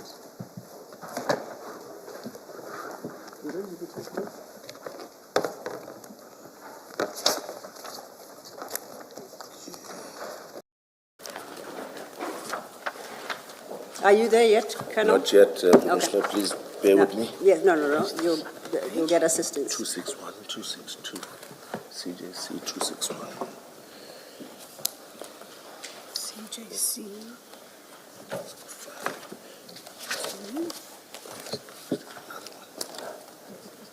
Oh, maybe it's here, eh? Okay, one, okay. Got it, Commissioner. Now, the first statement, CJC 261, Yes, is by Kubendren Govender. yes, that's Is that correct. correct? And the next one is by Wanda Kolani, but the surname is at the bottom, and that's Mkize. These are the two ORS members you say were present during the operation. That's correct. Okay. Commissioner. Let's look at Sergeant Govender at 777. He gives his details and the like. Now let's go to paragraph 3. At paragraph 3, and I'll read this in the record, I quote, during the course of our duties, we approached, if I may start at paragraph 2. The last two sentences. We, and by we he references himself and Sergeant Mkhize. You see that? At paragraph 2, he mentions that my crew was Sergeant Mkhize on this particular day of the 22nd day of June. Yes, correct. Okay, then he continues still at paragraph 2. We were posted from our office to do inspection on certain listed containers at CHC depot. In prospecting, do you see that? Yes, I see that. This is our daily routine at the same depot and other depot places.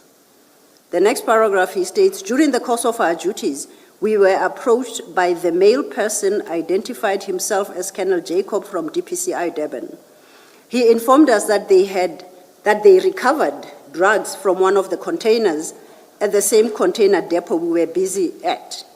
He further requested us to assist them transporting the exhibits with our state vehicle, and we agreed to assist them.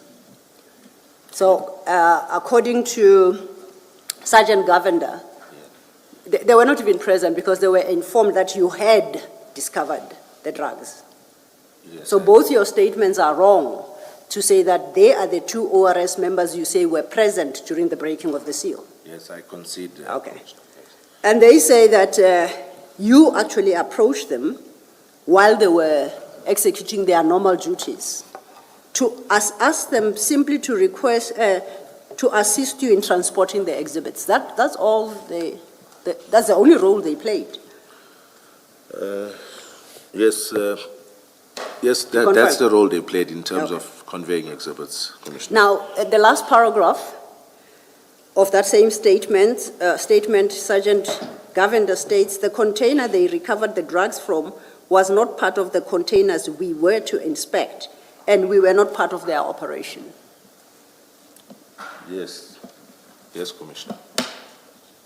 That's, I've alluded to their role. If he deems that not to be part of the operation, I can't disagree with him. You made them part of the operation as ORS members consistently in your statements, and that is wrong. And you knew that is not correct because this is what you requested of them to do. They were busy with their own business on the day. Literally, you saw them pass and you said, hey, can you bring I need transport. That's all you ever did. He specifically says, we were not part of their operation. How could you make a mistake and say that they were part of your operation? Yes, Commissioner, if I may go to the statement that we did obtain and file in the inquiry, would that help shed some light? It's a different statement to this one that you've got on CJC 261. Okay, we'll try and locate it. But you see, if CJC 261 at the top is written Durban's SOCI inquiry cast number 28/06/2021. That's your inquiry file. Yes, that's correct. So which other statement are I'm you? going to look for it now, Commissioner. Try and describe it, and we'll see if we can help locate. While he's busy with that, I see that on the same page, 777, paragraph 2, Yes. he says,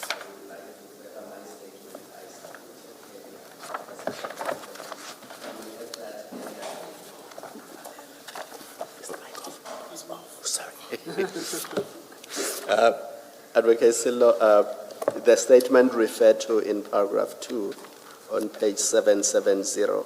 Yes.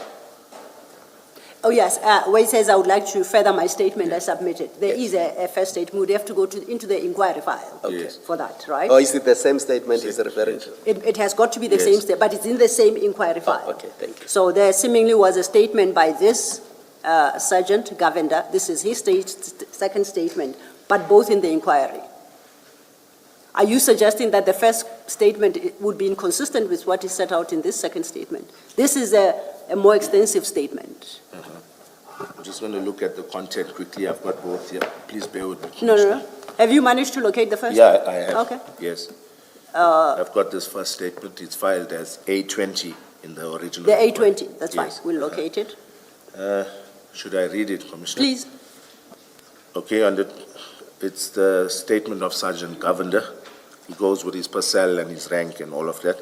Then paragraph 2, on the 22nd of June 2021, I reported for duty in full regulation uniform at 7:15 and was in the company of Sergeant Mkize. I was posted as a driver of Mark State motor vehicle, Hyundai, and he goes on to give the vehicle details, conducting container inspections at the CHC and ICS depots.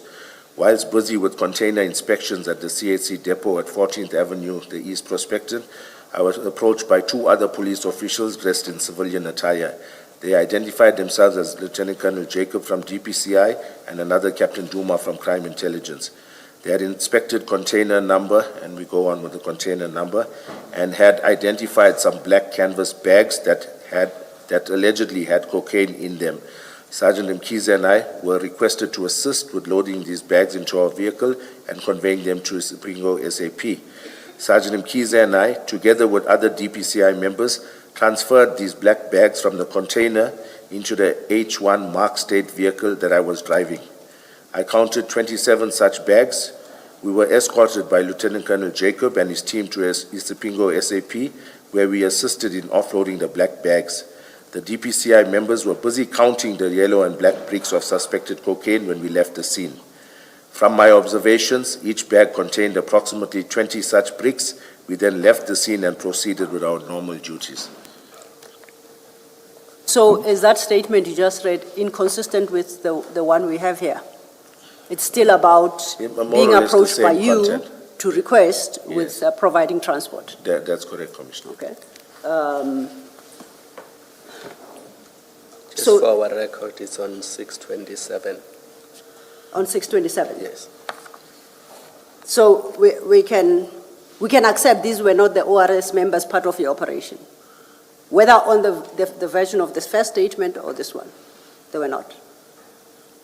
Their role was limited, if I may put it that way, Commissioner. They had no role until you requested them to provide transport. Yes, they were not part of it. Okay. I can concede, Commissioner. And if you go at 262, page 779, that is then the statement in the same inquiry of Sergeant Wanda Kolani Mkize. It's worded in more or less the same terms. Yes. Please cast your eye and satisfy yourself. He confirms, it's literally written the same way, except he states that he was a crew of a marked vehicle, given the details, driven by Sergeant Govender. Yes. Then he states,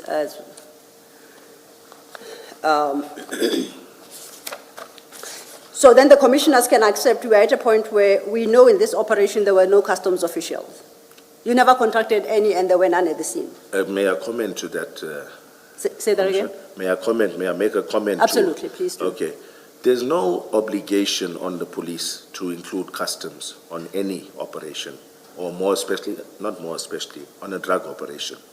There's no obligation on the police to call customs out.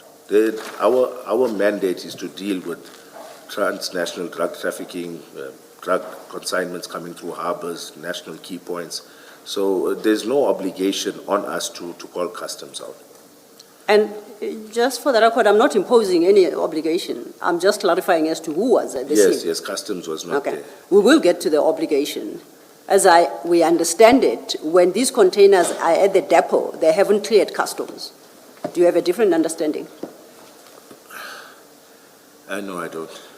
You know that. In fact, I'm not 100% clear on that, to be honest, but you may proceed, Commissioner.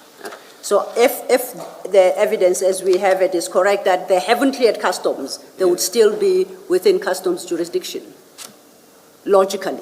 Yes, I would think so. So do you want to maintain that there would be no obligation to inform them that you are on their territory and carrying out an operation? I still maintain that we had no obligation. We're not looking at customs offences. No, on the basis that you are within their area of responsibility and you are carrying out an operation. You say you have no obligation even to give them a courtesy call. There's no obligation, Commissioner. Is that how you treat every corner of South Africa? Commissioner, you know, if I may comment on that as well, it's not the norm. With the operations that, although I may not have been the investigating officer, but on the numerous operations that I've attended, lots of them, I would say 60% or even 70%, don't have customs official present. Can we just check with respect to these, not the other percentages, this particular operation? Yes. We know from evidence, and you have also said that from the docket, you did see a detention notice Yes. on the C section or something. So we are dealing with a container which is under the control of customs, as in customs has given a detention notice. And I want to understand how it is that they have stopped a container for inspection. We know it was bone meal in there, and we know that it needed to be checked for that reason by vet if there are no other reasons at all. And you go there, you're saying you open a container that is being kept or detained on the instruction of SARS or customs, and they have no interest in you open that container and what you do. Is that what you're saying? Commissioner, I think I need to point out that we only became aware of customs' interest in this container after this operation. Remember, the customs detention notice is dated the 23rd of June, 2021. We conducted the operation on the 22nd of June, 2021. Had somebody informed me, whether it be the warehouse or anybody informed me that customs had a detention notice or intended to detain these containers, then we would have gladly invited them on board. Can I just amend my question? Yes. It is not under detention, but it is still under control of customs. It hasn't cleared customs. I think that's a conversation you've had right now, and you accept that it hadn't cleared customs. It's sitting in the depot. If it hasn't cleared customs, which it must still do, are you saying customs will let you walk in, open it, do whatever you want to do, remove what you want to remove, and you walk on, and then they will happily later on do whatever they normally do in clearing that container without knowing or any sight at all of what you came on and did on that container? Is that how you say it works?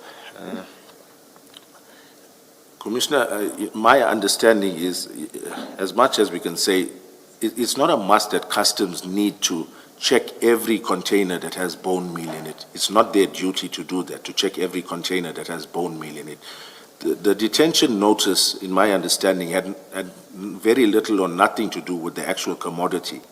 The person whose duty it is to view that commodity or make sure it meets the required standards is the State Vet, Department of Agriculture. So customs, in my opinion, or in my understanding, once it had left the harbor, it went to a depot. The next step in that whole process was, I think the State Vet would have come through and inspected to make sure all is in order. However, to me, it was going to be transported. The next step was it was going to reach its consignee. I'm not aware of customs checking every consignment of bone meal just by virtue of it being. Well, the evidence that we have received, if I understood it correctly, it is that because it is bone meal, it necessarily falls in the category of things that must be checked. They cannot come into the country without checking. Yes. So I'm asking you the question, and our understanding was it is customs that flags it for it to be parked so that it can be checked for that purpose. And really the essence of my question is, someone else, another agency has an interest in this, and you know it's bone meal. You do. So another agency has an interest in it. Are you saying the manner in which things operate, as it's such that you can come in, open it up, do whatever you do in the absence of that other party, agency, that other state agency which has an interest in the container, and then you move on, and in their good time they'll come and do their whatever they do with it without any insight into what you did. And then later on, as we know it happened here, you are the one that comes back to release it, to say to the clearing agent, this can go. I'm just trying to make sense of that way of operating. Yes. Okay, I hear you, Commissioner, and I hope I'm not laboring on the wrong point, excuse me. But what I'm trying to get at is, we were only aware of this customs detention notice after our search. The detention notice, when I looked through the inquiry, is dated the 23rd of June. So at the time of us conducting this search or inspection of the container, at that stage, none of us knew that customs had an interest in this container. I also understood that ORS would know because the communication, as this consignment is coming, the communication would eventually land at ORS, and ORS will inform whoever it informs. That's how I've understood that. So through ORS, there would have been communication on the system that this consignment is coming, and this is flagged for reason A, B, C, D. Is that not your understanding of how it works? That's difficult for me to answer, Commissioner, but I would say that in not all cases that we've encountered are customs and SAPS on the same page. To give you an example practically, it sometimes happens that it clashes, like SAPS is interested in a certain container, and then you learn that customs is also now interested, and it's only at the 11th hour when both parties are now interested to go inspect it. So I don't want to mislead the Commission, but I'm saying I don't think there's any system in place, or if there was, Border Police did not tell us, the warehouse manager did not tell us, so I'm saying to the Commission. Border Police couldn't tell you because you didn't speak to them. You didn't involve them at all. So they couldn't have told you. Border Police is Sergeant Mkize, and No, Sergeant Mkize is your left. Yes. He plays no other role than to give you transport, because suddenly you find you have 27 bags to transport. Let's not make his role any bigger than that. He tells us in his statement. Yes. Yes. Commissioner, So he couldn't have said to you that, no, you know what, this container has been flagged for inspection by ORS. He couldn't have told you that. Yes. Commissioner, if I may, if I look at the Governor's statement, it's page 777, right?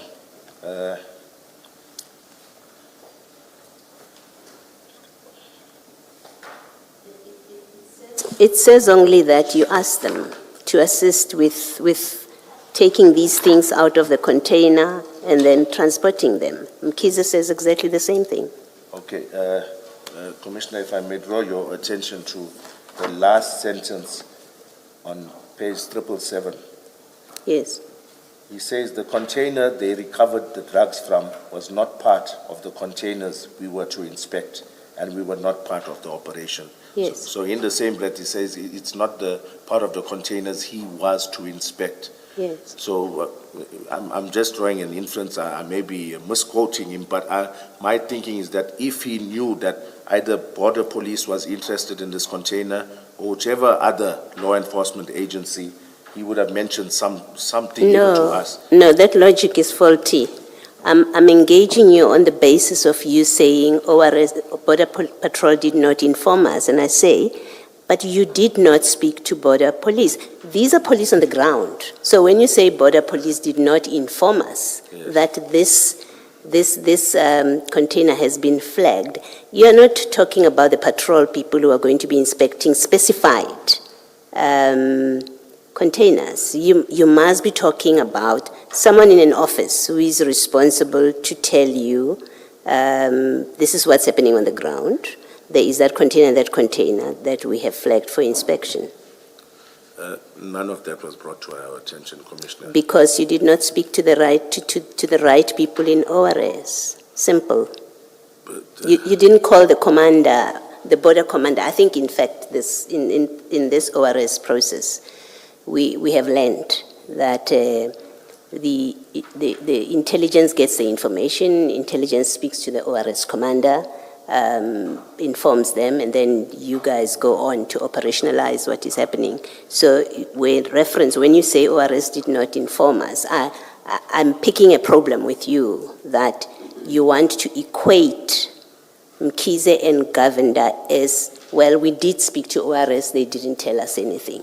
No, When not in on fact that. all they were was transport. Yes. Thank you. Thank you, Commissioner. So,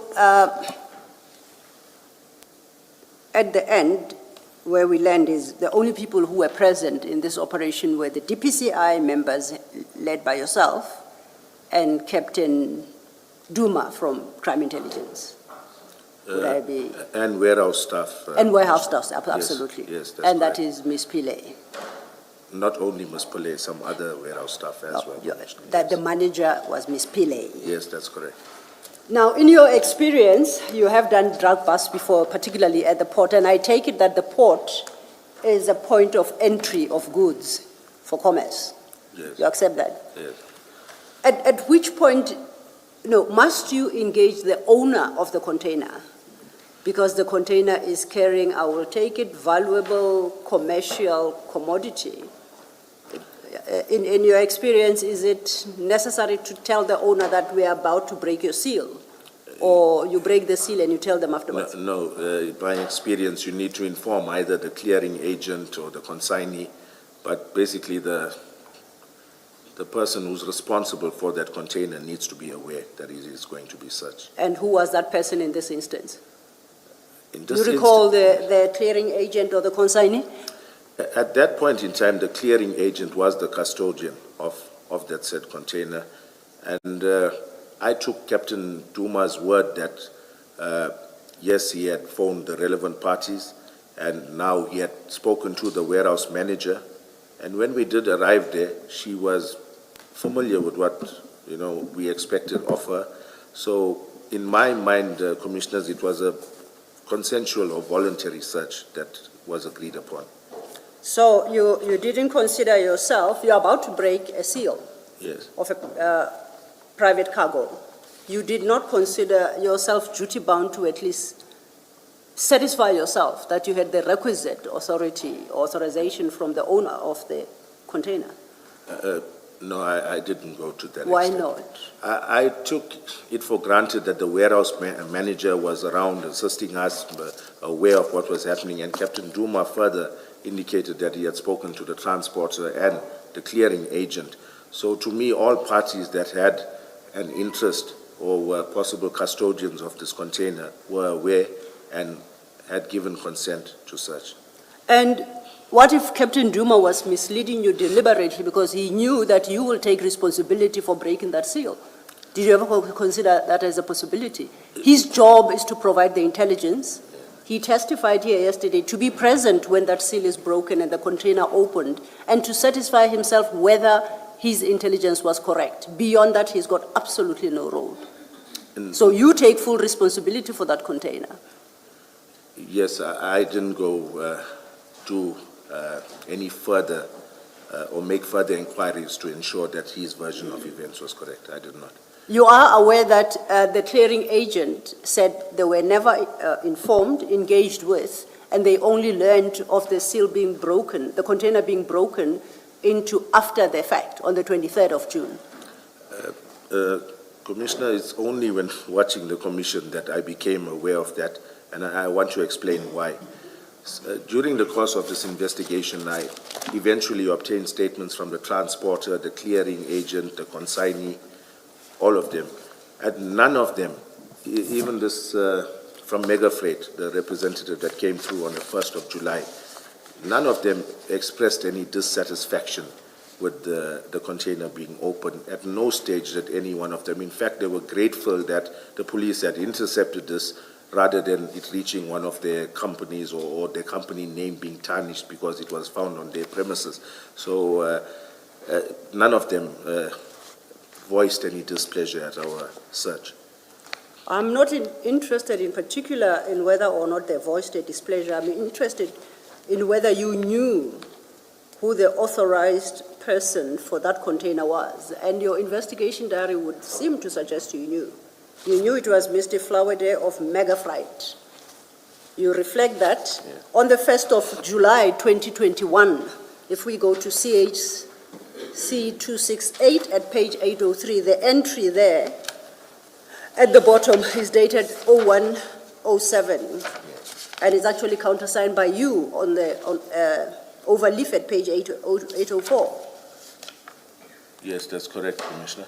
And your inquiry file Yes, shows that you obtained a statement from Mr. Flowerday of Megafreight.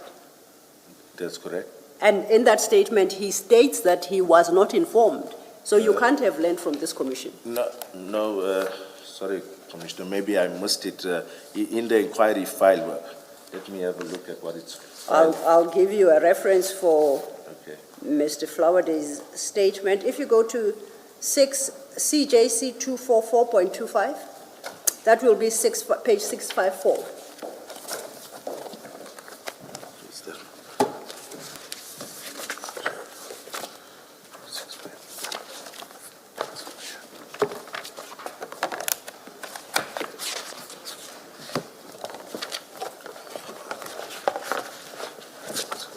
And it's a handwritten statement, 654.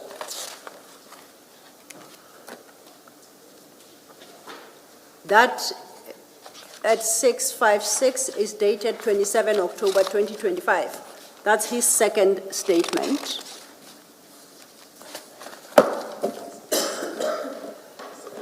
Yes. Do you see that? Yes, I've got it. That is the 2025 statement. But if you go back Yes. to 595, you will find his first statement.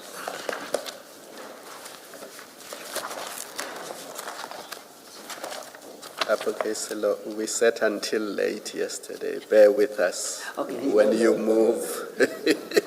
Commissioner, if it's any consolation to you, I sat with you till late yesterday. I apologize. The point I'm making is there are two statements. Yes. The one statement is the one at 654. That is a 2025 statement. Yes. But if you look at that statement, it says at paragraph 3, I would like to further my statement I submitted on previous occasion. That's at 654. Yes. So then we have to go find the first statement. And I'm saying the first statement is at page 595. Yes. You have located that. I've got it, Commissioner. And this is undated, unfortunately. No, it's dated May 2022 at 14:45. Okay. You see that? 595, Commissioner. 595. Yes. Overleaf at 596, that's where you find the date. Okay, yes, Okay. yeah, I've seen. Now, you were aware of Mr. Flowerday of Mega Freight by the existence of that human being by the 1st of July 2021. Yes, that's correct, Commissioner. What did he tell you about this operation and the breaking of that seal? He never voiced any dissatisfaction. He came through with laborers to unpack the rest of the containers, so at no stage was I aware of his displeasure at our inspection. Why do you insist on displeasure? I mean, okay, you call them, I think earlier you called them role players. Is he not an important role player? You just said that's one of the entities you must obtain permission from.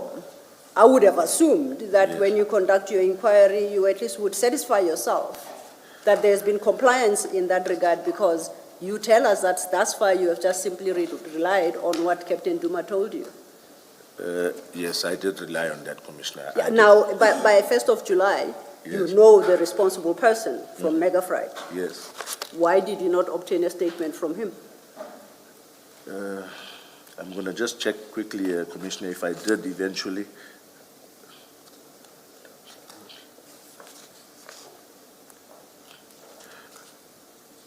I'm sure I did obtain an, here's it, I think so. I'm sure I did obtain a statement from Mega Freight. Okay, are you in the inquiry file? I'm looking at my inquiry file. Yeah, Yes. you can give Yes. us the statement number, I'll try and track it down.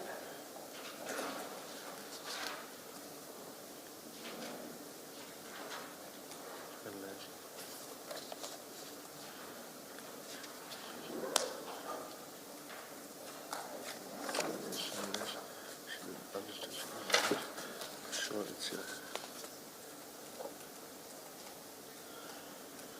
No, I see, there's a whole lot of liaison between myself and Mega Freight. I see, there's a whole lot of liaison. I say, one of my entries, she indicated that it would be finalized, meaning the statement, and couriered to our office by 21st of the 12th. Prior to that, I said, made numerous calls to her, the person from Mega Freight, agreed that the affidavit would be finalized by 1500. There's a whole lot of diary entries, but I don't seem to have got a final statement there. I didn't get it. Okay, we'll try and see if there was a statement then before this one that we have. But what we have at 595 at the last paragraph, Yes, that is Mr. Flowerday's statement. yes. It reads, in this matter, I was not informed of the container inspection on the 22nd of June 2021, the day the drugs was seized as CHC container depot. I only received the instruction to attend inspection on 23rd day of June 2021. That was not your instruction. You didn't have an inspection on the 23rd, did you? No. Not on the 23rd, Commissioner. So the operation of the 22nd, he was not involved or informed of it. Yes, I see that. You see that? Yes, I do. Is that a concern?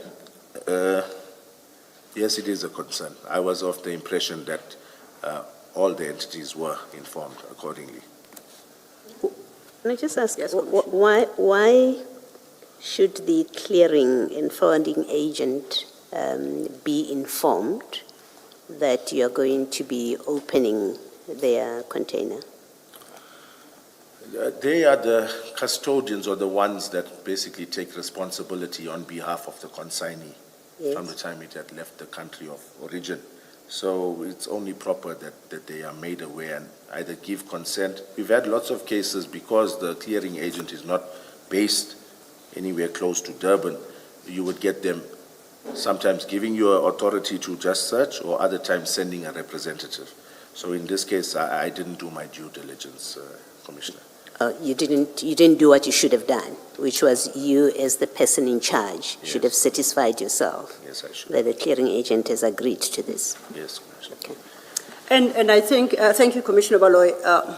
The answer to that question, actually, Mr. Flowerday gives us still at page 59, at paragraph 3, that big paragraph that starts with my duties will also, you see where I'm reading? Yes, I can Okay, see. now if you go to the bottom, third line from the bottom of that paragraph, it says, under no circumstances the officials will break the container seal without me being present, as I will be representing the client who's the owner of the shipment in the container. The official will either call for unpacking of the container or grant tailboard exam without unpacking, whatever that may be. But the key thing here is under no circumstances must it be opened in his absence. Yes, I see that, Commissioner. If you go to the next paragraph, midway, that would be the third sentence of that paragraph, says after then it is opened and inspected, the container will be resealed with a new seal. I, Flowerday, will then prepare the inspection report and invoice the clearing agent. So it would seem that besides being the owner, there is an inspection report that must be completed. You see that? Yes, I see that. Do you have a challenge with that suggestion that there is a requirement for a clearing report, an inspection report, rather? Yes, I was not aware that it's something that was required, Commissioner. Do you, as the DPCI, have a requirement that an inspection report be compiled? No, that's not one of our criteria. Oh, that's not something that's adhered to at all times. At all times? Yes. So you adhere to it sometimes? It's in cases where the clearing agent has a representative to send over. There are other times where they just grant you permission as long as the warehouse supervisor is present. No, my question is slightly different. I think I'm interested in the notion of an inspection report. You as the DPCI, when you go opening containers at the harbor, Yes. do you have a requirement to have an inspection report compiled? I would like to believe that the purpose of that document is to at least explain your conduct. Yes. Is there no such requirement for DPCI members? I have not come across it, Commissioner. I have not. You're not, is there a requirement, isn't there? It looks like that when I read this, but I haven't come across it. I don't know what it even looks like, this inspection report. Are you aware that the ORS at the harbor has that requirement? And in this regard, I would like to refer you to CJC 246.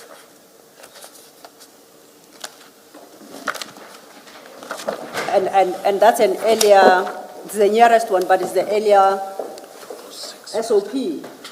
But I believe you did say that you have some experience in searching containers at the harbor. Yes. So,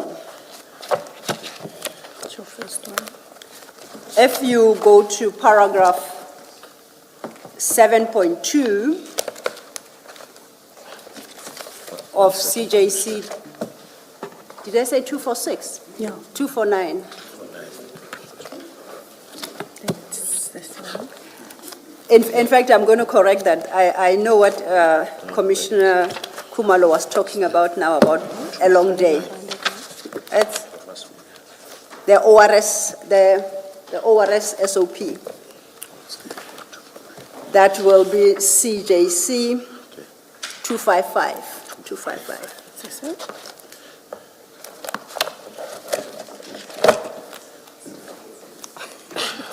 At page 686, correct. And I'm interested in particular in that ORS at paragraph 7.2 at 692.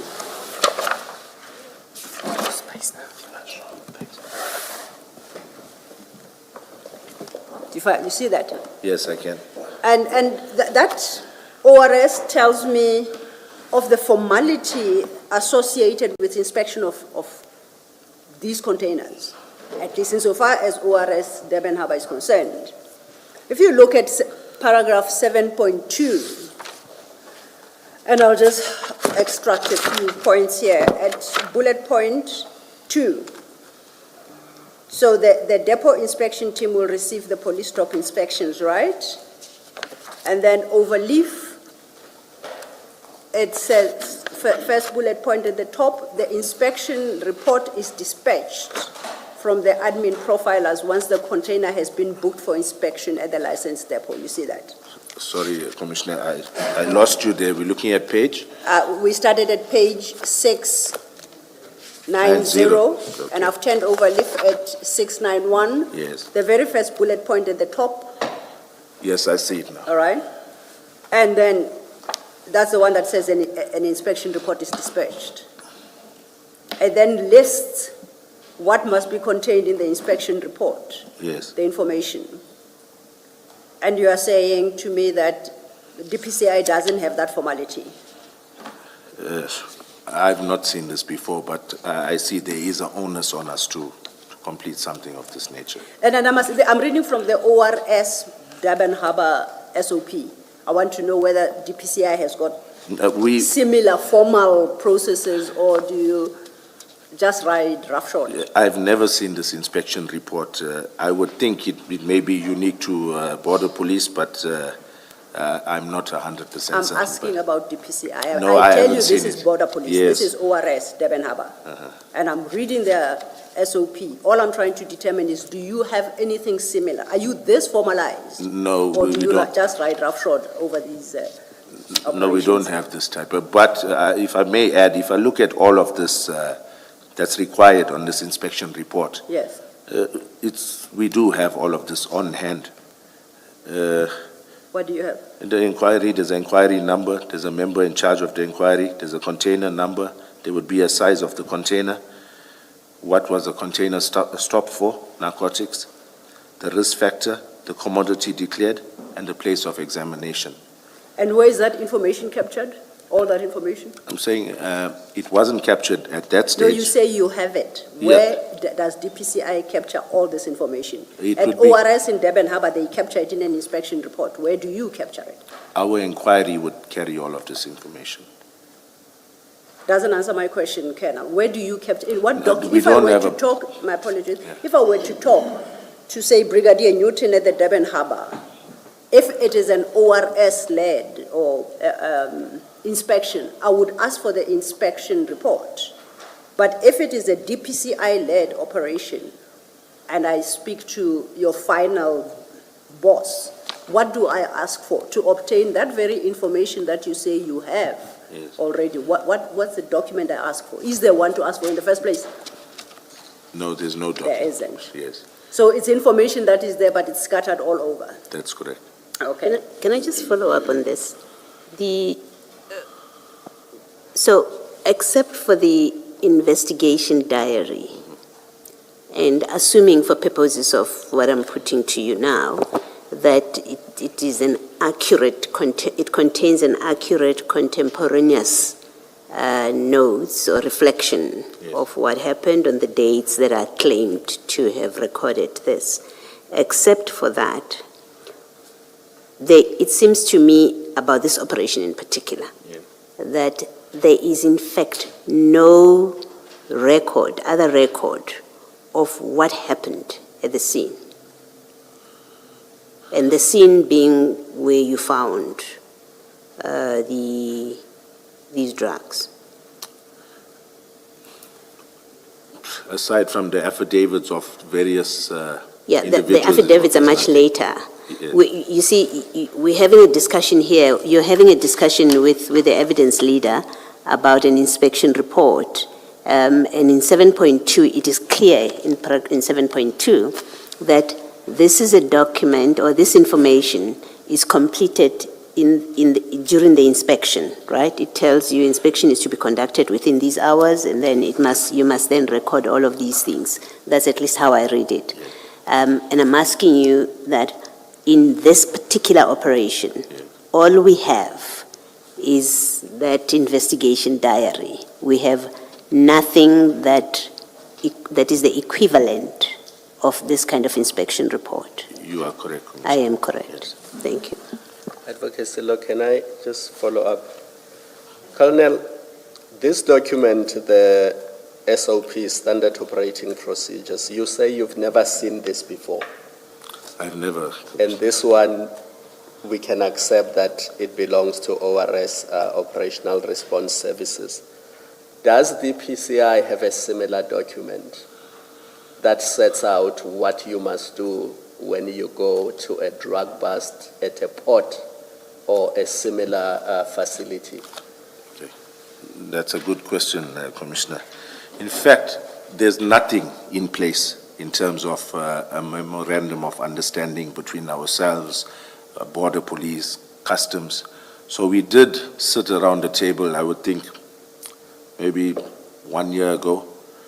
We've had some deliberations with senior officials from customs, the brigadier that's in charge of the harbor as well. We're in the process of drafting something. So there was nothing formalized to basically dictate how do we work, how do we approach these sort of interdictions at the harbor or at depots. So are you saying to us, you do as you please? If you hear that there are drugs at a port or at a depot rather, you just go there and you do as you please and you exercise your discretion? I think that maybe, I don't want to put it too loosely, like there's no order in the way we work. There's obviously within the confines Yes. of policing. Yes, there isn't really any memorandum of understanding or any standard operating procedure or any document that would guide us exactly who goes there first, who do you call out next. For now, it's verbal agreements. We got understandings with the border police, but there isn't any formalized document that talks to how do we jointly approach these type But of did cases. you not consider yourself duty-bound, seeing that you had never led an operation of this nature? You said to Chair earlier that you had participated but you had never yourself led an operation of this nature. Did you not consider yourself duty-bound to communicate with the relevant stakeholders so that you know what to do when you get there, who to contact, and what not to do? I should have done that, Commissioner. I did not. I took it for granted. I've been watching my members do it all along. I went there and I just did the same. Because it goes back to that perception you mentioned in your affidavit that the way things were done in this operation leads one to believe that this was all deliberate. This was all part of a plan to seize those drugs, not book them in a police station, book them in a place where they are susceptible to theft and break-ins, and they have disappeared, as we know. Yes. Because no proper procedures were followed. Are you even bound by the national instruction applicable to drug seizures No. as DPCI? Yes, definitely. The national instructions apply to the police holistically. Now, sitting here today, focusing only on what you have covered with Advocate Sillo, up to the point where you take the drugs out of the containers. Yes. Sitting here today, can you say to us that you complied fully with that national instruction? Honestly, no, Commissioner. No. I haven't complied fully. Thank you. Thank you, Commissioner Kumalo. If we could just then complete this little exercise, and it really is for my benefit to understand how things are done at the DPCI. And as Commissioner Kumalo points out, it starts at the harbor when you open that container. And it stretches all the way to the weekend of the 6th to the 8th of November, when there's a break-in at Port Shepstone offices to steal. And we are looking at what happened at which step. And that is the purpose of this exercise. Yes, Commissioner. And as Commissioner Kumalo points out, to determine whether or not that eventual theft was purely coincidental or was it set up from the beginning. The answer will depend on the answer to that particular question will depend on the information you provide to the commissioners to make that call. I understand. So they would appreciate your assistance. Yes, Okay. Commissioner. So then staying at page 691, just then we have dealt with the first bullet point in the listing, duties of the inspection team upon inspection of profiled containers at licensed depots, right? And I'll say, to your fairness, there is a notion in the SOP as to what is a profile container. It goes through a process, it's profiled, identified, and then it's selected for inspection. So that is the official process. But I'm sure you'll agree with me that this particular container, through the intelligence of Captain Duma, was quote-unquote profiled. It was one of 10 containers being brought on that vessel, the Ludo. Yes. You are aware of that? Yes, I'm aware. And it is the only container that you were directed to search. Yes, that's correct. Would you accept then, therefore, it was ICE? And I put that in quotation marks, it was profiled. I would think to some degree, yes, Commissioner. So then here, in terms of ORS, what would be proper procedure, appropriate procedure for dealing with a profiled container? If you go to the 5th bullet point, at ORS, they say, amongst other things, the type of inspection conducted must be endorsed in the inspection report. You see where I'm reading? Yes, I can see, And in Commissioner. parentheses, full unpack, tunnel, or tailboard inspection. Do you know what those are? Are you familiar with the terms? Yes, I have a vague idea. Tunnel examination, full unpack of the tailboard. I have an idea. Okay. Yes. The bullet points following actually do it for us. I ask because I'm wholly unfamiliar. A full unpack is when all goods in the container is unpacked and placed within the depot facility for easy accessibility and proper inspection of the goods by the inspection teams. Then it adds, and to also allow the capacity of K9 unit to search the container for possible detection of narcotics. Second subpoint, a tunnel examination is when either the right, left side of the container is unpacked in order for easy accessibility and proper inspection of the goods by the inspection teams, and to also allow the capacity of the K9 unit to search the container for possible detection of narcotics. That's, they inform us.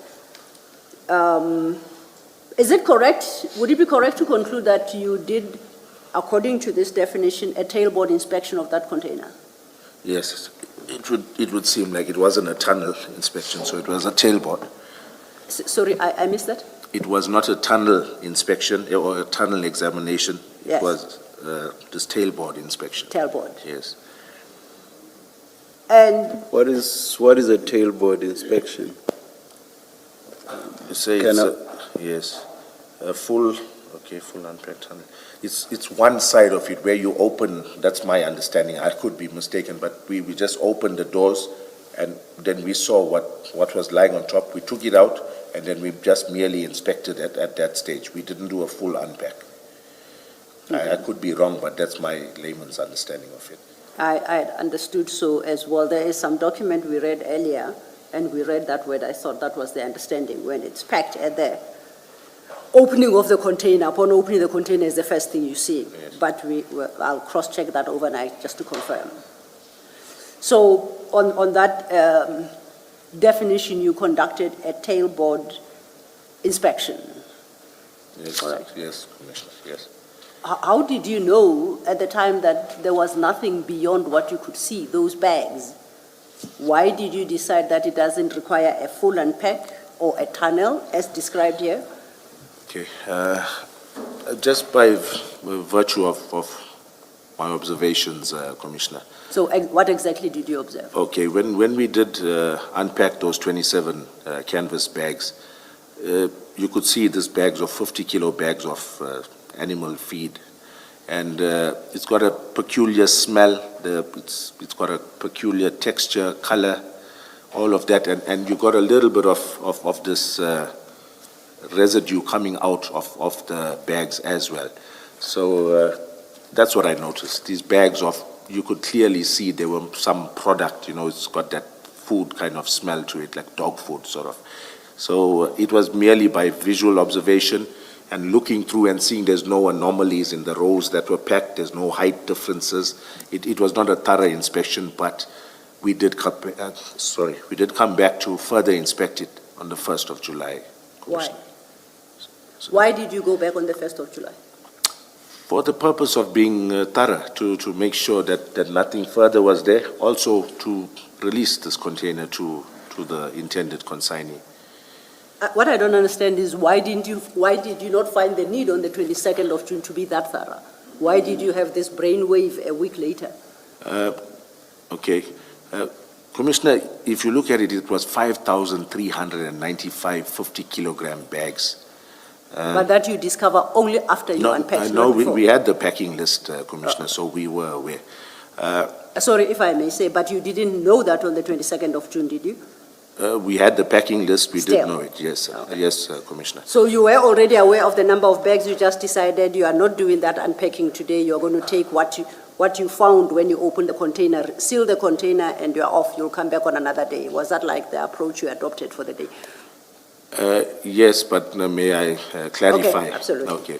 The moving of such a volume of bags, despite what other witnesses may have said here, no warehouse is going to just let you utilize their staff for how many hours when it doesn't benefit them really. So the onus is up to, like, I'll give you an example. When it comes to counterfeit goods, you get the brand attorneys, the brand agents that come through with laborers that they employ for this specific purpose. So it's not light work to move 5,000 somewhat 50-kilogram bags. So if we had done it then, the majority of our labor and our time would have gone, would have been not wasted, but would have been offloading bags for hours and hours instead of focusing on the narcotics that we've just seized. I was satisfied. My members also did look in there. We sealed the container. So in my mind, we had, and generally rip-on, rip-off works like that, Commissioner. In my experience, what you see in the front of the container, 10 out of 10 times it was what was in the container. So yes, I did not do a proper, thorough unpack or inspection of the rest of the container. I didn't do it at that stage. You've just said something that I find quite startling. You say that no warehouse is going to allow you to, what, I'll paraphrase, search in the manner in which you want to, if it is not to their benefit. Is that last part that I want to focus on, and there I'm not paraphrasing, those are your words. Yes. If it is not to their benefit. Okay, maybe my choice of word, Chair, was not correct. My point was, And I say that's startling because I cannot see how crime detection could or is to depend on the benefit of the warehouse. my apologies, Chair, it's not benefit. The point I was trying to make is that the depots are not forthcoming with laborers if you want to do a full unpack, especially when it comes to voluminous commodities like we did have here. So you need to get your own laborers, you need to get your own manpower to unpack. It may actually not be a mistake that you say this, because somewhere, let me just look, I hope I won't mess up your probing. No, not at all, Chair. Ms. Not at all. Sillo. Thank you. So what you just said now actually accords with what you say in your statement. Somewhere in your statement, I hope to find it just now. Somewhere in your statement, you say that you did not want to prejudice the depot, basically, the operations of the depot. Yes. So that actually ties in with what you said now about the benefit of the warehouse. This you say in paragraph 21 of your statement. Do you want to go there? There you say, I took the decision not to cordon off and close the depot. I did not want to prejudice the company by closing them down for the rest of the day, as they were not suspects in the matter. So it actually ties in with your statement about the benefit of what you call now the warehouse. I think So you were actually not making a mistake when we spoke about the benefit of the warehouse. it was just a wrong choice of. But have you had a look at the first two sentences of paragraph 21? Please do so now. Yes, Your statement prepared for the commission. Yes. But do you see that the two are basically similar in substance? Yes, I noticed that, sir. So you should accept when I say to you that when you spoke about the benefit of the warehouse, you are not making a mistake. This is something that's in your head, which is why you would have it in your statement in paragraph 21. It can't be a mistake. You can't repeat the same mistake. I didn't, that was not my intention when I said benefit. I mean, when you prepare a written statement, you sit down, you think it through, and then you put, it's no longer pen to paper now, it's clicking keys on your iPad, laptop, or whatever. So you can't talk about a mistake in paragraph 21, can you? Yes, no, this is not a mistake. Yeah. Now you've just accepted that this ties in with what you said about the benefit to the warehouse. You remember you just accepted Yes, that now. yes. So if it's not a mistake in paragraph 21, it can't be a mistake when you said it here. Can it be? May I be allowed The two basically say the same thing. Yes. So you can't say the one, which is what you just said now, is a mistake. But this one in paragraph 21 is not a mistake. May I comment to this? Yes, Chair? yes. Okay, I think the point I'm trying to drive through, Chair, is that not every company has the manpower to spare or to do it efficiently enough, especially with the movement of over 5,000 50-kilogram bags. So that was just my point, that they're not too keen on doing it as well, so that's what I was trying to drive, that is why we didn't do it at that point. We know that normally for this type of unpack, you need to be prepared with your own laborers.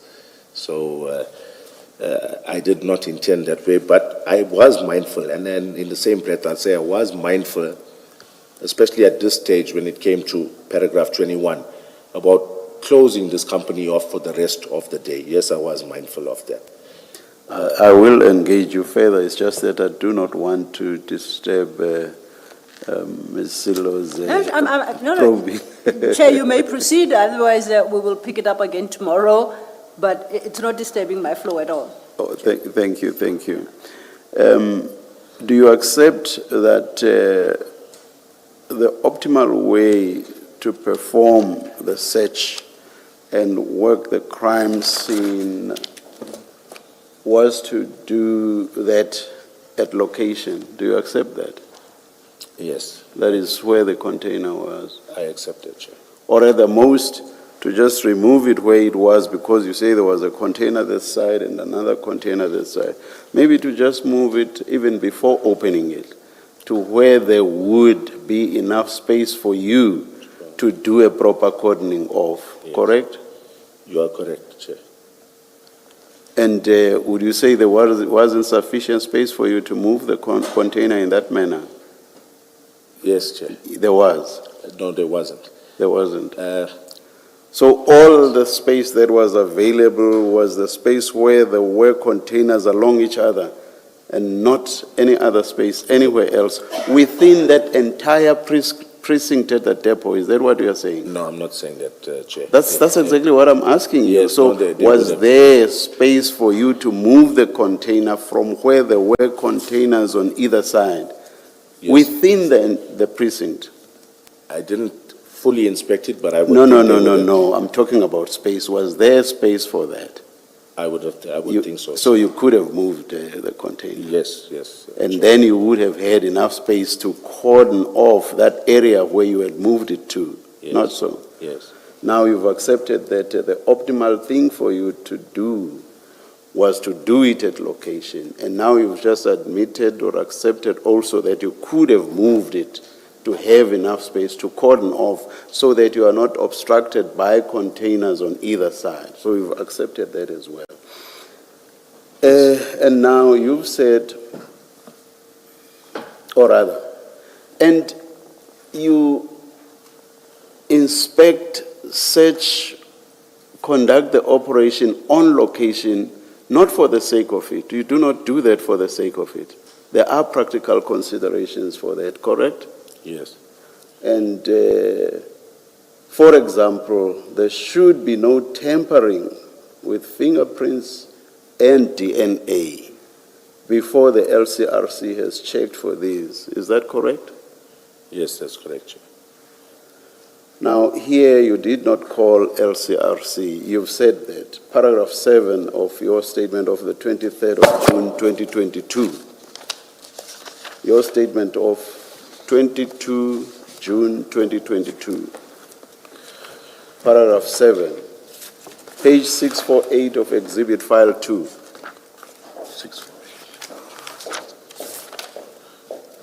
You say in so many ways that you did not call LCRC, correct? Yes, yes, Chair. Here's what you say: I did not request LCRC to attend the scene. The first sentence of paragraph 7. You see that? Page? Page 648. Exhibit File 2. Yes, I see it, Chair. So now you accept that it's important for the LCRC to check for the DNA and fingerprints on location. The reason for that, obviously, is that there should be no tampering. The LCRC, wherever possible, should be able to uplift the fingerprints and the DNA, if there is any, if there are any. Yes. Correct? Yes, Chair. Now, when exhibits are handled before the LCRC has uplifted the fingerprints and DNA, there are chances, or rather, there may be chances of successfully uplifting these. That is, if the LCRC works on the exhibits before they have been handled or moved. Yes, Do you Chair. accept? I do. Now, but if it's the opposite that has happened, that is, if they have been touched, handled, and moved, or moved, the chances of that happening may be brought to naught. Is that correct? You are correct, Chair. Now, at the time you did this, that is choosing not to call LCRC, handling and moving these exhibits, what were you thinking about the utility of allowing LCRC to first check for fingerprints and DNA? What were you thinking about the utility of that? Okay. Chair, it's my answer. It may not be accepted well, but in my experience, all of these cases, although, like I indicated, I may not have investigated hands-on these cases, I've inspected them, on numerous occasions. When these cases are generated, I have sight of them. Even if I give you 20 rip-off loads that we had addressed or seized, made seizures at, in not one of these cases, not one, have we ever received any feedback by way of LCRC in terms of fingerprints uplifted or DNA. And Chair, I'm going to go a little further to explain why as well. I'm not sure why they didn't give us any feedback, but as a detective, from my point of view, I'm saying you've got a very slim to none chance of objectively linking your suspect to those drugs that were found in a rip-on, rip-off load. There's no way to distinguish between fingerprints or DNA, more especially in the container, fingerprints or DNA that belong to your suspects and those that belong to legitimate port officials who had loaded the legitimate commodity in the container. So I'm not sure whether that plays a role in it, but part of my decision not to call them was based on the fact that out of every single case of rip-on, rip-off that we had handled, we've received nothing by way of fingerprints or DNA. So, Colonel Jacob says, I am taking my own decision and I am not going to allow the ordinary and ordinarily applicable process of having the LCRC to come to the scene and do their work before I handle these goods. I'm taking it upon myself as Colonel Jacob to, or rather not to heed that process. That applies. That is an applicable prescription. I, as Colonel Jacob, am not going to follow that. Yes. Chair, that's one of those decisions that I said to you I will rule for the rest of my life. So, you see, the problem is it may be easy for you to say that that's a decision you'll rule for the rest of your life. The problem is we want to get behind the why. There's a big why in all of this. yes. One, I engaged you earlier on the available storage spaces. There as well, by the way, no, I'm talking about my notes. I've not done it yet. I'm talking about my notes on something I want to engage you on, but I will not do it now. But it was quite plain when Ms. Sildo was engaging you that you did not inquire about the capacity of the other places. Now I remember what I engaged you on were the distances. And you accepted when I engaged you that the one police station within Durban was, the furthest was 24 kilometers. Yes. The other 20, another one lesser. Yes. And there as well, you didn't really have an explanation as to why you did not go there. Now again, you don't really have an explanation for not following prescripts. And all you say is it's a decision that you will rule for the rest of your life. Bear in mind that in the end, the cocaine or suspected cocaine gets lost. So the question why is very important in connection with all of these steps where there are decisions that you will live to rue for the rest of your life. Yes, Chair. So the why is very important, and I'm not saying you stole the cocaine, but we are asking all these questions because there's that question of who stole this cocaine. Do you get what I mean? I understand, Chair. Do you want to comment on that?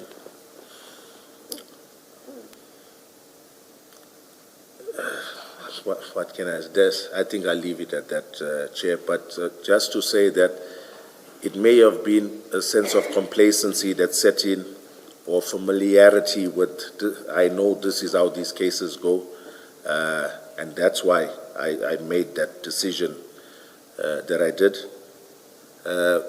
However, I see there's no benefit in taking any shortcuts, and I can see how it does not look good to the Commission. These little... Not the Commission, you. Yes. You. Even for me. Yes. Yes. I understand, Chair. Yes, I understand. Can I just ask something to clarify? What your evidence, in fact, is about the LCRC not being called to the scene. Is your evidence, and I ask this question because, depending on your answer, it has, the answers have different consequences. Did you make the decision on the scene not to call the LCRC? That's one possibility, and I'm trying to understand your evidence. Or it never crossed your mind at all that you should be calling them. You just went in and did what you and your people did on the scene. Which one of the two is it?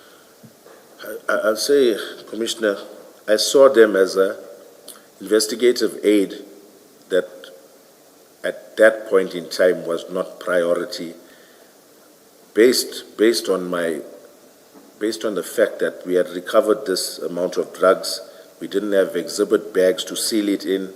I didn't want to send members out searching every station for exhibit bags. I saw that the police station was 4 kilometers away. Yeah, sorry, my question is different. My question is, did you make a decision to not call the LCRC? It's yes or no. We know for a fact they were not there. And I'm asking you a question of, were they not there because you considered it and you made the decision not to call them? At the scene, yes, I made a decision not to call them, Commissioner. Okay, so you acted in breach of the nation. You made the decision to act in breach of the of the instruction that says you should call the LCRC. You are correct, Commissioner. All right, thank you. Thank you. Chair. It may not be yes. No, please. No, I'm quite aware of the time, and I was saying before the chair orders us to rise for the day, I just wanted to finish off this particular topic with one question. You are aware that we have a scheduled meeting for 15:15, but... Oh, judging by the chair's questions, I thought that meeting was... But a very brief one. No, yes. Thank you. Colonel, if you go to your paragraph 35, and we have spoken about this, it's your return to the depot on the 1st of July. What page number, Commissioner? Your statement now? Yeah. Page 6, paragraph 35. It's the 1st of July, 2021. You are back at the depot with the container.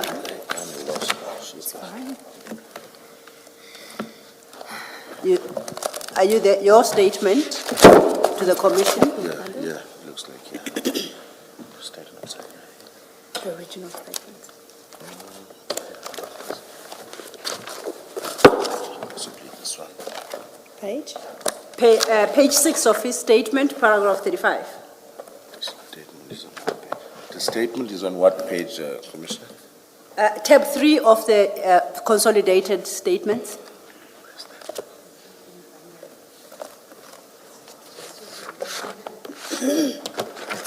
This one.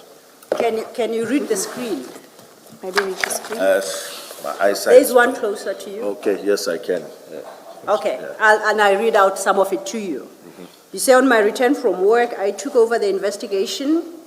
Bangaze made it known that he was leaving.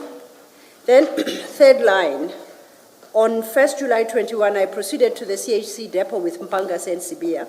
I had arranged that the clearing agent, Megafreight, send a representative to unpack the container, and we conducted a count of 50 kg bags of animal feed.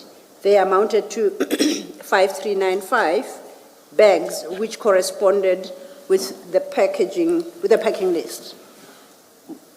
Why did you go back to that container? You don't state here why you went. Okay. Commissioner, if there was deception involved on the part of the consignee, the clearing agent, in terms of maybe a shortfall in the number of bags, I'm just giving you an example. Instead of 5,395 bags, they've now had 5,200 bags, or even a lesser amount. Then it would indicate to me that maybe they had made allowance for the carting of this cocaine to South Africa. So it would have shown that the fact that their packing list does not correspond with what's on, or the number of bags does not correspond with what's on the packing list, there is a possibility that they may have knowledge what's in there, because remember, eventually they're going to receive their commodity. And if there's bags short, one would expect them to complain. And no cartel wants your consignee knowing that you used his container to cart drugs in. So that would have given me the impression that it's possible that our clearing agent or our consignee had knowledge about what was in the container. But the fact that their number of bags corresponded with the shipping documentation, the packing list, to me was an indicator that there was no deception on their part. Now, but then the consignee, it's the recipient of the goods. That's correct. But they don't even know, because they haven't had sight of the content of that container, remember? You Yeah. opened the container in their absence and you resealed it. That's correct. Now, you are doing what sounds like customs work. Why are you busy counting animal feed bags? You mentioned to Commissioner Baloyi earlier about the SARS detention notice. You recall that? Yes, And it's a list of all those 10 containers. yes. Why didn't you forward that inquiry to SARS to verify for you whether every container, because inter alia that they would check, corresponds to the shipping documents? Why must you go and count 5,000 bags? I think purely because, Commissioner, we were the ones who initially are responsible for that container by virtue of taking out the canvas bags, resealing it. We were the one that, or I was the one that took that decision. So the actual releasing of the container and ensuring that there's nothing further in that container, and to ensure that this consignee was not doing it, or declared his goods accurately on the SAD 500 and the packing list, was my duty to ensure that there was no red flags with these entities. Okay. You did not detain that container, correct? No, I did not. It was never your responsibility to release it because you never detained it. If I'm not mistaken, Commissioner, I could be wrong, but SARS were done with their detention and I'm inspection. interested in your responsibility to that container. You never detained it, so I say you Yeah. didn't have the responsibility to release it. By then, SARS had detained it. It then became SARS's responsibility. Why are you meddling in those issues? I was not, or SARS did not make us aware that they were still interested in it. I did have engagements with them, Commissioner. I'm sure if they still wanted to inspect it, I would have availed the container to them, but I think their interest had waned since we had found those drugs on it. Did you issue a release notice for this container as DPCI? I can tell you for free that it's not in the documents, in the docket or the inquiry file. Do you have a copy of that? Yes, I can confirm. Since there was no formal detention notice on it from our side, it was a voluntary search, we did not do any formalized release document. You know there is a release form for Yeah. those containers, for this particular container, but not issued by DPCI. Yes, that release form is after detention notice is placed on a container. Yes, I did not do it. Okay. I think it's your meeting perhaps in the time. I'm happy to stop here. Let's adjourn and resume at 9:30 tomorrow.